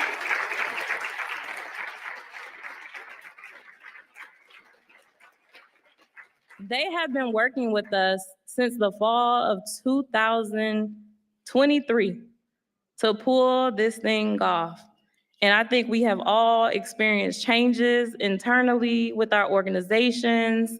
And when we think about getting to this endpoint of what this summit looked like, having it here at Barnard, their vision to bring this in as a part of their celebration of 100 years of Black students at Barnard, which of course started with Zora Neale Hurston. I think Jennifer Rosales, you should have stood up too. You still Barnard. Stand up, Jennifer, stand up. Jennifer sent the sweetest message and she said, this is so serendipitous. We didn't even know they were having a celebration for 100 years of Black students at Barnard that included Zora. And so the fact that we connected when we did, how we did, I would say it was a coincidence or it was a little bit of magic, but we know it was Zora. She was like, that's where it's gonna be at. So thank you. We thank our main stage sponsors, Ken Kofa. Y'all stand up.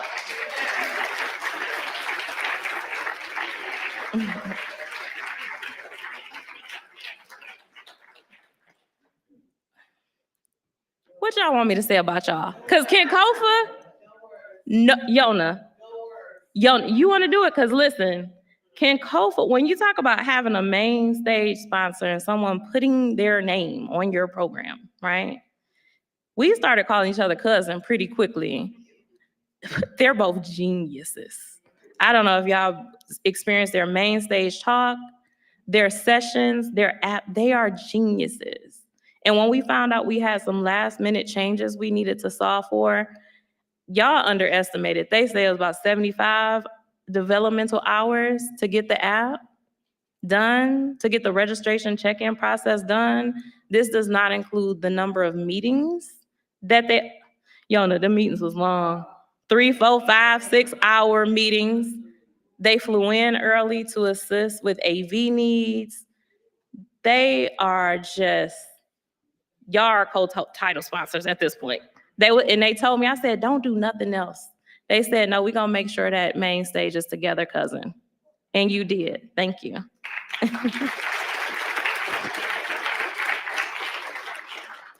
Next, we wanna thank our Zeta Phi Beta Sorority Incorporated family.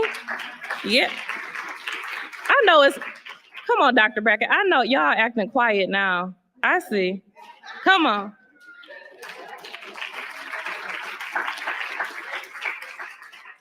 So they came in and really said, what do you need us to do? And this was December. They had so much stuff that they were like, and we can do this and we can do that. I was like, wait a minute. We got to plan an official Zora Neale Hurston Zeta situation because they were ready to do all of the things. And even Dr. Stacy N.C. Grant, because I was thinking, okay, I met the Madam State Director for the New York State Zetas. Wow. And then 2 weeks later, Dr. Stacy N.C. Grant was on my screen asking what did we need. They came in and funded our VIP reception, but you've been seeing Zetas all over because that is what they do. They embody the principle of sisterhood, community support, and that just, we about to get it done attitude. So thank you to our finer sisters of Zeta Phi Beta.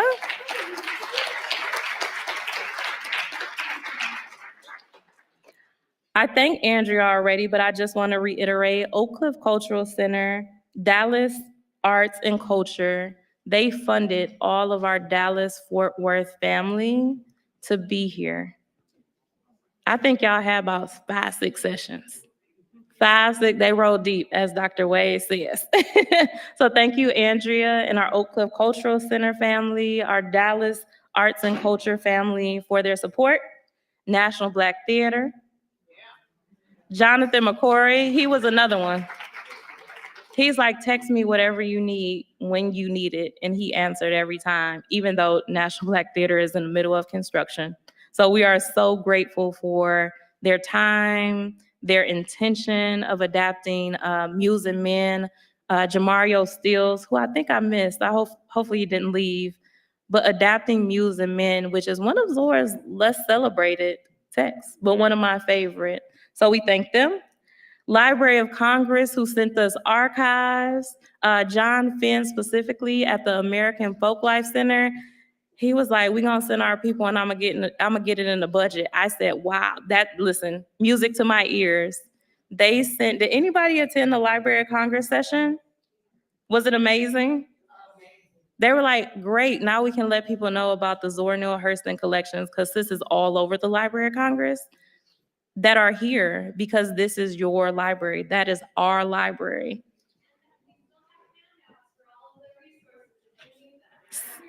See? Y'all can get some resources. We want to thank Harvard and the Legacy of Slavery Initiative. I'm sure you guys enjoyed their session. They're HBCU scholars. They're W.E.B. Du Bois HBCU scholars who moderated panels, who did readings, and who held their own session, making this a truly intergenerational celebration. We'd like to thank Sugar Hill Children's Museum of Art and Storytelling for sponsoring our entire children's festival, which I was like, Dr. A is back there like, yeah, because we didn't know how that was gonna happen. And Sugar Hill, I won't get into my scholar hat, but it's significant to the Harlem Renaissance for reasons we'll talk about on our next live. How about that? At the Trust. So y'all make sure y'all follow us, Zora Neale Hurston Trust on Instagram. We want to thank Brooklyn, who came in to do the zine making workshops. Did anybody do that? I'm so jealous. I didn't even see it, but I heard how amazing it was. Brooklyn, Jan and Monica over there, they supported us so much in being adaptable and making sure that we all had an experience to create for ourselves. Kinfolk, anybody see the Kinfolk app with the digital monument? Oh, listen, I got some Hurstons up front. Like, nah, wait, what? I missed it. This won't be the last time we'll say that. Kinfolk, I just met them 2 weeks ago. They were like, we're there. What do you need? And so they made sure that they were here. They supported us in a true, amazing, immersive experience that I had never seen before. It's incredible. They have a Zora digital monument with some interactive, immersive qualities. We want to thank Red Rabbit, who I also met 2 weeks ago. They sent, Tracy was like, what? You should have been there? I don't know. 2 weeks ago, we were still getting sponsors coming in. I just heard about this. Nashir and Liliana made sure that our kiddos had lunch today. But then Nasher was like, and we're also going to give you another 275 lunches on top of the 125 you asked for. So thank you to them.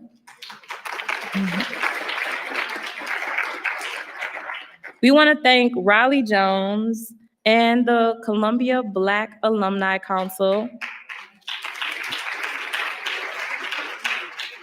Riley was another one. He's like, text me, call me anytime.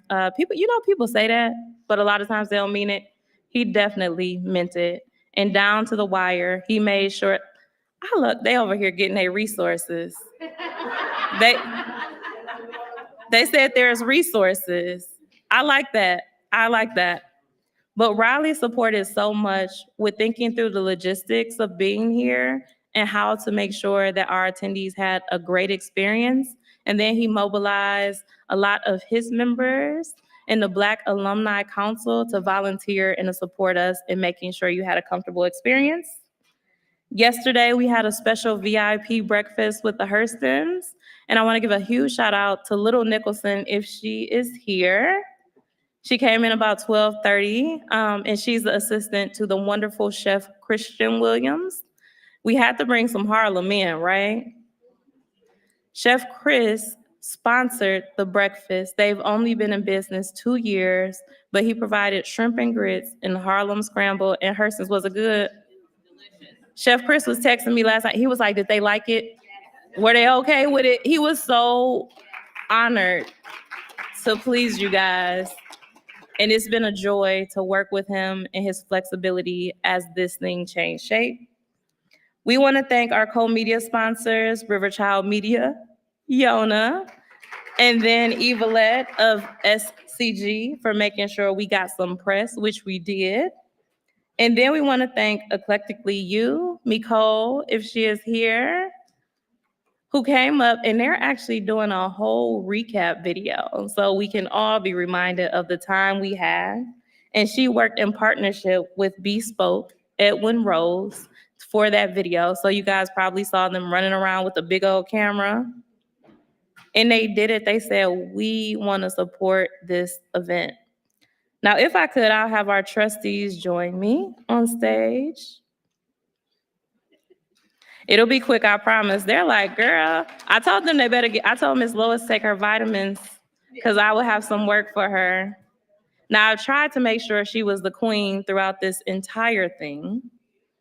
And she is, I heard that.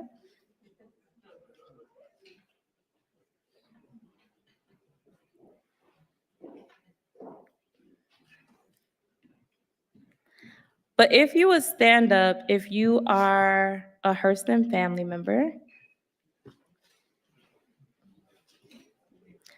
and I know some had to migrate on to our next thing. If you would just stand up, and if you guys could turn around so they can see your beautiful faces and those Hurston cheekbones.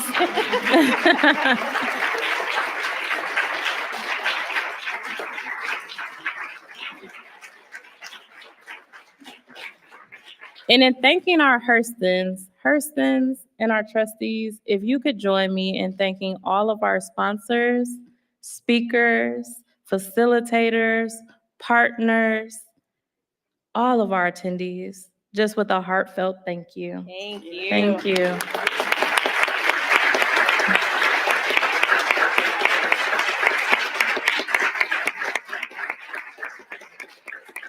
Now listen, it's been so much that it feels weird that I'm gonna say, and that's all, folks, don't it? Yeah. But in the spirit of Zora Neale Hurston, we say, thank you. Thank you.